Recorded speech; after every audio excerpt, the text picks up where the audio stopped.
Shows have been brought back for centuries now. In the early 2000s, it was really rare. IP was not as valuable as it was now. If anything, sequels had like negative connotations behind them. People would just have new shows, new movies. Like, if something was based off an IP, it almost seemed cheaper. The early 2010s is when we really started to take on this concept of reviving a show. Not just taking the actors and putting them on a new show to kind of redevelop their chemistry, but literally taking from where the previous show left off with everything still kind of intact for the most part. One of the more controversial ones and the bigger deals of this current decade is the iCarly 2021 reboot, especially since the regular iCarly stood such a good test of time. So today we're going to be going over the new revival of iCarly, iCarly 2021. And we're going to cross-compare it to its original show and kind of see what it did better and how it improved upon the show and the reasons it's kind of awkward. So strap in because this video is going to be a long one. Now let's get into the new lore of iCarly. What's up everybody, it's Johnny2000, focusing on 2000s movies, media, TV, movies, and so much more. I'm gonna try to do another video about revivals and reboots in general because there is just way beyond too many to name, but I did want to talk about the ones that were relevant to this show. So we have full-on sequel successors, which is what iCarly is, a sequel to the series, taking exactly from where it left off. Those are shows like Fairly Odd Parents: A New Wish. Not sure if you guys saw my video on that, but they didn't have to get rid of anything. They just kind of continued the Timmy Turner story without Timmy Turner, and Cosmo and Wanda are the way it's continued. Same thing with Wizards Beyond Waverly Place. It's following a new girl instead of Alex Russo, and everything is kind of continuing after the fact. That 90s show also did the same thing. It took that 70s show and just went on 20 years later. And of course, Sex and the City had their show, And Just Like That, which actually took place after Sex and the City.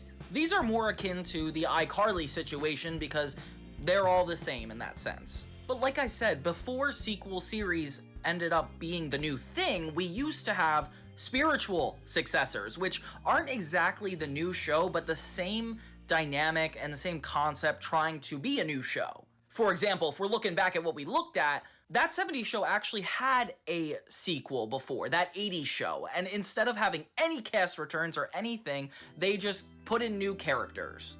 They were trying to spiritually success that show through its character chemistry, trying to avoid a sequel series because they knew it wasn't cool at the time. Oh, a similar show that comes to mind is Young and Hungry, you know, a star from teen TV taking the adaptation into adult media, with Emily Osment from Hannah Montana essentially keeping her quirky character vibe and creating a new IP out of it. You know, that easily could have been like a Hannah Montana sequel. You could have easily made it a sequel series where Lily is just at a new house, but they chose to go a new direction. Something that's adjacent to the iCarly situation, but that show ended up better than a Hannah Montana revival could have been.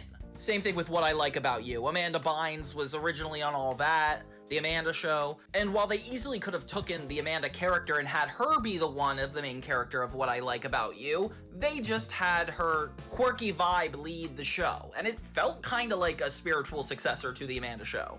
I consider these like successes of a spiritual successor. One more to be clear on what that is. King of Queens, which was a sitcom about Kevin James, had another show called Kevin Can Wait, and it was essentially the same character, and they brought back pretty much the original actors from that show, even though it was a completely different show, and effectively avoided anything the original series had to offer.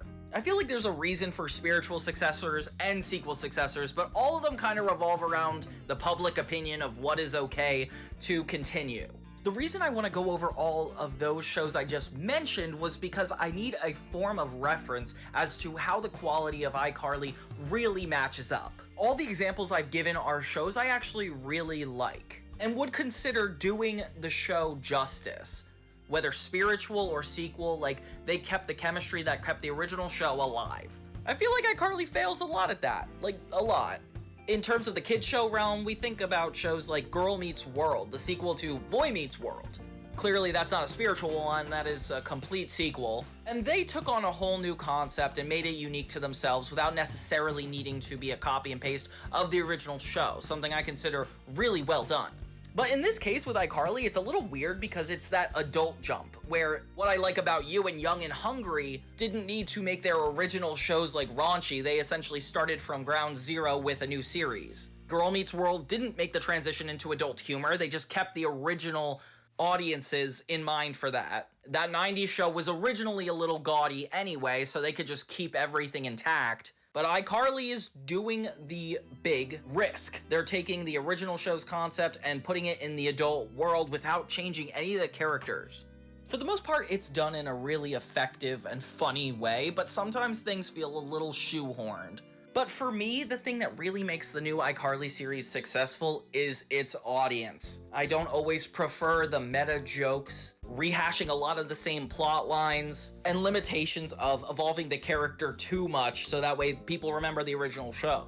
But since it's so committed to its audience, like me and the people we grew up with it, like, it's hard to avoid that stuff. Like, that is the stuff that we actually are going to watch. A show that doesn't take itself too seriously, but still embodies the original show, and it kind of does exactly that.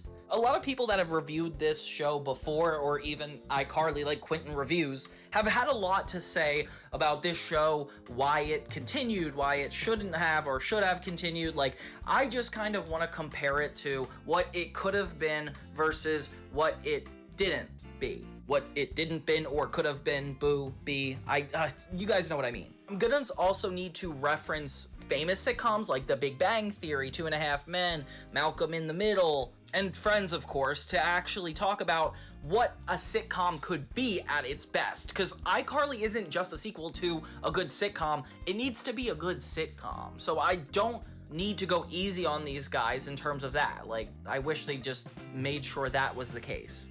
Now, before we jump into episode 1, let's start with the iCarly season 1 standard from the original show. Like, the best and worst of iCarly. That way there's a better standard for what is good in the iCarly universe or bad in the iCarly universe. Like, for example, I feel like iCarly at its peak in the first season is definitely the episode, season 1, episode 5, I Want to Stay with Spencer. And that was a really funny episode. It was early in the series run, after the pilot, after I Dream of Dance, after we kind of got a feel for what Carly and Sam were trying to do with their web show, trying to popularize it and deal with all this online chaos. And in this, the plot was basically, during the web show, Spencer had a wheel of rotating hammers. It almost hit Carly live on the air, and obviously he felt really bad, and it's focused a lot on Spencer and his role as an adult in the world. If you know me, he's one of my favorite characters, which is 100% why I'm anchored to this show in the first place. So I thought this would be the perfect example of what iCarly does best. In the episode, the Shay's grandfather visits from Yakima, explaining that he is there to take Carly to live with him instead of Spencer because, you know, he's just pretty irresponsible. Which is fair, she almost died live on TV. Like, I would be a little embarrassed.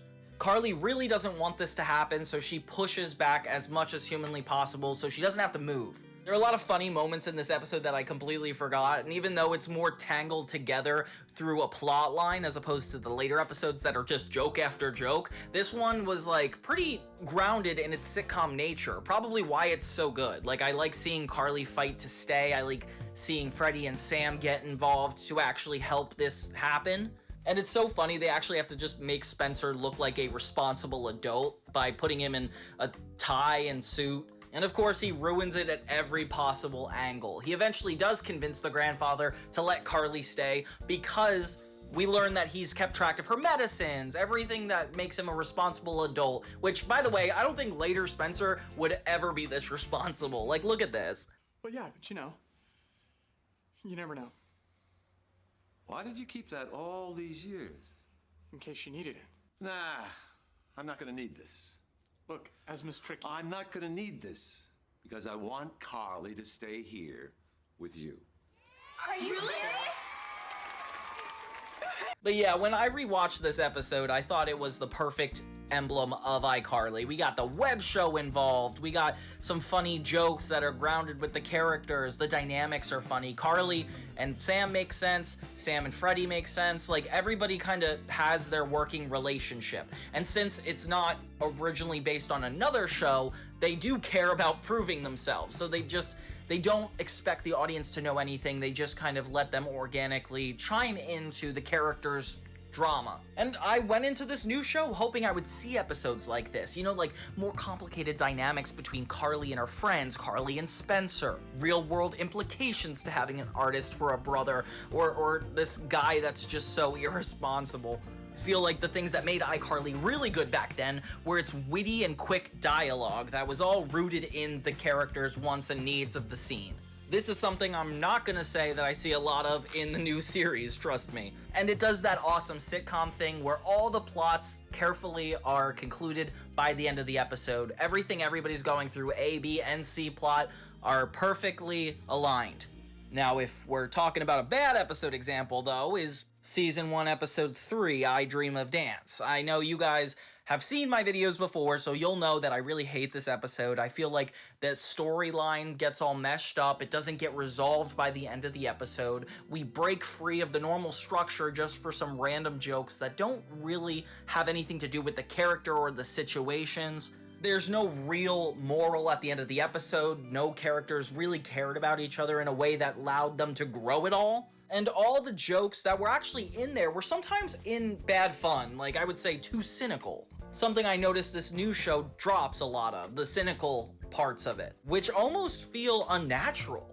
But yeah, so if it's a good episode, it will lean more toward being I want to stay with Spencer, but if it's definitely on its worst axis, I'm seeing it being more like I Dream of Dance. So let's do it. Let's jump into iCarly Season 1 with the pilot.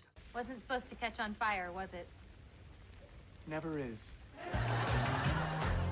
So the new show starts with episode 1 called I Start Over, and it's no joke, guys, they really did try to start over. iCarly is completely different now, it's 2021, and Spencer is nude! Which is kind of like a great start off for the new series, having Spencer be naked, because it, 1, establishes that this series might be a little bit more inappropriate, and 2, it starts off with all of our main characters kind of in the same room, as opposed to the pilot where we saw Carly, the original series pilot, where we saw Carly enter the principal's office for the first time, and she kind of gives us the background info, kind of passive-aggressively. Or just passively, I guess. Something that bothered me about this original pilot is the same thing that bothers me about the current one, where it's like they kind of just feed the expository information just casually. Like in the principal's office of the original show, Carly's like, I live with my brother Spencer. She essentially has this whole monologue explaining her circumstances and why the audience shouldn't have questions about her upbringing. It's cool because we get the principal's perspective and Miss Briggs' perspective on her life, which kind of adds context for the audience, as opposed to the new one, which assumes the audience knows exactly where we've left off, so we only are introduced to the main characters, and it makes it sound like the dialogue is a lot more expository too, where each character essentially gets a turn to very quickly say what they've been up to in the last like 5-6 years, which is Spencer being super rich and Carly essentially being new to the town she had grown up in. Not necessarily new, but we're seeing her here for the first time in a while. She's got a lot more baggage than she originally had. Before we knew that she went to Ridgeway and she grew up here in Seattle across from Freddie, and she has a best friend. In this series, we learn that she is an adult woman who spent a lot of time in Italy, a lot of time with her ex-best friend Sam, rest in peace, because of course she's not returning in this series due to unforeseen circumstances. You could look into that yourself. But she had a whole couple years with her dad in the military, and she is a lot more mature of a person. She's currently dating somebody named Bo, which we don't have to go into the deep background of what Bo is. But the point is, all around, she has a lot more baggage than she did in the first series. And instead of it being her and her two best friends and her brother, this time it's her brother, and her best friend. I consider Freddie her best friend because it's the first one she took from the last series, but Harper is actually her best friend too. And Freddie's a lot more intimate of a friend than he was in the beginning. Carly is talking about like this whole new life she wants to have with Bo, and she wants to start a web series with him. So I guess she's still in the world of the internet, but this time she's clearly caught up with the fact that influencing is a lot more important than doing a web show nowadays, which I kind of like that they lean into that. It's a lot more realistic. We get thrown into a proposal type situation where Carly is about to ask Bo to be full-time web partners, but he is about to break up with her. So a lot of drama right off the bat, and we get Freddie trying to record the whole thing, and it's embarrassing. So if you ask me, this start to the new series is a lot more impactful than even the first one. Although they do expect us to know a lot more information going into it than ever before, which is kind of annoying. And there's something offbeat about the jokes this time around, where not all of them are necessarily funny, but they still kind of go with the timing of a joke. We get a little bit of insight onto how this series is about to unfold. And I just remember the first time this show came out. Like, I followed it for probably years before it came out, hearing little details about how Carly will have a little girl to deal with. Ended up being Freddie's daughter. That a lot of the cast is going to come back, which ended up being everybody but Noah Monk and Jeanette McCurdy, Sam, and Gibby. And as little details kept revealing themselves along the way, I just got more hyped because it just sounded like a great idea. Like, the original iCarly connection to the internet is very relevant still to this day, so they can only really get closer to that, right? But it's such a nice nostalgic feeling when you get to see this show air for the first time and you're looking at the theme song and you're really curious about all the episodes you're about to see. Like the original iCarly, I can see all these clips and I know exactly what they're about. I know the episodes that are coming around. I know everything to expect. But now it's like I'm on the journey too with iStart over. They try to loop us in with the most familiar characters in the cold open, which is really fair because I don't like to be thrown into a bunch of stuff, which they kind of do with Harper and Freddie's daughter. I wish we got like one moment with each of them in the same way we do with Carly and Sam in the pilot. This episode is kind of like a redemption episode where Carly is essentially getting over her breakup depression, and it's a lot more intricate than the first series, which I kind of like. I like that there's a lot of stuff we have to unpack. Carly is essentially kind of fighting for her humanity here. Like, it puts her in a position where she makes a lot of decisions that could really help us define who she's become now that she's here again. I wish they leaned more into the whole going back to your hometown thing as like a millennial, because that's such an interesting story that all the people watching this show are probably going through, like returning to their roots in the same way that Carly is doing that. Like, it's such good commentary on the culture we're going through. And Harper is very quirky and fun right off the bat, where like she's kind of dismissive and ignorant in the way that Sam was. Well, Sam was more ignorant and violent and didn't really care about what other people think, and Harper's more focused on what other people think and leans into her whole goals. I get a little annoyed at how preachy it could be sometimes, but I feel like the information getting in our heads is more important than the way they deliver it, so fine, I guess. I'm just thinking that when I'm looking at the party scene with Spencer and Freddie, and they're like kind of going back and forth, taking turns saying what they've been up to. And their dynamic is a lot more refreshing this series. I feel like they didn't have a lot of reasons to talk because of the age gap between Carly, Freddie, and Spencer, but this time Spencer and Freddie have a lot more meaningful of a relationship, and Freddie takes on more of a parental role with his new daughter, which Millicent being in this is it's kind of hard for your mind to wrap around pretty quickly. Like, Freddie has a daughter, he looks like he is still a kid. But, you know, that's just kind of how we look. You know, speaking as somebody born in the 90s, I don't think we're ever gonna grow up. I really don't. But Millicent's the character I've always been looking forward to, like the person that butts heads with Carly about social media and trends, because she's the age that Carly was when her show started. And she is a lot more cynical, a lot more like Megan from Drake and Josh than Carly necessarily. So it's kind of interesting. It feels like a Drake and Josh plot weaved into a new series of iCarly, which definitely adds a little bit of nostalgia because we all liked Drake and Josh growing up, but you still kind of need to work on your own when you're doing a show like this. And I wish I cared more about Freddie's approval toward Millicent, like their relationship and how deeply they care about each other, because it seems like they're more co-workers right off the bat, which I don't love. And we're missing Sam and Freddie's like back and forth comedic duo dynamic. Like, this doesn't seem like it's replacing it. Nor do Freddie and Spencer feel like they're replacing it. It more so feels like a Carly-centric plot, which there's nothing wrong with it, but if you're gonna shove in everybody else's backstory, either wait and teeter off the information for us to learn later, or just find a better way to weave it into the plot. Like, learning about Carly, Sam, and Freddie was a lot easier when we were seeing them in relation to the teachers and the students at Ridgeway in middle school. There was usually a more established reason to keep everybody in each other's lives, which made so much more sense for the show than it does now. Like now, when you're an adult, you really do have to find a reason to keep people around, and it has to be a lot more, monetary or family oriented, like to make it really believable. So Millicent being in this group is a tough sell, and I still feel that to like the end of my iCarly watch. Like I've watched this show for a while now, the reboot, and I feel like that's just something that's really hard for me to get over, is just the very inception of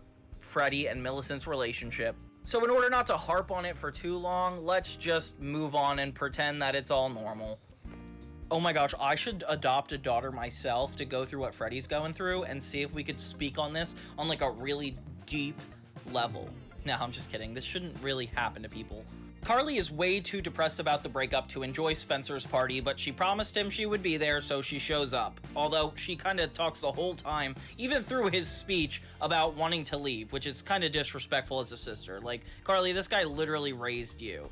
I do like how you could see Spencer is essentially such an adult at this point. Like, he was a kind of an adult in the original show, but here it's like he's really committed to it and being mature, despite the fact he does have a few blow-ups every now and then, because, of course, he's Spencer. But in this moment, it's just fun to see him actually connect to the real world and find his place in it. Carly's about to leave, but then she sees a handsome guy and decides to stay, which is not really such an influential reason, but what can you do? Harper and Spencer have the whole B plot this time. We just have to accept that they know each other, and even though they don't really have a lot in common, they argue throughout this episode, which kind of paints Harper in a bad light, because it's like, why would you put her at odds with one of the funniest characters right off the bat, especially since their B plot isn't a lot of jokes. It's more like Spencer trying to prove himself to Harper and that he is a true artist, despite the fact that he's rich now. Like he doesn't have that original spark that an artist would have. And I like that insecurity. It definitely shows us that Spencer is committed to being an artist. But yeah, it doesn't really help Harper. Like, I wish it was a Freddy-centric episode for that matter. Like, let's just have fun with Harper. Like, don't give us super serious plot lines with her. I barely know how she operates as a person. It's funny watching Millicent get in the way of Freddie's dating. Like, he essentially is taking the role of child again, but instead of Miss Benson, it's Millicent treating him like that, which is funny. Because, of course, Freddie can't grow with all these women, like, pushing him to do very specific things. Like, he's never gonna find himself, or even another woman for that matter at this point. But hey, seeing Miss Benson right off the bat was definitely a really warm welcome. I feel like when I was watching this for the first time, it definitely suspended my disbelief, and like I calmed down about judging this show so hard. Because really, it's not that big of a deal that it's like rehashing a lot of the same original elements, since they're doing it either effortlessly or not obnoxiously. I mean, except for the exposition dialogue, but let's just move past that. Carly finds a new guy, and she kind of forgets about everything she worried about before, and as they're about to have breakfast, even Bo makes an appearance, giving her one time to shut him down. And I like that. I like him getting his comeuppance. It's a little unnatural the way everybody gathers in the living room for this, but hey, like, I just like seeing the main characters again. I like the commentary on the fact that Carly's essentially distracting herself with new guys and trying to find her place in the world, but usually having it be stuck around men and like what she wants to do with her life, like a more millennial standpoint than the original pilot, which is like her trying to kind of find her place in Ridgeway. In this, she's seeking out independence and like kind of like a new angle to do with her work and her life, which makes us really empathize with her a lot more. But the original is just like her falling into this whole idea of starting a web show, like entertaining people. It's a lot more wholesome of a journey, and this one just kind of is about corporate America and what it's like to be an adult. But hey, that's just the dark, depressing world of being an adult. I can attest. It becomes about the deeper meaning of her independence and how she really misses Sam, which is a great way to bring up where she's been this whole time. I'm sure, like, you guys were wondering, I was wondering this whole first episode, just when are they going to mention Sam, and is it going to be respectful? And it is. It feels like they're talking about her as if she really is this friend in real life that needs help and like they miss her, and it's very genuine coming from such an authentic place. And it kind of inspires Carly to do the web show again on her own this time, which it's kind of weird because they half commit to reviving the web show or bringing Carly into her own social media influencer era, which it's just, I wish it wasn't necessarily the web show iCarly. I wish it was them more leaning into the fact that she is a solo artist now, but hey, it works for it working. And of course, we get the three main characters back up in the attic one more time to kind of reinvent the already established world we know and love.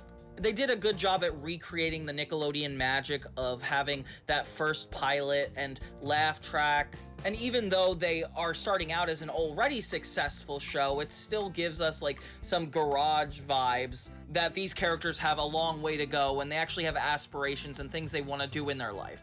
While Spencer's and Freddy's aren't super clear, Carly's is really interesting at least. It doesn't bring the community together as easily as the original show's pilot, because of course it's more so of like a group project and they have to work together in order to get this one specific goal, but here it's just Carly. Spencer gets his approval from Harper, which is kind of like a separate plot, but the internet doesn't really find itself weaving its way into this one outside of Carly. Of course, we can't not compare it to the original iCarly pilot.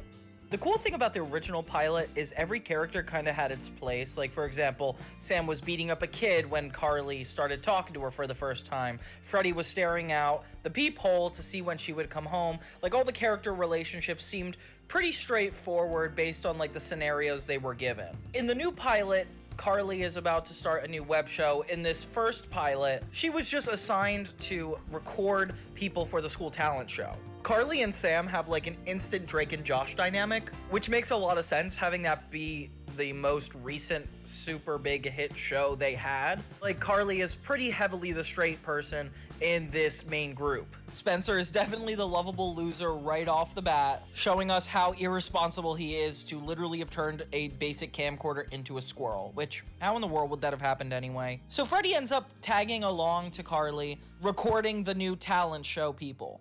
Him and Sam have problems with each other right away, which is so funny. I wish Harper and Spencer had something like this if they were really gonna go for the comedic duo, which it felt like they were trying to go for, but it didn't actually work out. The original one has this whole like sensation element where not only is there like wacky people around them, but their entire video of the auditions blows up. Freddy records Sam and Carly talking and ends up embarrassing them in front of the whole world. But you know, everybody finds them super funny, so it blows up in like a good way. Carly and Sam try not to freak out from talking about Miss Briggs behind her back and having it blow up on the internet.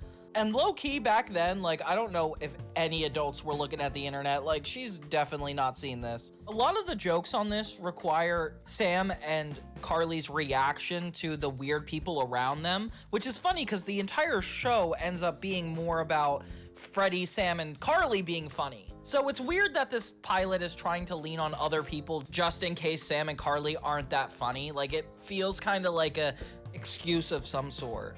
The conflict and stakes are really high in this, where like essentially Miss Briggs can find out they were talking about her and get even more trouble. But essentially she's this villain that doesn't want them to have any of these kids do the talent show because their talents are so weird. Like, why does it have to be a commentary about what's weird and what's not weird?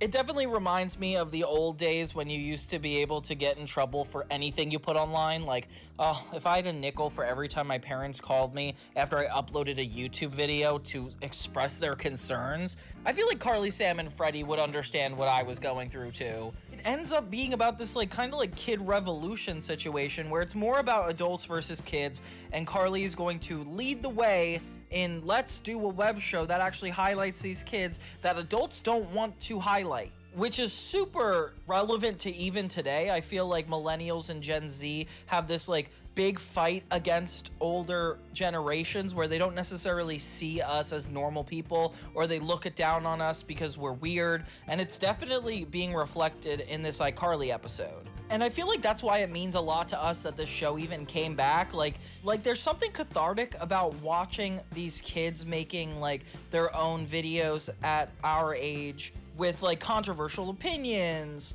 censorships, being told what to do. And then here we're coming back to a time where things are exactly like that, and Carly's trying to find her independence, and there's not really necessarily an antagonist. So I feel like the original pilot did a better job at establishing these stakes, showing all the characters for the first time in a natural way that also felt like we were learning about the characters and progressing the story, as opposed to the new one, which is more so feeding us information without having fun doing it. Like, you could tell it's a lot more sterile, it's a lot more composed, kind of like an adult sitcom, and they didn't want to lean into the cheesiness of it all. But I do feel like sometimes they avoided the cheesiness, but just the parts that make a good story, you know, like Sam beating somebody up, like Freddy staring at her through his door. Like, those are things that are comical because they're so ridiculous. So yeah, I feel like they cut out some of the wacky angst that could have done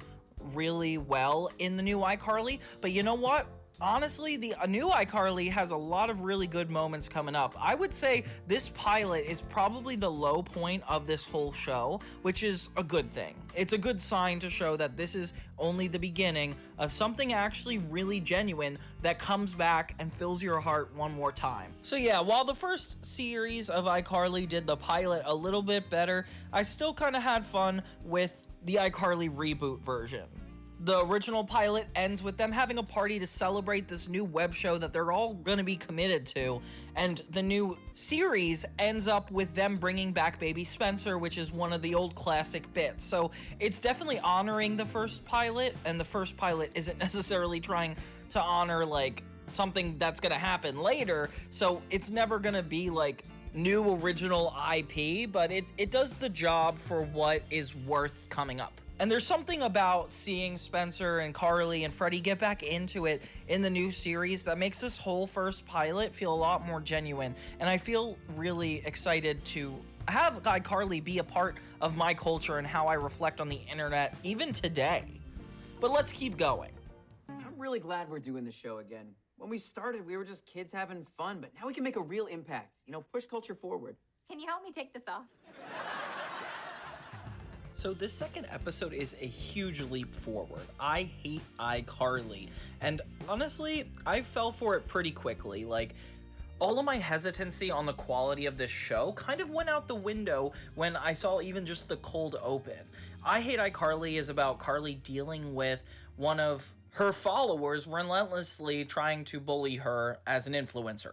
And whew, guys, if you were an influencer, which I kind of am, you would know how this feels. I too have been in young Carly's position where people all online are saying rude stuff about me, and you know what? It does hurt. It sounds like I'm joking, honestly, but it does hurt. It's a hard time to live in, and it's interesting to see them dive into this topic, having be so normal. Like in the original show, they would explain what was going on, like, oh, a hater is when you do this and when this, but like now all this stuff is so ingrained in our culture, even Freddy knows about it off the bat, so everybody can explain it. It doesn't really matter who it is. So apparently this guy just keeps relentlessly following her on every form of social media. It starts with a bit where she's dressed as a bunny because apparently she was doing a makeup tutorial, and it's one of those things where like they tell don't show. Like, I would have loved to see whatever they were doing in that makeup tutorial. Like, that's a funny concept. Why not sell me on it? Carly's insecurity here really reminds me of the original neurotic Carly. Like, I love that that is her whole thing. But as Freddy's helping her take off the bunny outfit, it really makes me wonder, like, why is he needed? Like, we don't usually do videos like this with a huge technical crew like we used to. Like, it's really hard to find a place for him and have it be logical why he needs to be there. Carly says she's gonna fight this new hater with love and light, which is so funny. It almost sounds like religious. Like, Carly, what do you mean love and light? That's definitely like my mentality though too. Like, I feel like I find myself being very pacifist. Like, I don't condone fighting. I don't think there's usually a good reason to get physical, but Freddy saying he just reports and blocks them is so Freddy. Like, of course that's him. Carly immediately decides to invite this hater of iCarly to meet up and find out exactly why he doesn't like iCarly. I know this sounds crazy, but I actually had a very similar situation when I was going to college in Chicago in 2016, 17, 18. I did a show called Jensen Goes to College, and I talked about it in one of my other videos, but it was like one of those shows that like I just said whatever I wanted, and it was like borderline offensive because it was immature me making stuff up that I thought was funny that I saw on TV myself. And I remember one person in particular commented on all the videos, and he essentially said, "Get rid of yourself," in not so kind of a tone. Obviously, there's a lot more to that story, but we'll get into it as Carly gets into it, shall we? So we get a really funny bit with Spencer and Freddie actually trying to look like they're wearing disguises, so whoever this iCarly hater comes in as will not recognize him. If Freddie was really committed to this bit, I feel like Millicent would be a little bit more hidden. I don't know why they would just shamelessly be out in the open like this. And we see Skybox, which is where Harper works. It definitely sounds like a Schneider universe type place, but I feel like they're not making the title changes super dramatic from what they used to do. Like, Skybox and Starbucks are just so similar. Then again, the iPhone and the Pearphone are similar. I don't know. The idea that Spencer is the one who wants to defend Carly if something goes haywire, like, what are you gonna do, Spencer? He admits he has a taser, though, which is definitely funny. And then they run into Nora Dershowitz, which is the star of some of the worst episodes of iCarly for me. She was in iPsycho, iPsycho 2, and her whole thing is she's just a crazy person that wants Carly in her basement. Like, they really don't sugarcoat it in any way. She's not just lonely. She's not just anything. She's just crazy. They really don't humanify her. And Spencer apps himself with the taser right off the bat, which is definitely funny. The cool thing about Nora is that she's the scapegoat because, of course, Carly's gonna think that it's her harassing her channel. Same thing with Neville. Way back in season 1 when he was just a big fan and then ended up turning his back to iCarly. Like, of course that would happen again. While Carly's waiting for this stranger, she runs into a guy and starts hitting it off with him, and he's really nice, and I feel like as the audience, we know pretty quickly, of course, this is gonna be the guy. We don't have a lot of other characters to work with right now. Freddie is so focused on his new mustache, which just makes me think of him not only being like the comedic relief character, but even worse. Like, it reminds me of Alan Harper from 2.5 Men. Like, he's just a guy down on his luck, been through a couple divorces himself, and then just finds, like, his personality and the mundane things in his life and starts randomly clinging to things that he thinks are a part of him. Like, Freddie has a lot of bits where he's just like super into one thing and it kind of makes him forget about his real life circumstances, but for the most part, like, this boy's just suffering. Freddie exactly reminds me of all the friends my age that like went to college, got a degree, and couldn't find a job in that degree, and is just like trying to find joy out of the smaller things. As Carly tries to track down this guy, she has like a whole clipboard of a lot of people she knows that she suspects it could be. Like, we see a picture of Miss Briggs. Of course, Neville's on that list. Like, I wish we got to see a little bit closer at this clipboard. It's kind of cool. Definitely stalkerish that she put the new guy she was interested in on that board. Like, sure, we all know that this is definitely the guy who's trashing her, but she doesn't think it's weird to have a picture of this guy she just started talking to on there. Oh my gosh, and Spencer's kind of blind in this, so he keeps relying on his other senses, which is so funny. Like, he is such a klutz around here. Freddie comes in and actually kind of pities Spencer, like wants to help him a little bit. And this is when he starts giving me that Leonard and Sheldon vibes, where it's like they're kind of, where Spencer and Freddie kind of take the comedic duo role in this in the way that Sam and Freddie couldn't do because they don't have Sam.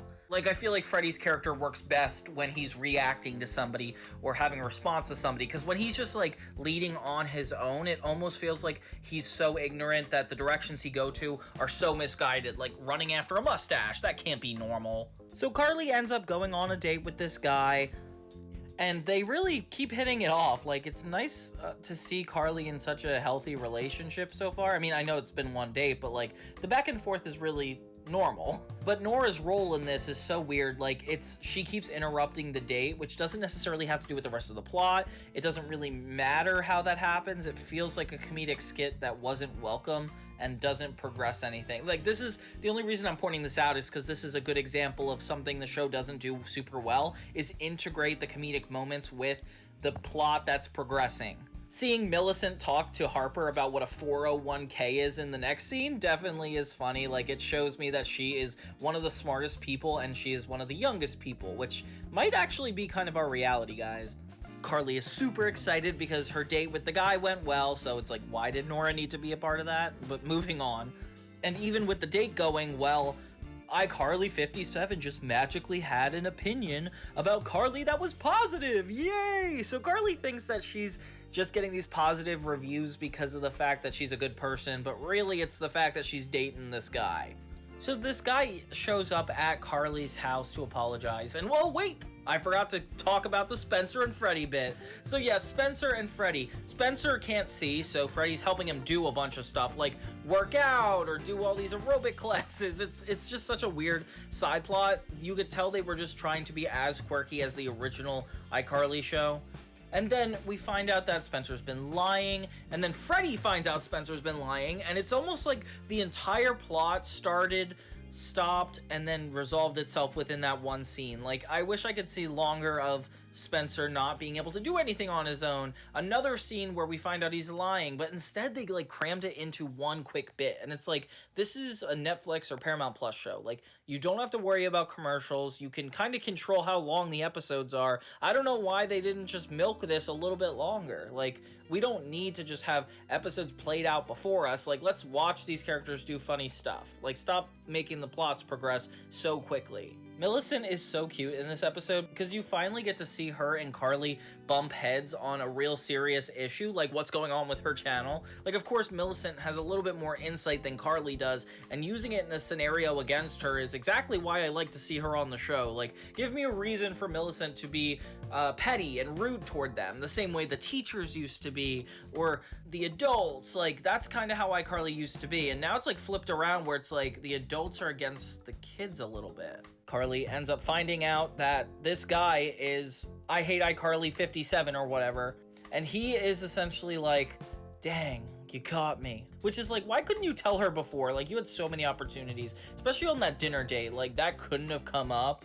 I guess that's a reason for Nora to have done that thing. Whatever, I don't know. It's kind of vulnerable in this sense because before Carly had Sam to lean on in these situations where Sam could either warn her or help her figure it out, but it seems like Harper's a little too adjacent to the plot to be involved, and Carly's kind of on her own, which it's kind of scary to gauge like if somebody's a good or bad person. And it's kind of like the sad reality of when you're a young adult and you actually don't have people to lean on as much and you kind of have to trust your own judgment. Like, I guess that is like a real compliment to the iCarly show. Like, it does kind of show that fear. I would be terrified of him though, because seeing your name on a hateful profile but then you show up at my house, like, that's a red flag. I don't get why Carly is so accepting toward this. He ends up saying that the only reason he really doesn't like her is because he was one of the people that sent in a talent to iCarly that never got featured. And it's kind of sad to think about. Carly kind of says that it's Sam's fault because she never really watched the submissions, which is just like a funny one-off joke. But then you actually feel bad for him. You're like, oh wow, like, Carly was in a position of power of telling people if they were special or not, and he was just one of the lonely kids that had reached out to her. Like, he could have even run to Ridgeway for all we know. So there's a lot more like emotional stakes here, a lot more of a moral dilemma, unlike these new episodes have been yet. The original first season of iCarly had several moral issue episodes, like when Sam put in the grades and Carly had to come clean about it because the guilt was eating her alive. Like, that was a good moral episode, and it's nice to see this take that direction. Now, this is a part I like. Carly actually has second thoughts about this whole situation. After telling him to get up and leave, she shares with Harper that maybe she was in the wrong and that she should have actually listened to him. Like, that was a real reason to not like somebody at the time, which that's actually a really honest and open acceptance for Carly to have. Like, I feel like that's very sweet to empathize with somebody that much, that you could like see past how you feel about them. But hey, let's take a break from all this actual deep storytelling to actually look at Spencer for a second. So he ends up asking a girl out for that night and then accidentally sprays his eyes, trying to ask Freddy to help him see once again for this whole date. Of course, it's the boy who cried wolf, and I know I said this whole plot ended in the last segment, but yeah, it should have. This is like unnecessary. It's not even a funny gag anymore. Now it's just like going on too long, which honestly is kind of funny though. Yeah, the plot though with Freddy and Spencer just feels a little generic. It feels like a friend miscommunication, like a normal sitcoms episode just replaced with iCarly characters. Like, it doesn't have to do with the show, it doesn't have to do with being on the internet. Like, why are we going this into it? So in order to make it up to Justin, Carly tries to be a good person by inviting him on iCarly, which I don't know how that works now. Like, before it was like they would be a guest star on the iCarly show, they would do something or be involved in some kind of game, but in this scenario, it's Carly just being an influencer, so she kind of, I assume, would do like vlog updates, like small funny bits, like maybe costume characters. So why is it just a video of this man on the screen? Like, you might as well make your own video, dude. We can't pretend we're living in the 2000s for some bits of this technology experience. Like, this man could have very well got up, made a video himself, and actually started a career on whatever he wanted with iCarly, instead of holding a grudge for such a long time and only waiting until now to use Carly's phone. Like, I don't know, that's just such a weird look for me. It's glaringly a copy of the episode I Like Jake, where Carly likes this guy named Jake, who's Austin Butler. Really funny, because of course he was dating Zoe from Zoe 101, and now he's hopping shows. One of my favorite parts from this episode is when Carly is telling Sam she likes this guy named Jake, and Sam literally throws an apple at him to get her attention. Also, what kind of name is Jake Crandall? Like, the Crandallberry? I don't know. Tom Crandler and the Little Scandler? I don't know, that would be a weird drama, I guess. Of course, we can't not talk about the fact that Austin Butler has been the love interest on literally so many shows. Not only was he on, like, Hannah Montana one time, in addition to the Zoe 101 obvious appearance, but he also was in Ned's Declassified. Like, this guy was all over. He's just, like, the extra of the 2000s. Like, I wouldn't be surprised if in my peripheral vision, when I was looking around a normal town, that I just saw this guy as one of the background characters, you know? And it's so funny because he virtually plays like the same character. Like, in the episode, Carly and this guy are going on a date. So he comes to the apartment, sees her house, meets Spencer even, and he's just like the perfect guy. Of course, we get like some funny moments with Freddy being jealous, because at the time his level of liking Carly was like 12,000. Like, he was just so aggressively trying to pursue her that he was like trying to intimidate Austin Butler. Like, isn't that so funny, just seeing Freddy try to fight for territory over Elvis Presley? Like, that's kind of crazy, right? Him and Carly hit it off so well, and she ends up inviting him to sing on her show. See how this is starting to sound familiar? Yeah, so that's the same thing that's happening in the current episode of iCarly. She's inviting this guy onto iCarly, just essentially to kind of keep the relationship normal. And that's scary to me. Like, that's some scary behavior. I mean, if you're looking at it in a dramatic way, for some people, I'm sure this is just work. Like, it's professional, or it's just not even happening. But it is a very real thing to, like, have people create content together, like, as either a couple, or, like, that's something that's normal nowadays. So back then, like, pretty normal for, like, this guy to be on iCarly from then on. Like, that would have been such a weird reality. But back then, it wasn't just Carly being an influencer for being Carly on her own. Like, she was a part of Sam. Like, it was her and her doing our iCarly. And the reaction to what happens is the same. Like, basically, the guy on the new iCarly has a really cringy monologue he's, like, giving to the world.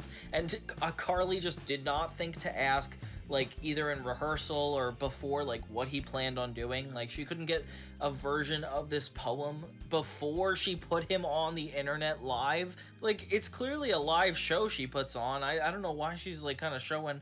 why she's, like, so committed to show other people on her channel type stuff. Like, I don't know, that's just such a weird gimmick.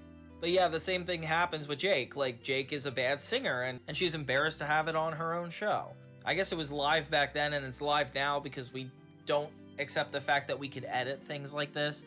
I do think in the Jake episode when Freddie actually auto-tunes it and somehow makes him a better singer, that would have been like the proper solution in this scenario. Like imagine like Freddie just had some kind of technology, or like I guess it would be like a filter or something that would allow the audience to find what this man is monologuing interesting. Like, I don't know, what, would you add music to it? Would you make it a dance? Like, I don't know, that would be a little too modern for me, actually. I want to dial it back a little bit.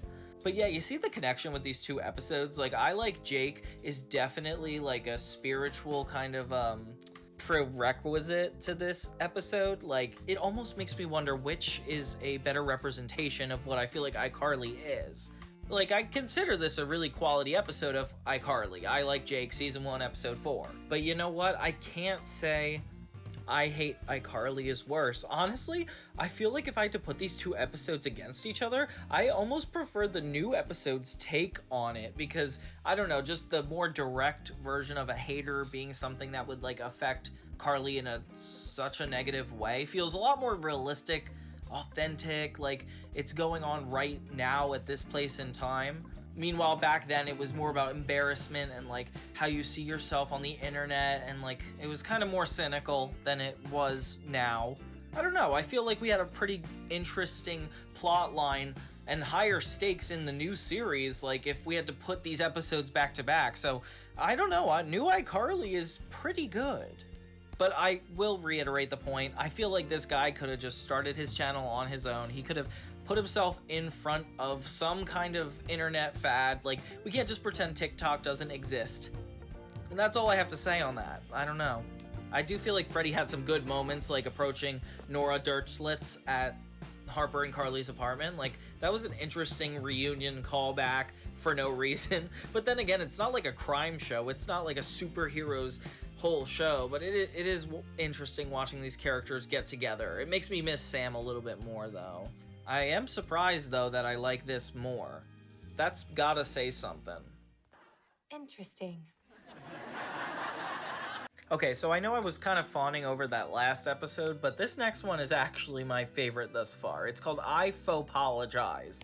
And it's essentially catching us up in one episode on all the technology they're gonna want you to know about throughout this show. Like, we're introduced to tweeting, we're talking about, like, social media online issues, like the way people spread words about things. Like, this whole episode is, like, about being canceled. I don't know, they do a good job at really encapsulating actual social media culture that's going on right here, right now. And even though it's a little dark, it's kind of real, and that's something you gotta respect about it. I don't know, but you know what? The cold open is the best part, because Spencer, he is gold here. Like, listen to all these things he says. What is a feeling? How does one define a rainbow? If a bamboo breaks... Oh, sorry, Spencer, hold on. I love this squirrel getting a manicure meme. It says so much without saying anything. I'm saying something. I don't know why, he's just such a good character.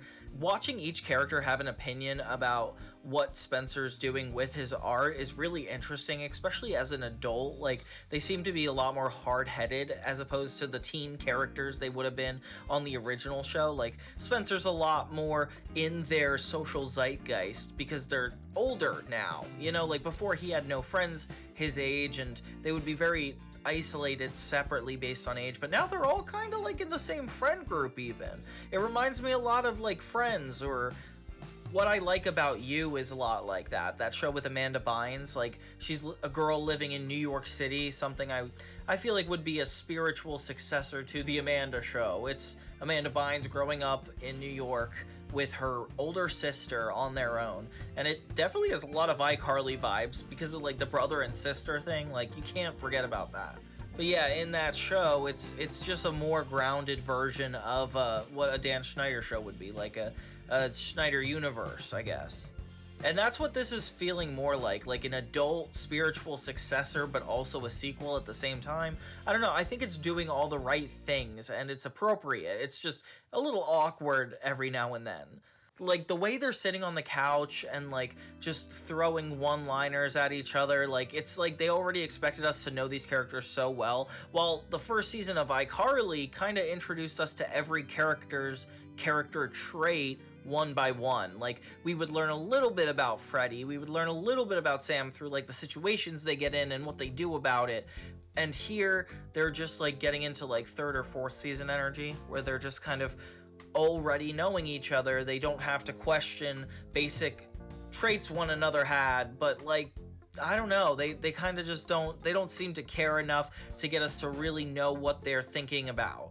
Sure, you could blame it on just being a sitcom and like it's sitcom writing, but like there is a way to do it pretty easily. Like I kind of want to know a little bit more about what's going on in their personal lives, as opposed to just having them be characters doing a teen show bit. But Spencer's comedy saves it every time. So Carly kind of blows up for a minute on the internet because of an old picture of herself. Freddy and Harper kind of pressure her to take advantage of the moment and actually drive traffic to her show, and it starts to feel a little inauthentic to Carly, which is kind of cool that we're actually battling with that kind of authenticity. Like, technically, Carly, you are in the business of yourself, I guess. You're like, your personality is your brand, is your source of money. Like, it can help give these people jobs. Like, it's, I don't know, it's some weird territory. I like that we see that she is the ethical one and the one that's like morally confused about everything. Like, that's really good for a main character. It gets a little meta because they reference the fact that like a meme goes viral and that's kind of your chance at success. And we're also kind of talking about the fact that Miranda has a meme viral that is her Megan from Drake and Josh smiling with the soda can looking at the computer screen. And then she recreates that meme in this scene. And guys, I don't know, this part's dragging for me a little bit. I don't like it when they get this meta. Like, it's gonna be cool looking back in a couple years being like, oh yeah, because this was going on and this actually happened, sure, but like, it feels a little too taking me out of reality from this show type vibes, you know? Especially since Freddy literally mentions COVID and says, no, nothing like that would ever happen. It's like, okay, guys, that's a little too tongue-in-cheek for what we're fitting you into. I feel like this show should just be a drama. Like, that would make everything so much better if they committed to that. But yeah, this commentary on meme culture and making a career out of your face and marketing yourself and just making this your job, that's a really cool angle to have a TV show.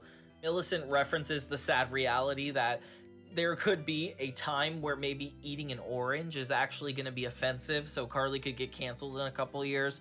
Like, this is so crazy that this is like what you would have to worry about in survival mode.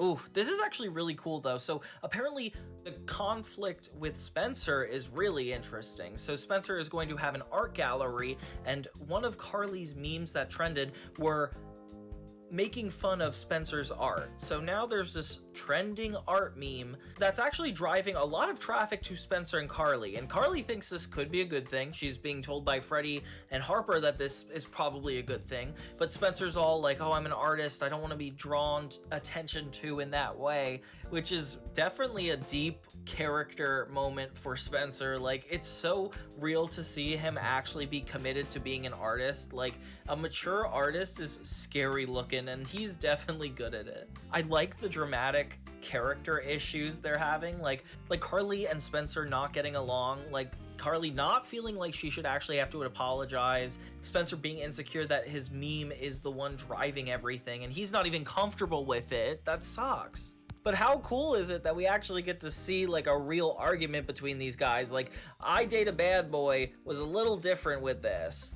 Yeah, that was one of the episodes where they really disagreed. I'm not sure if you guys remember that one, but I Date a Bad Boy was from season 2, and it's when Carly started dating the guy Griffin, and yeah, her and Spencer got into this huge disagreement that he didn't want Carly dating Griffin, and Carly just ended up dating him anyway, and it came between them. Seeing them argue for the first time was just like, maybe not the first time, but like, it was just jarring. Seeing them disagree, like fighting each other as brother and sister, like it's so real, like when you actually take it in isolation.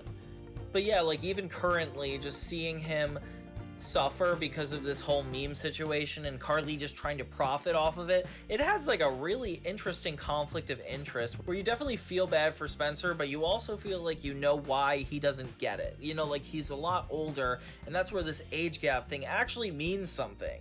Oh, Spencer's acting is so good in this one, though. Like, I definitely believe that he is Spencer.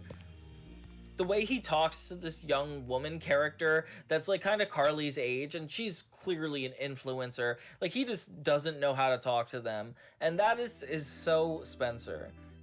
Millicent is so cute in this episode. Like, her whole bit is that she wants to start a company that prevents people from getting canceled. So like she helps like do like a social media sweep, but really she's just got her theme song figured out. And she's like pitching herself to everybody to try to prevent exactly Carly's situation from happening, which then it's just so funny that this girl is so close to Carly and then yet also there to antagonize her. Like, it's weird because sometimes like they're against each other directly with like social media issues, but they don't really get put against one another.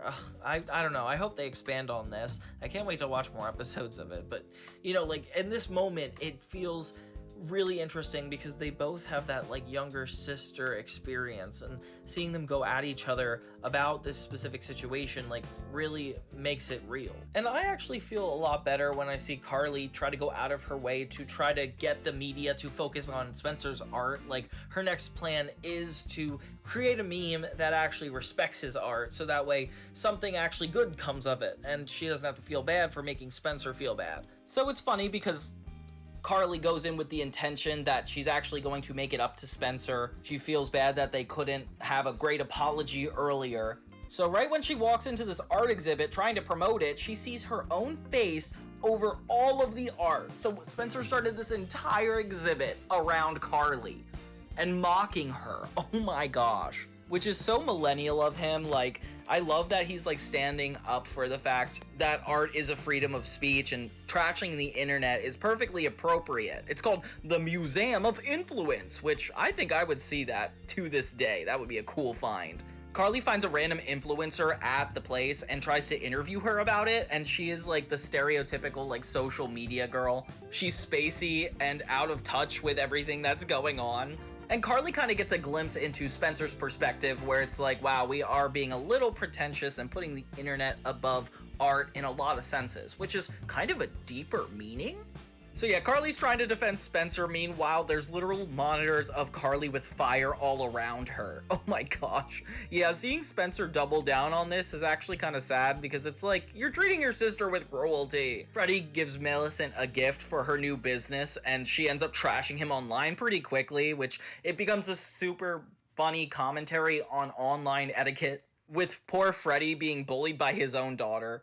After seeing this all on the internet and Harper makes a full business out of the meme culture of Carly, Harper tells them that there's a giant protest coming over to take down Spencer because he seems like the villain in this scenario. So Carly's influence basically takes over for her and attacks Spencer, which sucks. And these jokes are really funny. Like, even the guy that's walking by Spencer and says "screw you" in a quiet voice. Like, we do really get in touch with the current climate of social media, which kind of backtracks on itself sometimes, because the original iCarly was ahead of its time, and this one is almost right on its time. So you'll even see things that are a little obsolete for it all. Carly ends up realizing everything that she's been responsible for in this whole scenario by standing up for Spencer in front of this giant crowd, and it ends up meaning a lot to him, and probably a really sweet moment. I feel like even compared to the original iCarly series, this is a very heroic thing for Carly to do. You know, like, before she was just avoiding trouble, trying to get out of situations, and now here she's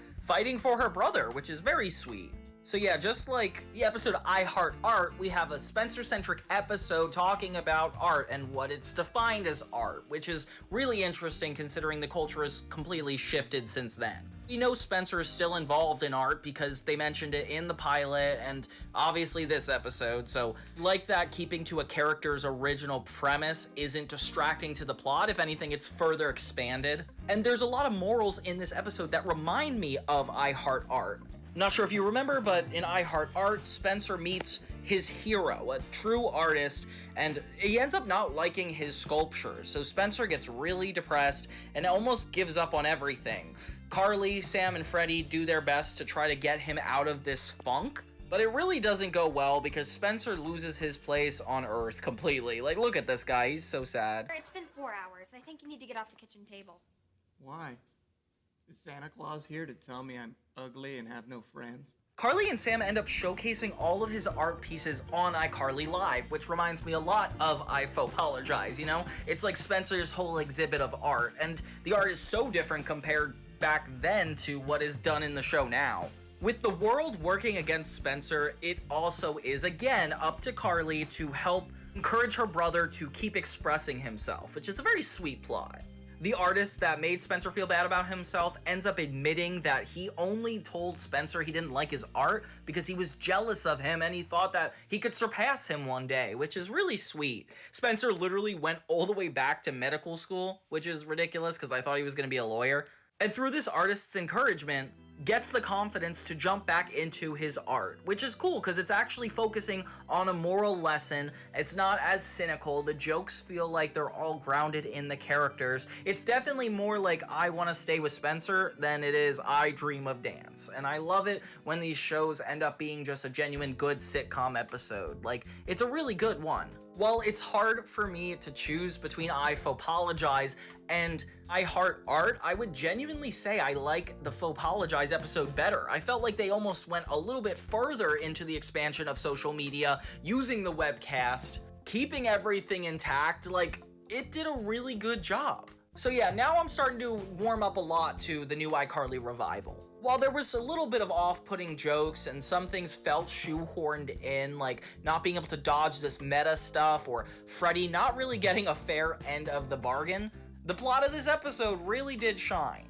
Although the very ending bit is just all the main characters singing Millicent's made-up song, which I normally wouldn't love because I'm like, what a waste of an ending, but that's funny to end the entire episode on a joke like that, especially since Millicent's song was so funny. And I like that this character is being really warmed up now. Like, I'm liking Millicent a lot. Alrighty, I got all our snacks. Hot wings, hot Cheetos, hot pretzels, and the latest addition, hot beers.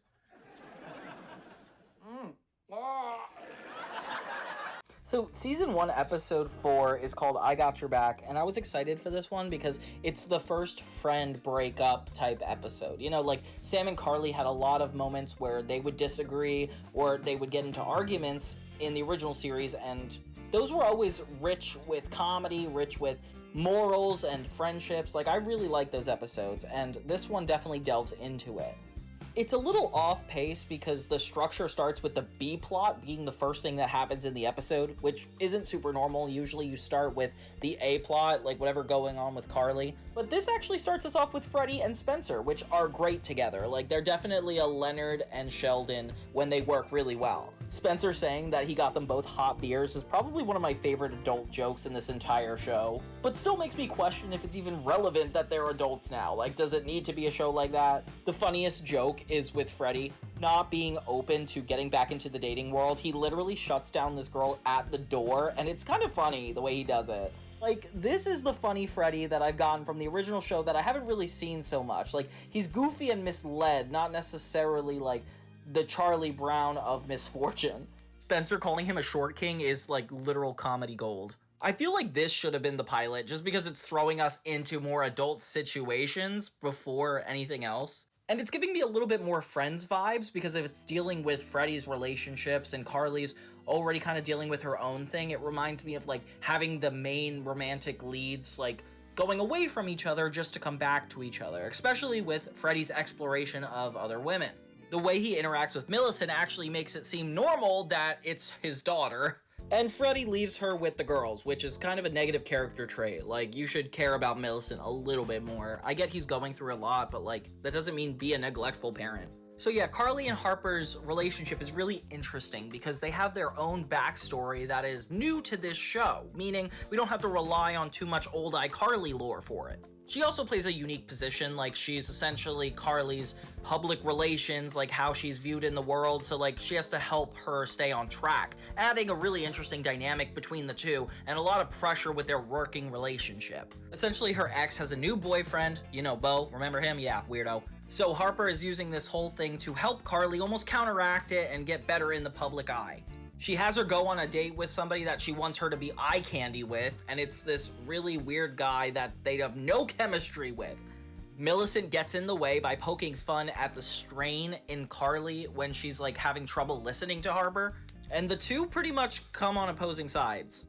Carly and Harper kind of hide their distaste for each other throughout the episode, and the less they talk about their problems, the more it builds up, leading to a final fight with them in the apartment. Of course, Millicent is having a field day with this because it's everything she set up.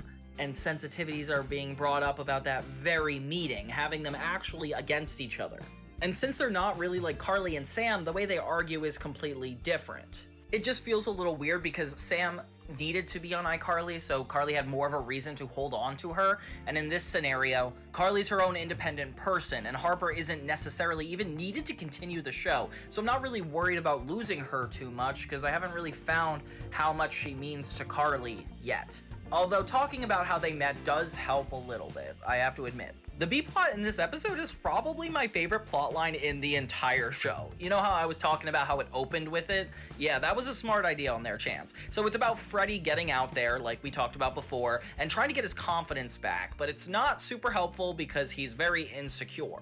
Spencer goes out of his way to really help Freddy by finding a woman for him. Seeing Spencer care so much about Freddy and how he's feeling is very wholesome and makes a really good episode out of this. And it's so funny because he ends up hiring a prostitute, which is actually a relevant reason to have the adult aspect in this. And they don't really know that she's a prostitute right away. It's just one conversation with Harper that kind of reveals that she costs $500 an hour. And then it ends up Spencer paying like constantly for hours on hours just to get Freddy in this relationship. They do a good job at paralleling this with Carly's experience by having them both on the dates at the same time, which also runs back to my friend's theory of the romantic leads dodging each other so much. But yeah, Freddy gets super happy and lustful about this new girl, they call her Ramona, and Spencer is essentially having trouble affording for her to continue to be his girlfriend. Oh, it's funny because Spencer thinks she's an actress and he's paying her to be an actress, but I don't know if Spencer realized that she is not an actress. Or I guess she is in a way. I think a prostitute can somewhat be an actress. Spencer now can't get Freddy to give up on Ramona, so his wallet is in trouble. Some of the funniest comedic relief I could ever imagine. And that's where it's like definitely reminding me of The Big Bang Theory. Like, this is an adult situation that is just such a funny circumstance to be stuck in. And that plotline kind of resolves itself, with Freddy saying that they never really had spark anyway, so all of Spencer's money was essentially wasted. But back to the Carly and Harper fight, it was just like one little fight, and then suddenly Carly's showing up at the red carpet all by herself, with the dress she wore at the finale of the first iCarly, which is actually kind of a cool detail, I had no idea. Despite the fact that they're in a big argument, Harper comes through anyway and helps her through an embarrassing wardrobe malfunction in front of all the cameras. And it's actually really sweet considering the two were really not on each other's side a little bit ago, and I'm happy it resolves with them. They end up making up and all is good by the end of the episode. And I really like this one. I do feel like the B-plot outshines the A-plot so much. Like, Carly and Harper's relationship doesn't feel threatened so much, and Freddy feels like the main character for some reason.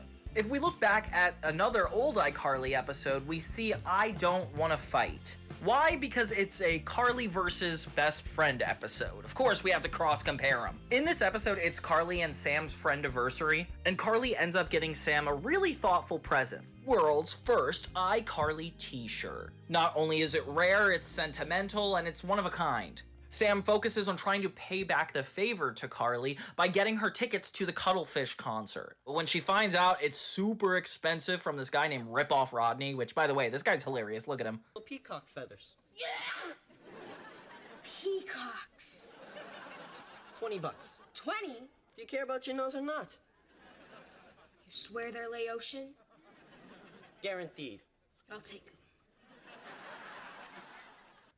Thanks, Ripoff Rodney. It's starting to feel like a Victorious character, the way this guy is. Yeah, she sells the shirt anyway, and doesn't realize how this would actually upset Carly, and the two get in a really big argument, with both of them being pretty stubborn about their sides. Freddy gets involved, and the whole episode is essentially about this argument.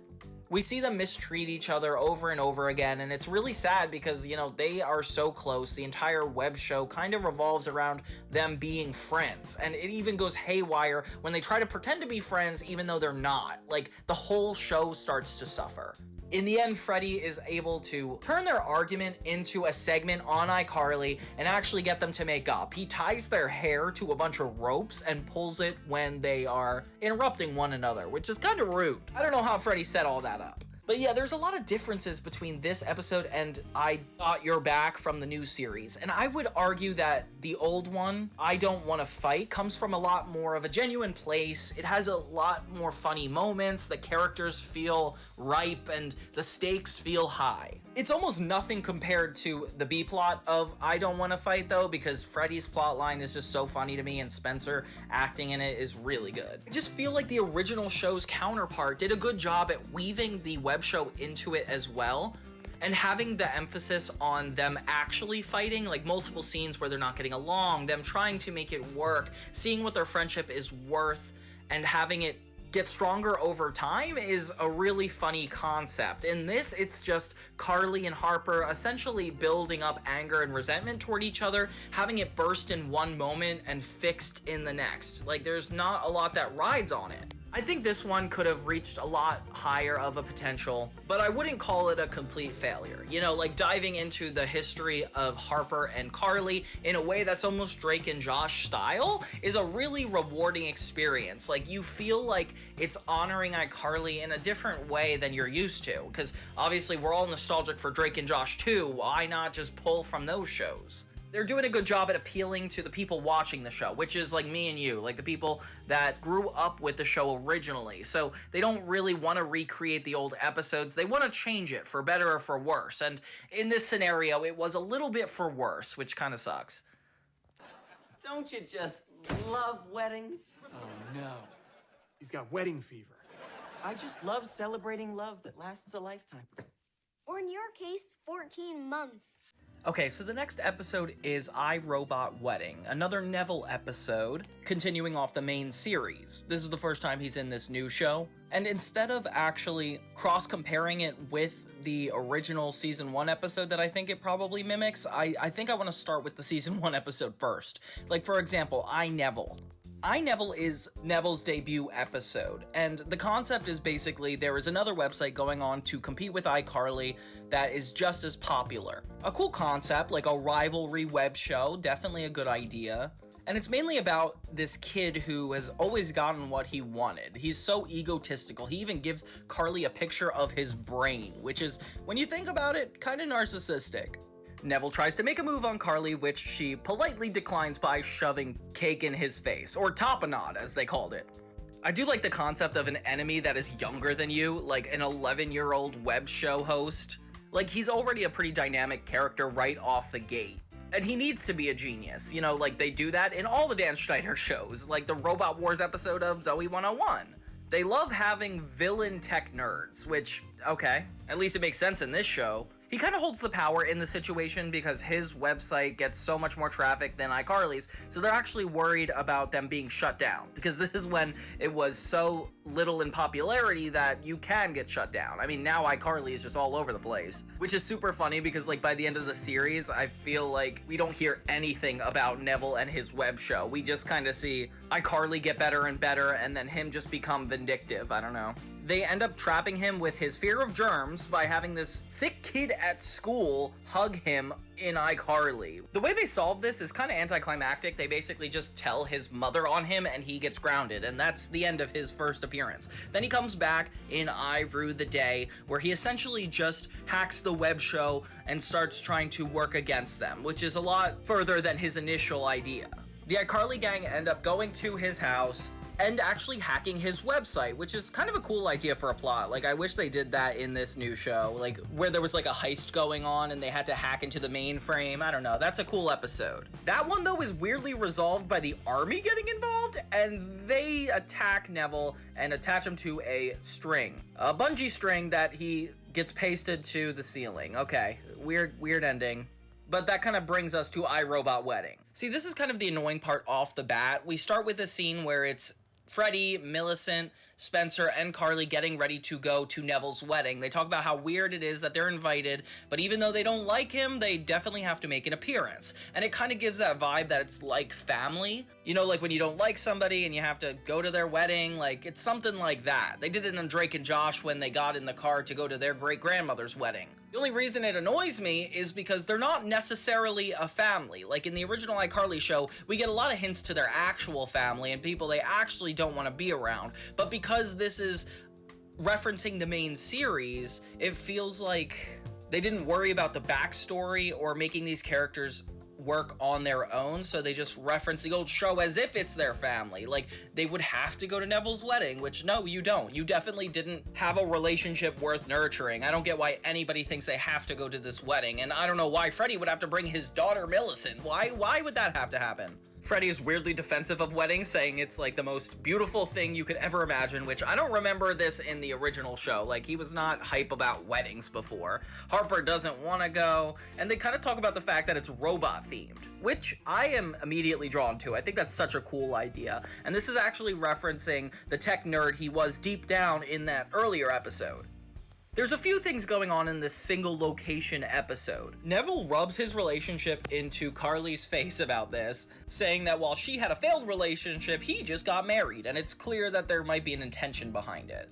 It becomes those episodes where it's like The Boy Who Cried Wolf, where it's like, oh, Neville's definitely up to something, but nobody can quite prove it, and I'm just wondering why you guys went to this wedding in the first place. Like, it sounds like you're just intentionally going to ruin it, and I don't know why Harper is here either. Like, she doesn't know Neville at all. There's a couple things going on here, and aside from the Neville situation, it's Harper and Spencer actually trying to pick up women, and whoever gets the most numbers by the end of the night wins. Really, really unnecessary side plot, but it is funny to see them attempt to one-up each other in that way. I definitely don't feel the dynamic here. It feels like they're going off to do their own separate things in parallel to each other, which doesn't necessarily make either of them more funny. And in Millicent and Freddie's side plot, he's just trying to get to know people, and she is getting in the way of that. She doesn't want to see Freddie get hurt, so she keeps coming between him and any other girl there is, which is kind of adorable. It's kind of sweet.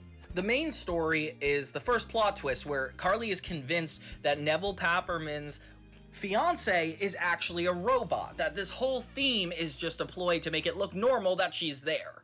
And it's funny because he has a speech saying that his family told him he needed to marry into the tech industry, which doesn't make any sense to me, but whatever. Everybody starts treating Carly weird by, like, comparing them, and it's weird that Freddie's actually the best man. Like, everything feels out of sorts. It doesn't even feel realistic. It feels like they're just taking the cast of characters and reorganizing them for, like, a single episode play. Not to say that this is a bad episode, it's got a lot of really funny jokes, and seeing Carly try to prove herself is really good. Freddie and Spencer's outfits for the wedding are to die for. I can't believe how cool a robot wedding sounds. It tries to be sweet by having the fiancé actually open up to Carly and care about the main cast, but really it's just to get out exposition, tell them that she has a secret and there's a plate in her head, which doesn't feel super genuine telling somebody new for the first time. It makes me think that she's just like a trauma dumper. It gets crazier when Neville actually confronts Carly and says he's tired of the cat and mouse game, which is so funny that he's like still assuming they have a chance at a relationship, that maybe Carly's only acting out of suspicion because she's jealous. Like, that is so far from the truth. Carly runs to disrupt the wedding, and apparently Neville announces that Prunella's out and Carly's the one taking over, which is downright shocking. It's actually kind of cool though, because it adds context to the fact that maybe everybody's there, or maybe everybody's invited because it's Carly's crew. But then everything gets turned around when Prunella says she actually does love Neville, and he never had been loved before, so he's moved by it, and then they decide to actually get married, which I would be kind of annoyed that you just tried to replace our entire wedding with another girl. Like, why isn't that talked about? And then Millicent kind of has a talk with Freddie, pushing him to go ask Carly to dance instead of any of the girls here, which, oh my gosh, guys, you're not being subtle. We know they're gonna end up together. All around, it's great to see Neville back, but guys, it feels like a little unnatural, and I don't know if I'm falling for it. This is like one of the first times after iApologize where I'm like, I don't know if I 100% agree with what they're putting out here. But hey, it's not terrible. If this is one of the worst episodes, I still don't think it's that bad. Yeah, she's gone. Best $20 of my life. We both know there's no curse. That's not great. aneurysms are the #1 cause of death for party performers. Wow. Yes, in the corner. Also, we're low on ice if they want to grab some on the way. Hello? Hello? Episode 6 of the new iCarly is called I Am Cursed, and it's taking a reference back to the original series where Carly has had horrible birthdays in the past. The whole cold open is her warning everybody that she wants to keep it low-key and not make it a big deal. We get another cameo from Principal Franklin from the original series, which feels a little unnecessary when he gets there and isn't really interested in talking to them. Like, he doesn't even say goodbye to the kids after he leaves. Look at this, just walking out. Bye. Yeah, that's crazy. They have a little bit of an existential moment when they get these letters from him that are letters to their future selves. Freddy gets insecure that he's never done anything worthwhile, like partying or anything that he thinks he should be doing, which is kind of annoying. I hate that he gets the short end of the stick this much just because he's a tech nerd. Like, I get it, like a lot of things don't work out for him, but they shouldn't send out the message that you could produce your own web show, you could get good grades, be a responsible person, and then your entire adult life you'll be screwed over. Like, that's a weird message. Carly's just happens to be about her birthday, which is kind of crazy to me. So Carly is super cautious, doesn't want to have a big blowout birthday. But Spencer wants to throw her a big blow-up birthday, and there's this funny parallel scene where Carly is talking to Millicent about why she really doesn't feel comfortable with something like that, and then Spencer is talking to Harper about how it's going to be the best idea, but Harper keeps warning him, which, I don't know, it kind of makes Spencer seem like kind of a jerk. Like, he's her brother, like, he definitely would remember why she didn't like it, like, he was there when the goat was, whatever that means. So it's clear Spencer's planning the party, and Carly is expecting nothing, and doesn't want anything, actually. Meanwhile, Freddy's suffering his midlife crisis and bringing Millicent into it, which is kind of depressing. So they show up to Carly's apartment and find a whole stash of things that Mrs. Benson apparently hid from him, including a skateboard and a bunch of other things that could be potentially dangerous. And I wish this plot was a little bit more about Freddy and his mom. Like, I feel like we could have had a little Mrs. Benson resentment episode and actually, like, dove deeper into their relationship instead of Freddy just doing what they think is comically funny. Like, it just feels unnatural to me. The only episode I could really tie this to from the original series is from the second season, actually, because I could not find a first season one, and it's called I Make Sam Girlier. Why? Just because it's a birthday episode. In that episode, Sam basically gets a surprise party, and it doesn't turn out to be the way any of the cast wanted, because they end up saying everything they love about Sam, and she takes it as a really negative thing, like they're insulting her, which, aw, that's kind of sad when you think about it. The rest of the episode is her trying to make up for this existential crisis, which is definitely similar to what Carly and Freddy are going to in this episode, but which one really did it better?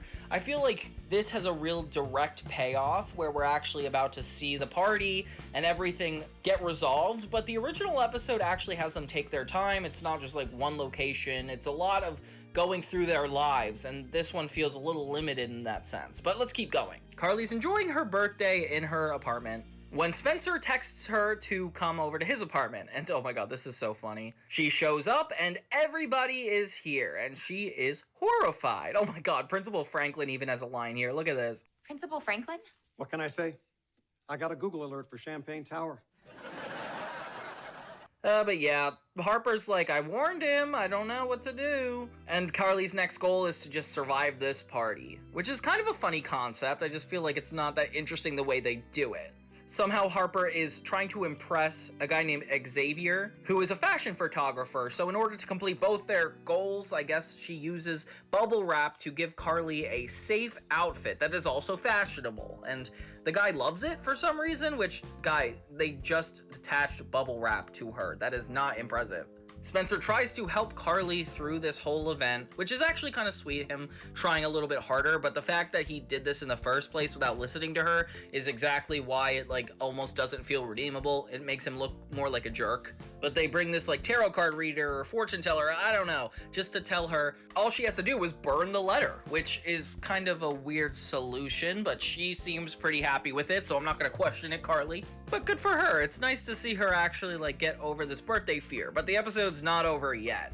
Freddy hardcore embarrasses himself by acting like a literal high schooler or college kid with a bunch of kids following him around too. Like, it's crazy. Oh my god, Doug Brochu is here again. He was an extra in a lot of the original iCarly, and now he's just here, which is kind of funny. I don't know, he doesn't look at all like his original self just because of the long hair, but I'm gonna move past that. After Carly feels like her situation's resolved, the fortune teller dies. Yeah, Spencer has to get through the end of Carly's party by making her convinced that the whole thing went super well and everything is good now and nobody died. But he died. And this is where I wish the whole episode was more circled on this, not like the last 5 minutes. This is the most interesting part.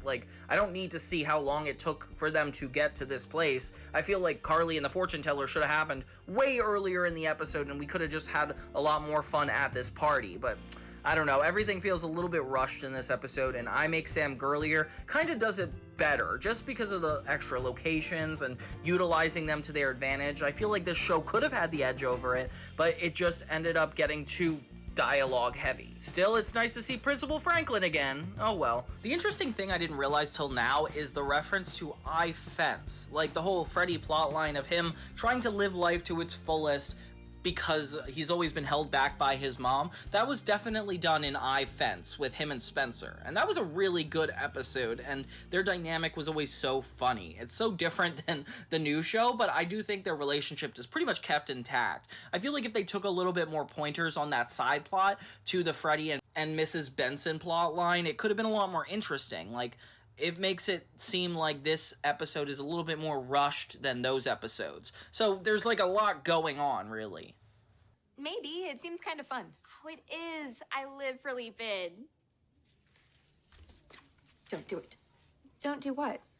Don't leap in. So the next episode is Season 1, Episode 7, I Need Space. And this one is really cool because it definitely utilizes modern technology, and it's really good when it does that. It's making me think that almost there's more ideas now than the original iCarly to really go off of, which is something that works in this show's favor. I can't imagine if it would be good at all if technology didn't advance the way it did, or the original iCarly didn't have the impact it did. The plot is that Spencer actually met a lady, and she runs this whole space that's kind of like a public office salon. It's a hangout place. I don't even know how to describe it, honestly, guys. We actually see Carly working on editing her own videos, which is interesting to me. I feel like that would have been Freddy's only purpose. Not only does he not really hold a camera now, but he doesn't even do the one other technical thing you would probably have to do for the show. Whatever. The woman that Spencer's dating comes over, and the two enjoy a nice glass of wine, which is still disorienting to see for a kid's show. Carly and Harper kind of get into a disagreement about the fact that they can't work in the same space, the iCarly studio, which, Harper, why would you think that is just allowed to be yours? This is her brother's apartment. And can't one person go to the apartment you actually have? I don't know why space is an issue here. But yeah, they meet Spencer's girlfriend through an argument about the space they had together. Spencer's girlfriend is surprisingly excited to meet Carly, which is kinda sketch. And they tell her about a whole she pitches them the ladies only working space where they would fit in really well. Harper and Carly love the idea and both agree to go.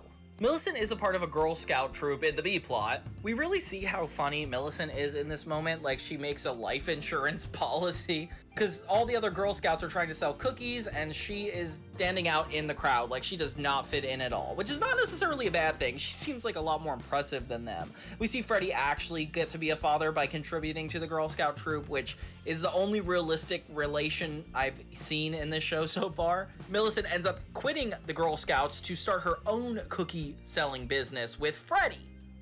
Weird. So the space looks perfect, a great co-working environment. They have all these different things to do, and they keep promoting this idea that it's the perfect place to just chill for your downtime. It reminds me a lot of how gyms are nowadays.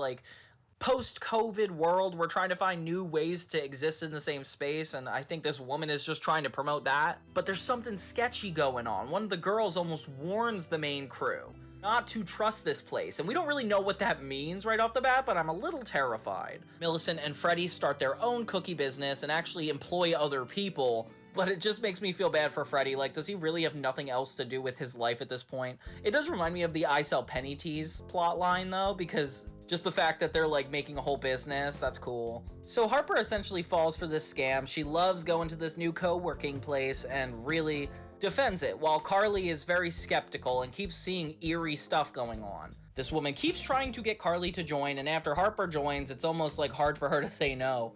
Carly tries to warn Spencer, who also doesn't believe her. And I wish he was a little bit funnier in this scene. Like, Carly's approaching you about your girlfriend possibly being evil, and Spencer is not being, like, as funny, happy-go-lucky as he usually is. He's more serious in this moment, which is kind of weird. So Carly heads back to the space to try to find proof that something's going on. She ends up finding, like, a whole security camera room and finds out that this girl, Argentina, actually watches everything that goes on in every room, which is kind of uncomfortable, especially for privacy rights. Kind of feels like a commentary on Apple and like how people are just listening to you through your phones. Like, I don't know, it's weird. This is where we see kind of a jerky side of Freddy. He takes this Girl Scout cookie business him and Millicent are doing a little bit too far, like actually making it his whole life, redesigning the website, making everything perfect, and it's definitely reeking of somebody that doesn't like to do their own creative endeavors. So once they get a job or something that they care about career-wise, they turn it into their whole personality. Yeah, that kind of doesn't do good for Freddy. I wish this character had a little bit more positive traits at this point, but what can you do? Freddy and Millicent end up getting in a fight about this and actually resolve the problem, which is sweet. I like seeing these guys actually care about one another, but it does feel a little forced at times. If this dynamic, this comedy duo like Sam and Freddy used to be, is supposed to be Freddy and Millicent, it really isn't reading that way. I mean, I get it, Millicent is devious, she could easily be the crazy person and he is the straight man, but I don't know, I feel like it's almost missing something. So nobody believes Carly until Harper and Spencer see it for themselves and actually find the control room. So this woman actually threatens Carly that she will delete Harper's hard work if she doesn't go on iCarly and promote her business, which is, wow, that's really dark. But I like that it's an adult show and actually has a lot of big stakes at mind. Spencer and Harper come in to save the day right before they're about to do it, and they actually get her to admit what she's doing is wrong.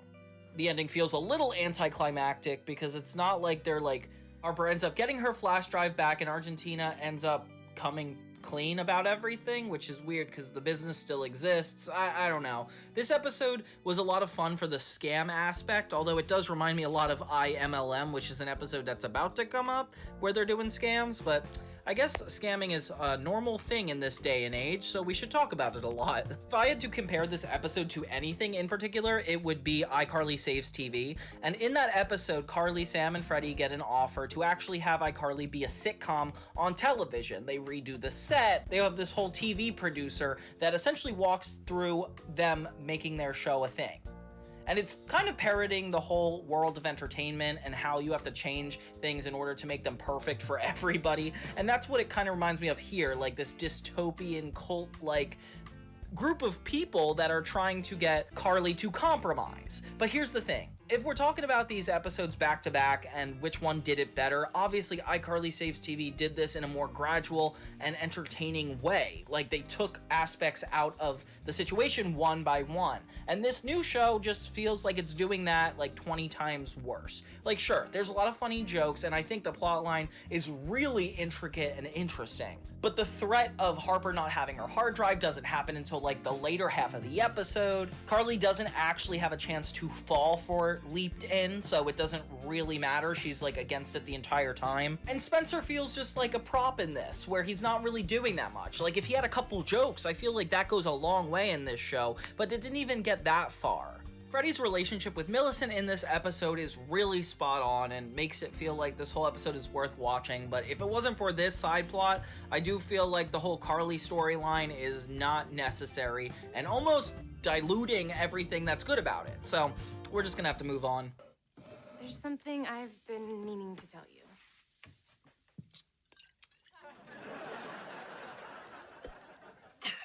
Okay, shoot. Season 1, Episode 8 is called I Love Gwen, and this one is actually a lot more fun than I thought it would be. So Millicent's mom is in the picture. I'm assuming they adopted her together. This woman's a marine biologist, and more importantly, Freddy's ex. She's in town because Millicent is going to be in the school play. Meanwhile, Carly is not happy, or at least it seems like she's not happy. The second they get a private moment together, Gwen and Carly actually get along really well. So it's revealed that Carly is almost so ashamed of her friendship, she and Gwen try to hide it from Freddy. They just don't want him to feel bad, which is kind of sweet, I guess. The B-plot in this is actually really good. Millicent convinces Spencer and Harper to help out with the show because apparently the costume designer and the set designer dropped out. Real convenient. This inspires both of them to join because they haven't really had moments where they can express themselves like that. And this is some of my favorite Spencer moments. Like, this B-plot is actually really strong. I love seeing him jump back into art just to design the school stage. Like, that's such a good idea. The episode's really sweet. It's essentially Carly and Millicent both suspecting that Gwen and Freddy kind of have more feelings for each other than they let on, and maybe they should be back together. And one of the best parts of this episode is when Carly and Millicent are actually concocting a plan to let them have alone time together so they can actually reconnect. And the only way they could do this for real is getting Freddy's mom out of the picture so they have her at a sleepover. And she says like, oh, I've never been in a sleepover before. And I'm like, Miss Benson, that is not surprising. And her craziness gets stepped up a notch. She has a puzzle that is Freddy, and it's like, okay, I don't think a mom would be that insane. Actually, On their alone time, Gwen admits to Freddy that she's actually seeing somebody, and Freddy isn't super heartbroken about this, so we know that there's not a lot at stake, honestly. Like, it kind of downplays it a little bit. But of course, that's just enough for Carly and Millicent to make enough assumptions to let everybody down. We jump to the school play, which is already fun, with Harper and Spencer taking it super competitively. A lot more interesting than them fighting over girls for their numbers. Like, this is more their speed, like fighting over art. It's a lot more about their characters and a lot funnier. Millicent goes into the play with really high hopes because she gets to see her parents finally be back together again, and this is about to get really sad. Carly is also under the assumption that this is gonna happen, and I'm kind of sad that we ditched the fact that they're friends being the main plot. Like, I wish it would be more about Carly hiding this secret. I don't think we needed to add another layer, but, you know, it's still fun. Carly confirms that this is definitely not happening, and she needs to give Millicent a signal so that way she doesn't embarrass herself by, like, devoting the show to her parents getting back together. Meanwhile, the stage starts to fall apart a little bit. Spencer made it out of toast, by the way. I don't know how he conjured up that, but it's very classic Spencer. Like, I love that he put this together. It's kind of beautiful. And he keeps coming in during the show, which, by the way, would never happen in an actual high school production, to keep fixing the set. Carly ends up going on stage in character, stealing the role from a little girl, just to use awkward Shakespeare context to convince Millicent that she shouldn't speak about her parents getting back together. And it's actually really kind of sad. It would be even sadder if it wasn't hilarious because Spencer just breaks the set, and that's just where it ends. Millicent is heartbroken live on stage, and all these parents are here to see this awkward display of affection. There's like no other kids in this show either. Like, they're not even trying to convince us this is real. Spencer definitely made up for most of it though. Like, his comedy in this is hilarious. Freddy also discovers that Carly and Gwen are friends, which doesn't really have any consequences, so what was the point of it anyway? I just wish they either focused on Carly and Gwen being friends, keeping that a secret, or Carly and Millicent trying to put their parents back together. I don't know why that had to be about both. And I wish the web show was incorporated a little bit more, or Carly's influence over people, because it feels like it's very condensed just to fit Millicent's middle school life, but I guess there's nothing wrong with that. I didn't have a problem. Now, this is going to be kind of a stretch of a comparison, but if you ever saw the episode Season 1, Episode 8 of iCarly, I Spy a Mean Teacher, it's a really fun episode. It's basically Carly and Freddy spying on Mrs. Briggs, and when they're about to get caught, they end up getting stuck in her home where they get locked in the room with all this Randy Jackson merch. The entire episode is them essentially trying to get out of their location and not get the teacher to figure out what they were up to in the first place. And pretty much you're in trouble the whole time. She ends up catching them and she makes them apologize on the webcast, and she hijacks the show just to play her Irish instrument. It kind of reminds me of the other episode, just in spirit, because it's this clash between the kids' high school life and also having the performance at the end of the episode. I Love Gwen deals with a lot of similar escalating comedy, like having Freddy's mom join them at the sleepover, the play going wrong and Spencer needing to get involved. The situations just get more and more ridiculous the more Carly tries to put her 2 cents into the situation. And while I really love the I Love Gwen episode itself, it doesn't really compete with I Spy a Mean Teacher, because all the critiques I had about the original episode don't really apply. Like, I Spy a Mean Teacher does end on iCarly, which is like the influence I said I wanted. It focuses on one main plot and just focuses on the kids. And it's just confusing to me why a show with like 20 episodes in one season could somehow be better than the show that had 13 episodes to really take their time. The jokes in the original episode just get better and more ridiculous with this whole Randy Jackson situation, and the bitterness of Miss Briggs just gets to an all-time high. It's also reminding me a little bit of the episode where they set Spencer up with their teacher. In that episode, Spencer's relationship with another woman really takes over the kids' lives to a point where they start failing classes because Spencer is not with her anymore. The stakes are a little bit different because it's from the kids' perspective, and like this whole relationship affects everything they do. But in the I Love Gwen episode, the relationship doesn't affect too much, especially when it comes to Carly's perspective. Like, if the influence and the web show were involved, maybe Carly could have had a stake in the fact them not working out, but they kind of didn't, so it felt a little off to me. But you know what? Comedy goes a really long way with me, and I had so much fun with this episode that I overlooked most of those things. I hear you saying you're good, but I still need to acknowledge the cruelty of my actions. I never should have accused you of caring too much. If anything, I should have accused you of being just so gosh darn wonderful. Come here. Now, this next one is definitely like my favorite episode. It's called iMLM, and it's good because it's dealing with things that actually go on in our time. Like pyramid schemes, scams, like the darker sides of the internet. We took time in the last 10 years to really view these things a lot lighter, as opposed to the original iCarly, when things were so new, it wasn't clear whether it was super dangerous, or even talking about web show stuff wouldn't get kids into trouble. But here it's like, okay, it's fun to joke about a pyramid scheme. Also, the commentary on pop culture is really funny. So in this episode, Carly reconnects with Griffin. Yeah, the Pee-wee baby's boy. It's already hard not to compare this episode to I Date a Bad Boy because Griffin's involved, but it doesn't really have to do with Griffin as much as it has to do with Freddy. Carly gets into the idea of crystals, and I don't know, it feels more relatable than usual. Basically, Griffin has to reach out, and they catch up with Carly thinking that he wants to get back together. But really, he tells her about this new kind of sand that almost acts as like this therapeutic aroma that can calm somebody down and make them comfortable. Carly immediately gets in on this and agrees, like it's really nice. And she too is calm because of all of it.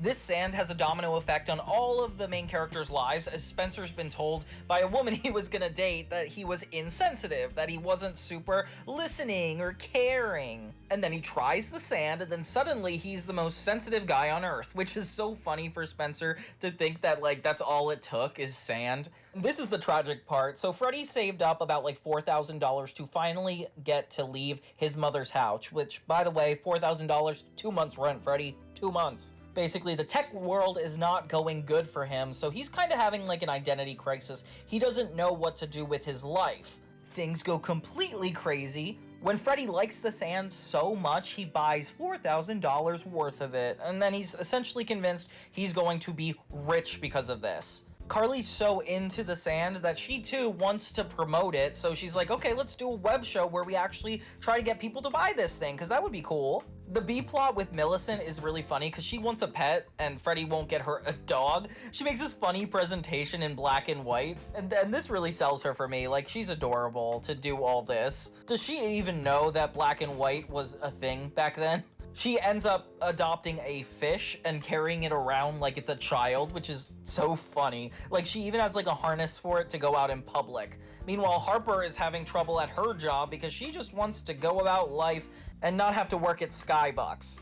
when she runs into Millicent and finds out that the fish food is actually exactly the same as the sand that Freddy, Spencer, and Carly have been using. And it's revealed that this is definitely a scam. It's a multi-level marketing scheme. Not sure if you guys heard about that, but it's basically when the whole job in itself is to recruit others, buy a bunch of faulty products, and then basically pawn it off to somebody else so that way you get the money. And it's basically people scamming other people. I hate it because I used to have friends that would fall for stuff like this and start asking other people to buy stuff from them, and it's kind of a gross look on people, which makes it even crazier that Griffin is at the forefront of this. This definitely is a great episode for Harper because I feel like she hasn't really found her place in the cast a lot of times, but here, running to quit her job just to warn the main cast what she realized is a nice way to integrate her into this whole thing.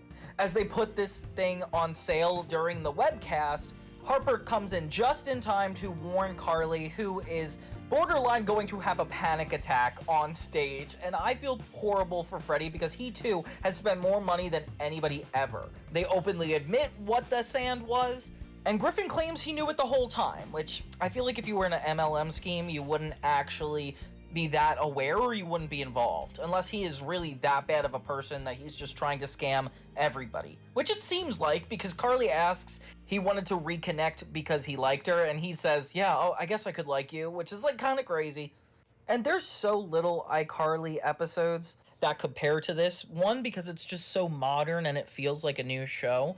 And I feel like I could confidently say this feels like a good sitcom episode. Literally, the plot goes across every character and culminates in one final showcase, which is that whole sand thing. And with Freddy being at the worst possible position makes it really fun to root for him. I feel like this is the show at its peak. It does exactly what it should do as a revival. Although it does kind of remind me of iCarly Saves TV, because that's the episode where they take the original show of iCarly, the web show, and try to make it into a sitcom, in a time where sitcoms actually carried more weight. Oh my god, can you guys imagine? But yeah, there was a distinct villain, the same way Griffin was in this episode, but there it's a TV producer. And the more they get into the show, the more they develop it, the more it feels like a scam. With Andre Harris being a guest star. No, I'm just kidding, I know that's not his real name. It's Leon Thomas III. But everything goes haywire, it just consistently builds. All the characters are dealing with the same issue, which goes up until the end of the episode. It requires all the main characters to take a really good look at themselves and see if they really want to do this, along with legal things getting in the way, the same way money gets involved in Freddy's life. So essentially, it's a damned if you do, damned if you don't situation where the characters are just plain stuck, making for better comedy than any TV show ever. So if you guys had to start the iCarly revival, I would definitely recommend this episode if you wanted to get a good taste right off the bat. Oh, that is incredible. Oh, so good. Fun ruckus here. Let's get this party started. Oh, looks like the party already started. Okay, so we have season 1, episode 10 of iCarly, I Take a Girls Trip.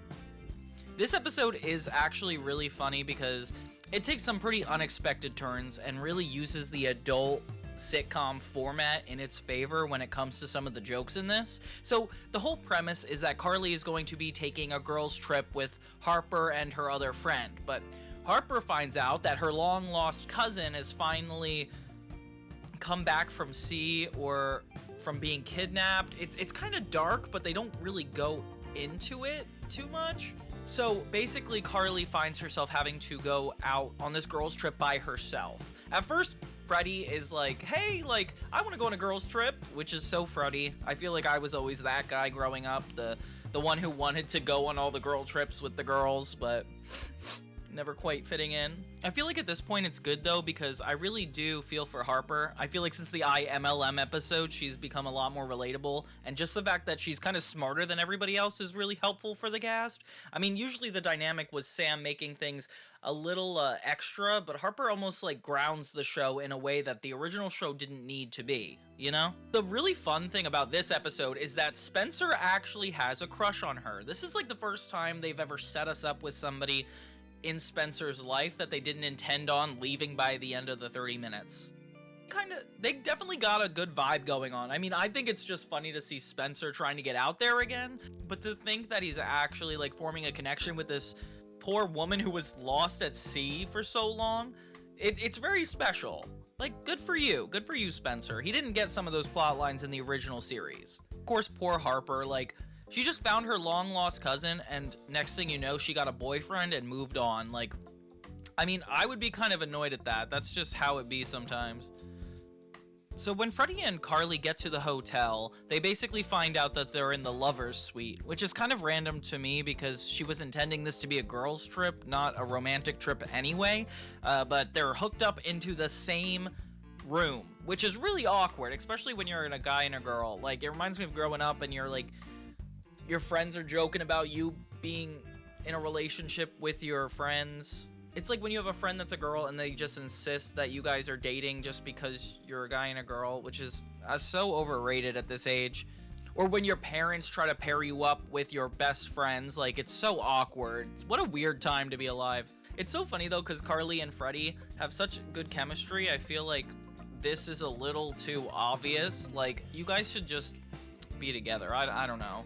They do a good job at like dodging that being the case though. I feel like the scenario makes it seem like they're pushing them together, but the characters are genuinely dodging each other and trying not to make it happen, which is making it even weirder. Like, they start using bathrobes and trying to pretend that it's like a normal girls' trip just with Freddie, but then it gets even weirder when the lights go down and the music starts playing. Yeah, the room is trying to set these guys up. This was one of the first episodes I remember really liking of the new iCarly series, being like, okay, this is actually why you would do a reboot.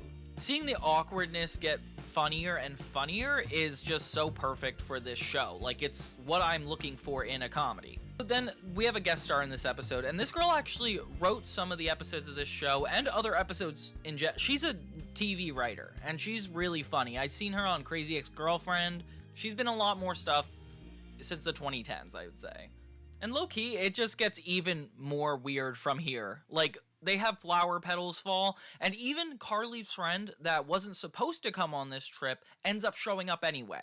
Now, the girl and Freddie almost take a liking to each other, so that actually makes things a little awkward. And we're not sure if Carly's mad because she feels jealous, or just the fact that they hijacked her girls' trip. For me, the girls' trip thing is kind of disrespectful. I feel like Carly and Freddie were just supposed to have this hangout on their own, and Freddie shouldn't be this naive to think that this is appropriate. Like, this is so rude. They end up spending a lot more time with each other than Carly. I mean, fair enough. They don't want to be in that awkward situation of just the two of them alone in a room, but this girl added to the mix makes it a little bit worse. Then it for sure becomes a couple's trip, but Carly is not the couple, which is actually kind of funny. I think this episode's really funny. And good for Freddie finally connecting with a girl. Like, it's been forever since this has happened. These are the moments that make me think of Zoe 101 in this show. Like, I feel like the original show doesn't even lean toward being like Zoe 101 more than this new show. I think it's just the two close friends being together is just, it's more natural in this, and I like that it kind of stays within the universe that we're nostalgic for, because, you know, it shows that we were interested in stories like that anyway, you know? So yeah, meanwhile, the same awkward thing is going on with Harper, because Spencer and Harper's cousin start full-on dating, and it's actually kind of sweet. Like, seeing Spencer be this into her is really nice. Nice change of pace. I wish there was more storylines like that. So now Harper's getting jealous the same way Carly is, and it is just a nightmare for these two girls. They end up having like a heart-to-heart over FaceTime, and they admit that neither of them are that happy. Oh my gosh, and then things get way over budget. No, I'm just kidding. Things get way awkward. Next thing you know, Carly's friend assumes that they are going to be engaging in a three-way, which usually I am a kids channel, so I'm not going to explain to you guys what that is. But it's basically all of the three of them hooking up, and this is drawing the line for Freddie. Like, he likes this new girl, but it's so awkward with Carly that it's just not happening, which is nice. I like that he has boundaries. I feel like early Freddie from the first series was just kind of desperate and would do anything for Carly, but at least this guy is an adult.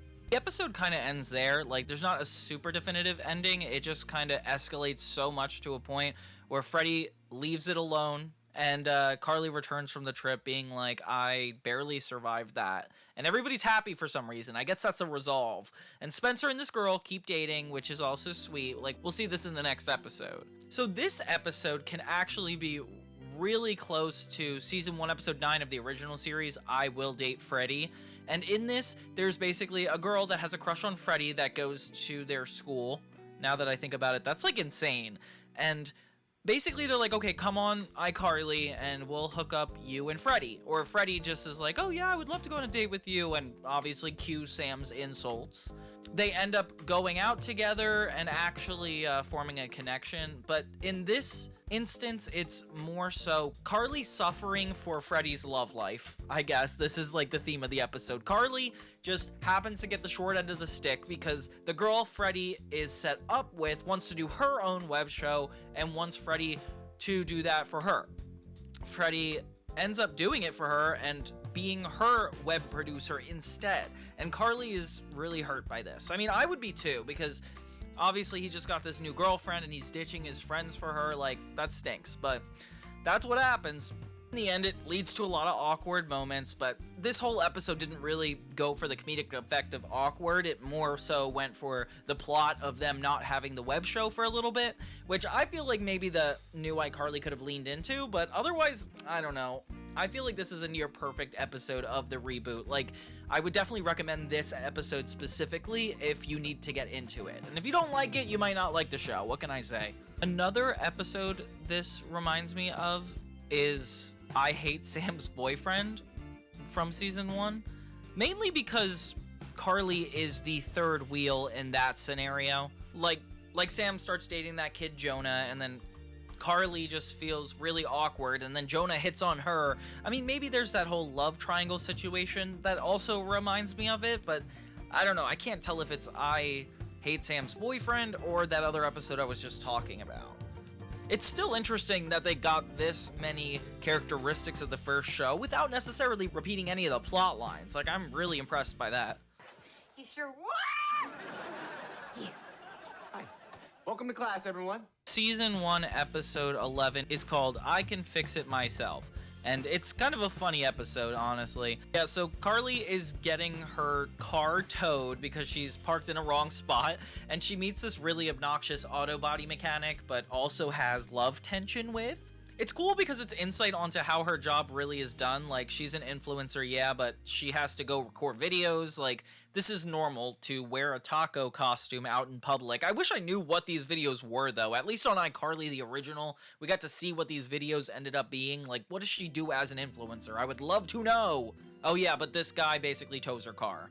And then the auto body mechanic's name is Wes. And he's actually kind of a nice guy. I feel like in the circumstances, he could be a little bit more rude, but he's pretty genuine to Carly. Carly thinks that he's trying to rip her off, essentially. Like, auto body people usually find stuff wrong with your car just to charge you. And I gotta be honest, I agree with it. My dad is an auto body mechanic, and he owns his own business. And he purposely, like, has to quote people lower just to get their trust, because most car companies will just, like, say there's something wrong with your car when there isn't, just to get a repair. So yeah, Carly, you're right for being suspicious of this. Sus of this. Freddy literally said in this episode that he had to get his oil changed, and it cost $400. Guys, as an adult, that's too much money to spend to get your oil changed. That's insane, actually. $400. Not only can you do it yourself, guys, but I still feel like if you went to a mechanic that upcharged you, it wouldn't be $400. That's crazy. That stuff should be like $100, $200 at the very max. Spencer and this new girl are now dating. And then in this episode, something crazy Harper's cousin admits is that she didn't actually get taken. So Carly inevitably tries to go to school and learn how to fix all the car parts herself, which is pretty admirable. Like, I feel like to seek out opportunities to learn more about things we should be responsible and know about our cars, This is a cool thing that Carly does, and Freddie joins the class too. It's just fun to have a new class dynamic, knowing that there's no way we would see these guys in the classroom like we used to, but actually we get a setting where things can go haywire and actually be pretty funny. And the fact that the teacher ends up being Wes, the auto body guy from earlier, Carly is kind of angry because she's like, oh, I kind of told this guy off for being a stingy auto body guy, and now he's teaching the class? Carly literally tries to convince everybody in the class that she already knows how to do this stuff just so she doesn't look embarrassed in front of Wes, and it is hilarious watching her attempt to know what to do. Like, I don't even know what she should be doing. Carly tries to learn on her own how to repair her car, and it's not happening, Carly. I mean, like, why would you pay for the class just to prove to the class that you know what the class is teaching? I don't know, it's ridiculous to me. In this episode, we actually get introduced to another kind of popular character toward the end. It's Harper's boss. She's a professional singer, somebody super famous, and she is basically walking on eggshells around her because of how famous she is. This ends up being a love story, which I did not see coming, but this is just the initial introduction of this woman. She's kind of snotty and very selfish, being the most stereotypical version of a celebrity you can imagine, which I don't even know if people have celebrities anymore like that. It's kind of funny to think that, like, Skybucks was Harper's whole B-plot this whole show, and then they kind of replaced it with this relationship with her new boss. Like, she didn't have this boss before. It's funny to think that, like, they transitioned through that, you know? And can you believe that Nathan Kress wrote this episode? That is insane to me. Like, he is already so talented at acting, and now he just gets to write stuff? Like, come on. Pretending to know how to fix a car, Carly ends up making her own car worse and needs to call Wes to help her. Wes essentially steps in and tries to fix the car for her, and we find out that it's too late. Her car did not make it, and it was unreplaceable. And it's kind of funny because they treat it like a funeral, like as if this guy Wes is delivering horrible news, and Carly takes it like terribly. We learned that actually it's because she had an emotional connection with the car and Sam, and it reminded her of Sam every time, which is really sweet and definitely a great callback, a way of featuring Sam without necessarily disrespecting Jeanette McCurdy's legacy, more like honoring her character. So yeah, when he tells Carly that her car is not gonna make it, it's like really dramatic, and he's there to console her as if it's like this horrible death. And they end up deciding to go on a date together. Ooh, okay. And then we kind of get a pleasant surprise in the episode. Not only is the Sam reference really sweet, but Spencer ends up taking the part of her car and remastering it in a way, putting his art skills to the test, and making a brand new car for the iCarly set, which is very it's very symbolic because it's like the growth of the show, but now that it has like an entirely new show, it almost is like this is our way of saying like this is going to be our new project, you know, like iCarly is fresh and new and in the future now, so we need a new car. Wow, such a cool idea. Yeah, but overall, really good episode. I wish we got a little bit more of Millicent, but there was enough going on with the main cast to be interesting enough. And I just like Freddie being sprinkled throughout this, not necessarily having to do with the plot, still having some one-liners. Oh my gosh, and I forgot to mention that Harper's cousin comes clean about lying. And this is kind of a major blow. Like, if I was Harper, I would be like more than betrayed. Like, you pretended to disappear forever? And it's so funny because it starts off as like a clever one-off joke throughout the season, like she's just talking about her cousin who got taken away, and suddenly we get to see her come back. I was not expecting that through line at all, honestly. This episode has a lot of I go to detention vibes. That's the episode where Carly and Sam get thrown into detention for an episode, but they had to celebrate iCarly's 50th anniversary. 50th web show anniversary. I'm like, 50 years, that would be insane. Yeah, so the 50th web show anniversary, just in the sense that it's a entire classroom episode, like after the second act on, it's them trying to make the web show go through live, and all these things are kind of getting in the way of it happening. It's just when they're in the auto body class, it just reminds me a lot of Consequences when it comes to like education, I guess, because Carly's pretending she knows what to do. It's a hard one. But I like that we're developing new characters and like new people outside of the original iCarly universe. Like, it's feeling a lot more of its own vibe. And the fact that they find a funny way to do it, the fact that they get Freddy still in on the storyline without necessarily driving the entire plot is really interesting. Spencer's entire subplot is also super funny. Like, if we get funny Spencer, then I feel like iCarly is kind of made in the shade already. They do a good job. Like Carly and Spencer are the center point, and it really makes it shine in these types of episodes, especially when there's a lot of external issues they have to deal with, you know? So yeah, definitely like I Go to Detention.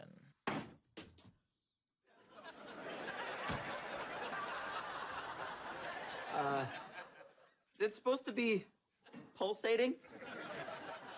Okay, the next episode we have is episode 12, I Throw a Flawless Dinner Party. And this gets back in the spirit of iCarly in the sense that, like, it's about a bunch of events conspiring and building to lead to one big event, and spoiler alert, that's the dinner party. I like how sitcoms do that with their plots. And this one was not disappointing. So, Wes and Carly are actually a thing.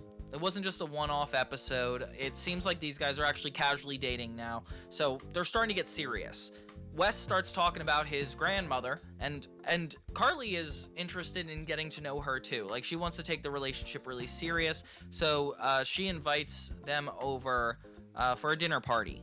The episode starts getting a little bit more meaningful, like in the way How I Met Your Mother was. Like, Spencer is at this stage in his relationship with Harper's cousin where they're starting to fight, they're starting to get out of that normal honeymoon phase. And it's really cool to see insight into that. Like, I remember as a kid growing up, a lot of the things I liked about TV when it came to relationships was like seeing how they developed, seeing how like they spent time together. You know, like these dynamics you establish with another person. And it's so interesting to think that like with every individual different person in the world, you probably have a different side of yourself that comes out when you're with them. Like, I don't know, that just sounds interesting to me. It's what makes people special, and when you're in the same room, it's like you unlock like a new power. I don't know. Millicent is really funny in these episodes. I feel like her one-liners are just really good. So Wes warned Carly that his grandmother is really not pleasant, so it's not super surprising that she's like one of the most disrespectful people ever. Like, even shutting down Millicent, a little girl. Like, what the heck? So of course Carly is going to be freaking out the whole time, like this dinner party has to be perfect. And then next thing you know, everybody's problems come into it. Like, Harper's boss invites herself into it while she's getting ready for putting on a music video for her. Freddy is going to be pitching a new web app, which is kind of fun for him, and he's involved at the dinner party. The way Harper's boss acts in this episode, though, is very irritating to me. Like, she's just asking and making requests for a home she just last minute got invited to. Like, I feel like that's very not cordial. They have some funny references to Carly's cooking, which is so funny. Like, before we're talking about spaghetti tacos, and now we're just seeing this disgusting moving piece of meat. I don't even know what this is. It's gross, though.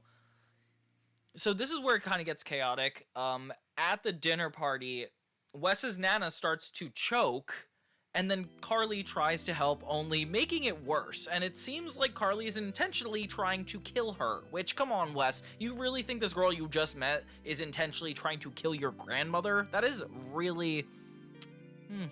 I don't know. That's assuming a lot of your grandmother. Spencer and Harper's cousin keep escalating their passive aggressiveness toward each other, and it's like so toxic, but it's kind of funny to watch. This next part I audibly laughed at because of how funny it is. So it's like such an obvious joke, but it's hilarious. So this is such a generic joke used in like literally all sitcoms, but it is so funny. So Carly goes into the room to apologize to Wes and Nona. Nona's laying down on the bed, and Carly is convinced she might be dead. I am too. Like, I'm like, oh my god, Carly, you are screwed. So Carly tries to check her pulse, only for Nona to wake up and think that she is trying to choke her out. And then, of course, Wes walks in. What literal better timing could there be for any kind of crazy outcome like that? So, as you can imagine, the party escalates, things get worse before they get better. Wes and Carly do end up making up, and everybody has a spaghetti taco to celebrate being friends, I guess. It's kind of funny because it's starting to remind me of that sitcom Friends, like another show about kids living in the city in their mid-teenage years, or sorry, their mid-20s. That's what Friends was, wasn't it? I had a really tough time comparing this episode to any episode I'd seen in the first season, so I kind of looked to the further seasons, and I'm thinking about this show. I'm thinking about the one episode IQ. That's the episode where Carly dates a guy, and it basically is about her trying to match up to his brains, I guess. He has a really high IQ, so Carly's trying to fit in with that. I feel like the whole theme is just outward approval on this one, you know, like a bunch of different things are going on. Everybody's trying to impress somebody, all culminating in this big dinner party. Something I really like in sitcoms is when they have all their stories coincide like this. It's like hard to find an original series episode that's like it because of how good this is. Like, it's almost like I could compare it to like Everybody Loves Raymond or a real sitcom, which is kind of cool. At least we still have a roof over our heads. This album is literally rocking my world. Okay, then we finally have the season finale, iReturn to WebaCon, something that they've done in the previous series, WebaCon. They did iStart a fan war, they had a lot of experiences with fans there. It's essentially like an award show for online people. So everybody comes into this episode with expectations. Carly is excited because it's apparently a glamping trip this year, WebaCon. I don't know why they would switch up their format that much, but okay. Harper promised her boss Dutch that she's gonna be able to sing at the WebaCon, which confused because it's outdoors and everything. And then Freddie is talking about how he could finally pitch to investors since there's a lot of investors there. Kind of reminds me of like a film festival type scenario. This is still in the picture and he's very stereotypical man where he's like, oh, I wish we brought all this resourcefulness, and that's kind of his whole vibe because he's an auto body guy, I guess. Before the cold open's even over, we see that the trip is a disaster. They're stranded in the woods. So it's essentially a Survivor type episode. Turns out this is WebaCon and everything, they just don't have financial resources to go all out, and that's kind of the most real thing I've ever seen. It reminds me of a film festival I went to once where it was like sounding like it was going to be this whole big deal, but then it ended up being just a bunch of people in a room watching a movie. It's so crazy to think how money separates like a really good event from like a really awkward event. At any opportunity of positive experiences like singing or like doing all this stuff, Spencer's like, nope, that'll attract the possums, can't do that. And so it is essentially like a boring retreat. Cool piece of lore, apparently Spencer had lent Freddie money in the past and he'd only lost it. Like, he's embarrassed to say that he lost some of Spencer's money. So when Spencer's trying to cheer him up and is like, no, this is still an opportunity for you to pitch to investors, like maybe I can invest, like Freddie is too much in his own pride to let that happen. So he's like, no, like I'll figure it out on my own, I don't need help from you. Wes and Carly start having disagreements.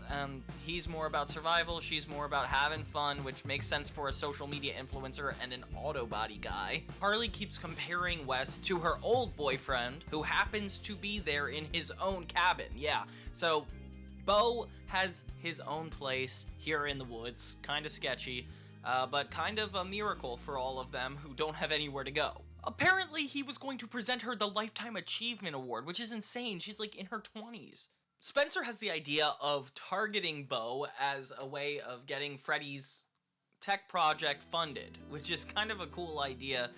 It's fun we have like an actual reason for this character to come back, not just for like Carly or to split up her and Wes, which by the way, him and Wes have a lot of awkward male moments. Wes and Carly start to have some tension, which I totally agree with. Poor Wes has to deal with the fact that her ex is here. What the heck? A storm comes, and next thing you know, they all have to go into Bo's cabin. Oh my god. The storm gets worse and worse with everybody's lives seemingly on the line. Like, this whole thing is about to collapse. And it's so funny because Spencer is just sitting there listening to his headphones the entire time. He doesn't even get like a wink of what everybody else is going through right now. We cut to the next day, and everything is kind of a mess. Like, they're still in the woods, but this time they don't really have a cabin. Harper admits that her and her boss, Dutch, has really hit it off, so I guess they're gonna be a relationship soon? Freddie gets an opportunity to pitch to Beau and he's like epically failing, so Spencer pretends to be a dog and interrupt. It's so random.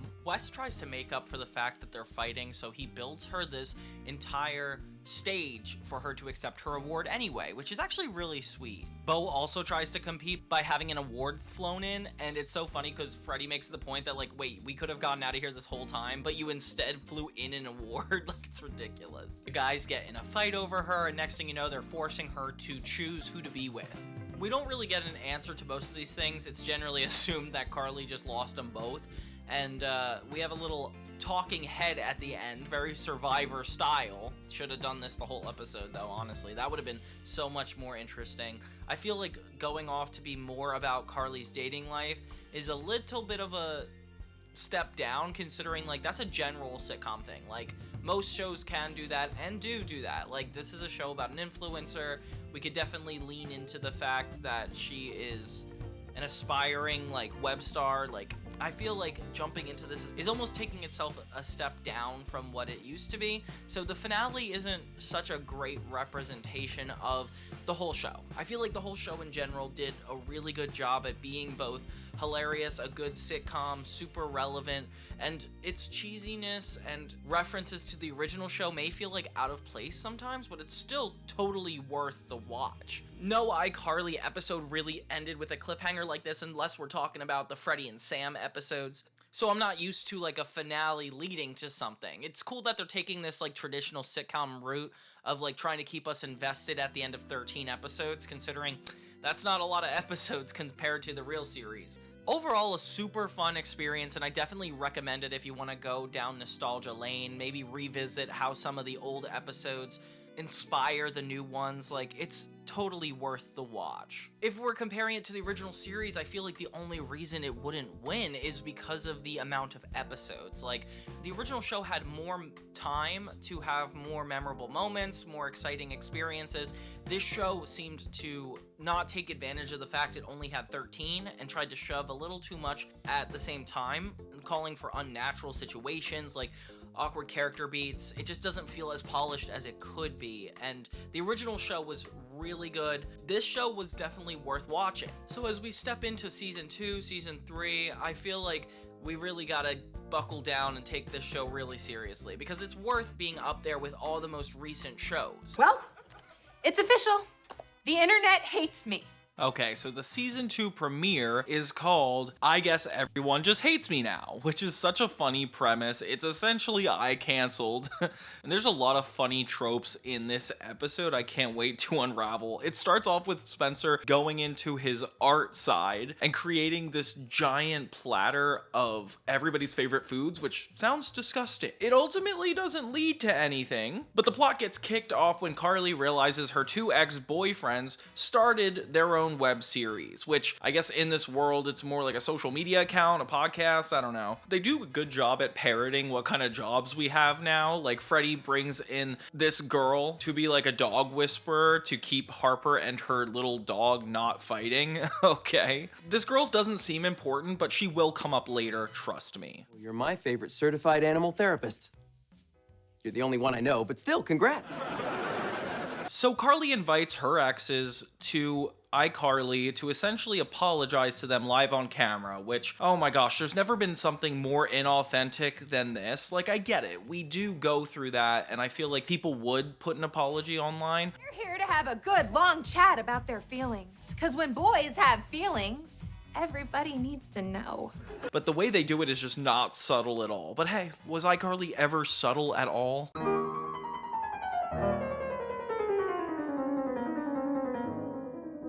Getting excited in the apology of it all, Carly ends up telling them she already has a boyfriend. Oh my gosh. I'm in a hot relationship. They're bothering her because they say she's the ice queen, she has no feelings just because she couldn't date them. Ice Queen. Which is a really good commentary on true relationships in this day and age. I feel like people are quick to blame another person for not being compatible when really two people just cannot work out. Like, it's normal. Freddy jumps in to save the day when Carly is not knowing what to say and says that he's her boyfriend. Oh my gosh. Then the entire world goes crazy because apparently everybody has always wanted this. The Creddies are just like iCarly super fans who want me and Freddie to get together. You know, Carly, Puss Freddy, Freddy. You can see I'm a Creddy shipper. And it's really funny watching people fangirl over Creddy. Even Freddy's mom does it, but honestly, her take on this is really confusing to me. I feel like she's just being weird about it, and the thing she says, like singing to Freddy when he sleeps, like that's just nuts to me. There's an actual genuine moment between Carly and Freddy when they're getting ready to go to this whole event. She actually asks him if they're having feelings for each other, and he's like, no, definitely not. I hate that they call themselves like somewhat exes. Like, it's like, no, you had a crush on each other when you were kids. Like, it really wasn't that committal. I don't think we have to take it that seriously. So Spencer is in charge of throwing this party for Freddy's like CEO debut. This party needs to be the opposite of lit, so let's get dim. And it ends up being like a lot more of a funeral, which is definitely a funny bit. Who died? Even the animal therapist shows up, which by the way, she's coming in soon, get ready. And yeah, so this whole thing looks like a disaster. What sad event does this remind you of?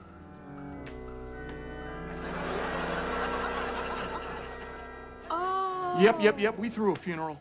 But Spencer is like determined to make it not weird, so he runs around trying to make people have a good time, which is actually super funny. This is a good bit. Carly is still convincing everybody her and Freddy are together, but then things get complicated when Freddy starts to connect with the animal therapist, and they've been flirty a lot, so this isn't super uncalled for. The only issue is there's a lot of influencers there that are ready to see Freddy cheat. And next thing you know, nobody's defending Carly. Like, oh my gosh, of course a guy cheats and then Carly's the one that's taking the rap for it. Even Mrs. Benson, like, doesn't feel bad for Carly. Like, why? Carly and Freddy end up addressing this to the whole internet, and that's kind of how the episode resolves itself. This is so crazy to think that our culture really does this. Like, we do genuinely give all of our life updates now firsthand and personally to the camera. Like, what a crazy time. It's definitely a strong opening to a new season, though. I feel like everything I was worried about of the last season is just completely abandoned this time. And if we get more of Miss Benson in this way, I am definitely down for this new season. But there's a lot more surprises to come, so let's stick around. Episode 2 is iObject Lubbert, and this is one of the episodes where you'd like be scrolling by, and because you see the name Lubbert, you would click on it, or at least that's what I did. I was like, okay, cool, a nostalgia episode. Starting to realize this pattern with the second season. I mean, there's only 10 episodes, but there's a lot of guest stars. I feel like at least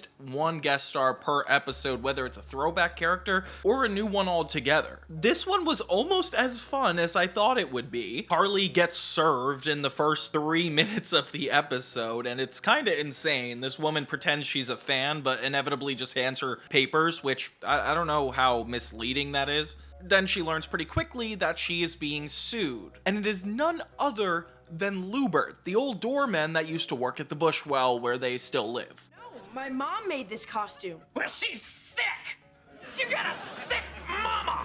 It's funny because they have a moment where Freddy and Carly are explaining to Harper what they did on the web show. For one, it kind of reveals that Harper never really watched the original web show, which makes a lot of sense. And two, it shows when nostalgia doesn't hold up. Like, Carly and Freddy think it's hilarious, and she's like, this is actually kind of torturous. And it kind of reminds me of like when people bring back old tweets or like old videos that are offensive. Like, that's kind of the vibe I'm getting here, which obviously I could relate to very heavily. We see Lubbert for the first time in the courtroom with Spencer defending Carly. Already red flag alert. I don't know if this is gonna go well. And he seems like handsome, well put together, nothing like his older counterpart in the original series. So immediately, like, something's up. And you think it's gonna be like a big plot twist, but it's kind of anticlimactic. He just reveals that he's suing Carly because he lost his war. And he used to be really handsome, and now he's ugly, which that actually is a funny concept to think this guy believes that like his life is ruined now. There's kind of an annoying bit here where they keep referencing Austin Powers. $1 million. And I think that's weird that they keep like referencing things that actually exist in our culture, considering the original show was just like making up stuff, and this one like kind of dives into some real topics, which is pretty jarring most of the time. What's in the box? What's in the box? I love how Carly actually apologizes. It's earnest, and then she turns to the judge and is like, "It's okay, we made up." And it's like, no, that's not how the real world works, especially our legal system. I don't think a public apology does anything anymore. Lubbert starts calling people to the stand one by one, starting with none other than Freddy, who was actually involved. I don't know why Freddy's not being sued. It's like just Carly. And he's able to actually like get these people to turn on Carly pretty quickly. And this is funny because obviously we expected Lubbert to be the guest star, but I didn't expect Guppy to be involved in this. They have a picture of Noah Monk, who played Gibby, which is kind of crazy that like they couldn't get him, especially the fact that since they had his image means he must have gotten paid somehow. So I guess he like was half in, half out. Guppy's funny because honestly like the excuse to say happy birthday is kind of perfect. Happy birthday! They call up Chuck, who is Spencer's enemy from the mysterious liquids in the first series. Wait. Is this water? You wish it was water? And he looks really close to being the same. It's actually really funny. It feels like I'm rewatching the old series like 100%. If they ever had like a revival just for like a half hour and couldn't do the whole show, I feel like this would be the premise, like everybody kind of turning on Carly and friends because of the stuff they did when they were little. And you're telling me Miss Briggs couldn't have been a part of this? Like, how fun would that have been? Things take a wild turn when they bring Mrs. Benson to the stand, and her and Lubbert have insane chemistry. Like, what the heck is that all about? Oh, let's take a quick break to go to the B plot because we can't just ignore it. It's just Harper and Millicent basically wants to be Harper's best friend. So it's a bunch of scenes with her trying to connect with Harper. And it's kind of cute because it's very like Gen Z versus millennial. Like Harper thinking her life is ruined just because a kid wants to hang out with her. Like as if that's like a horrible, horrible thing. It's funny and it's necessary because obviously the main cast is a little bit busy this time around. The twist is that Lubbert is actually trying to sue for ownership of iCarly, which definitely feels kind of far-fetched. I wish Neville was Neville. I'm about to rid the internet of iCarly forever and you're bumming my joy. Neville would be great in this episode. I can't believe this isn't the one he came back in.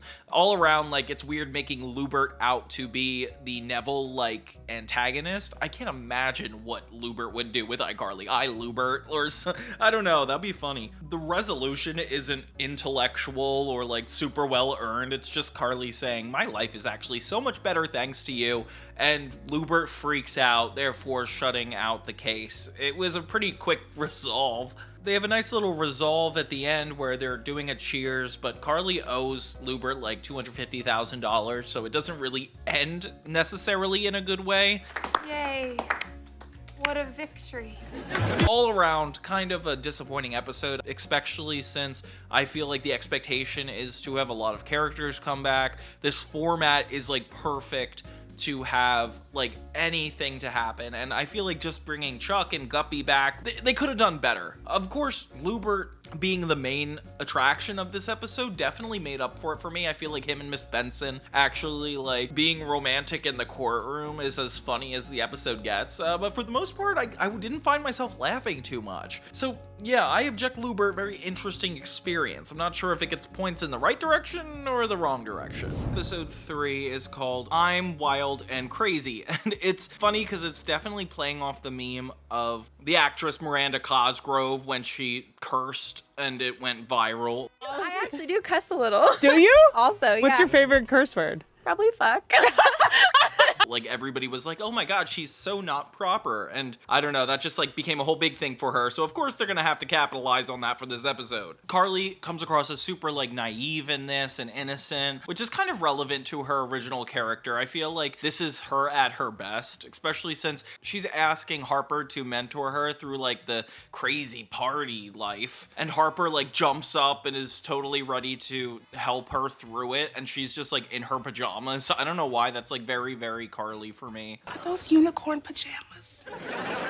It makes me like her character a lot more. I feel like this episode already has some good positive points for me. The B-plot's actually kind of important here. Spencer wants to support Freddy and his whole like app development deal, and he's like a CEO, so like cool. He did the party in that first episode, and now he bought the groovy smoothie to use as Freddy's new place. Which is kind of an awesome idea, like to use an old set and repurpose it for a new setting. Like, it's definitely a good idea. It reminds me that we haven't seen the Skybucks store that was in the first season. Like, remember when that was like a central location when Harper worked there, and now it's just like kind of thrown out the window? Honestly, that's an improvement for the better. More points for the show for that. This scene though definitely reminds me of Tebow. I wish Tebow was more involved in this.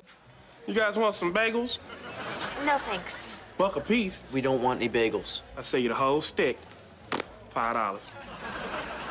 Bye. But unfortunately, haven't seen him in a while. He would have been good in the iObject Lubbert episode. Oh, I feel like that's going to be a pattern from now on. Every time I see a new character, I'm going to be like, they could have been on that episode. We learned that Millicent can speak an entirely new language, which is kind of hilarious considering she's like smarter than everybody on the show. It kind of makes me sad because I remember when I first heard about the iCarly reboot, it was like more focused on Millicent versus Carly.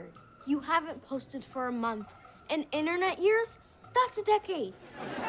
It's okay, Curly.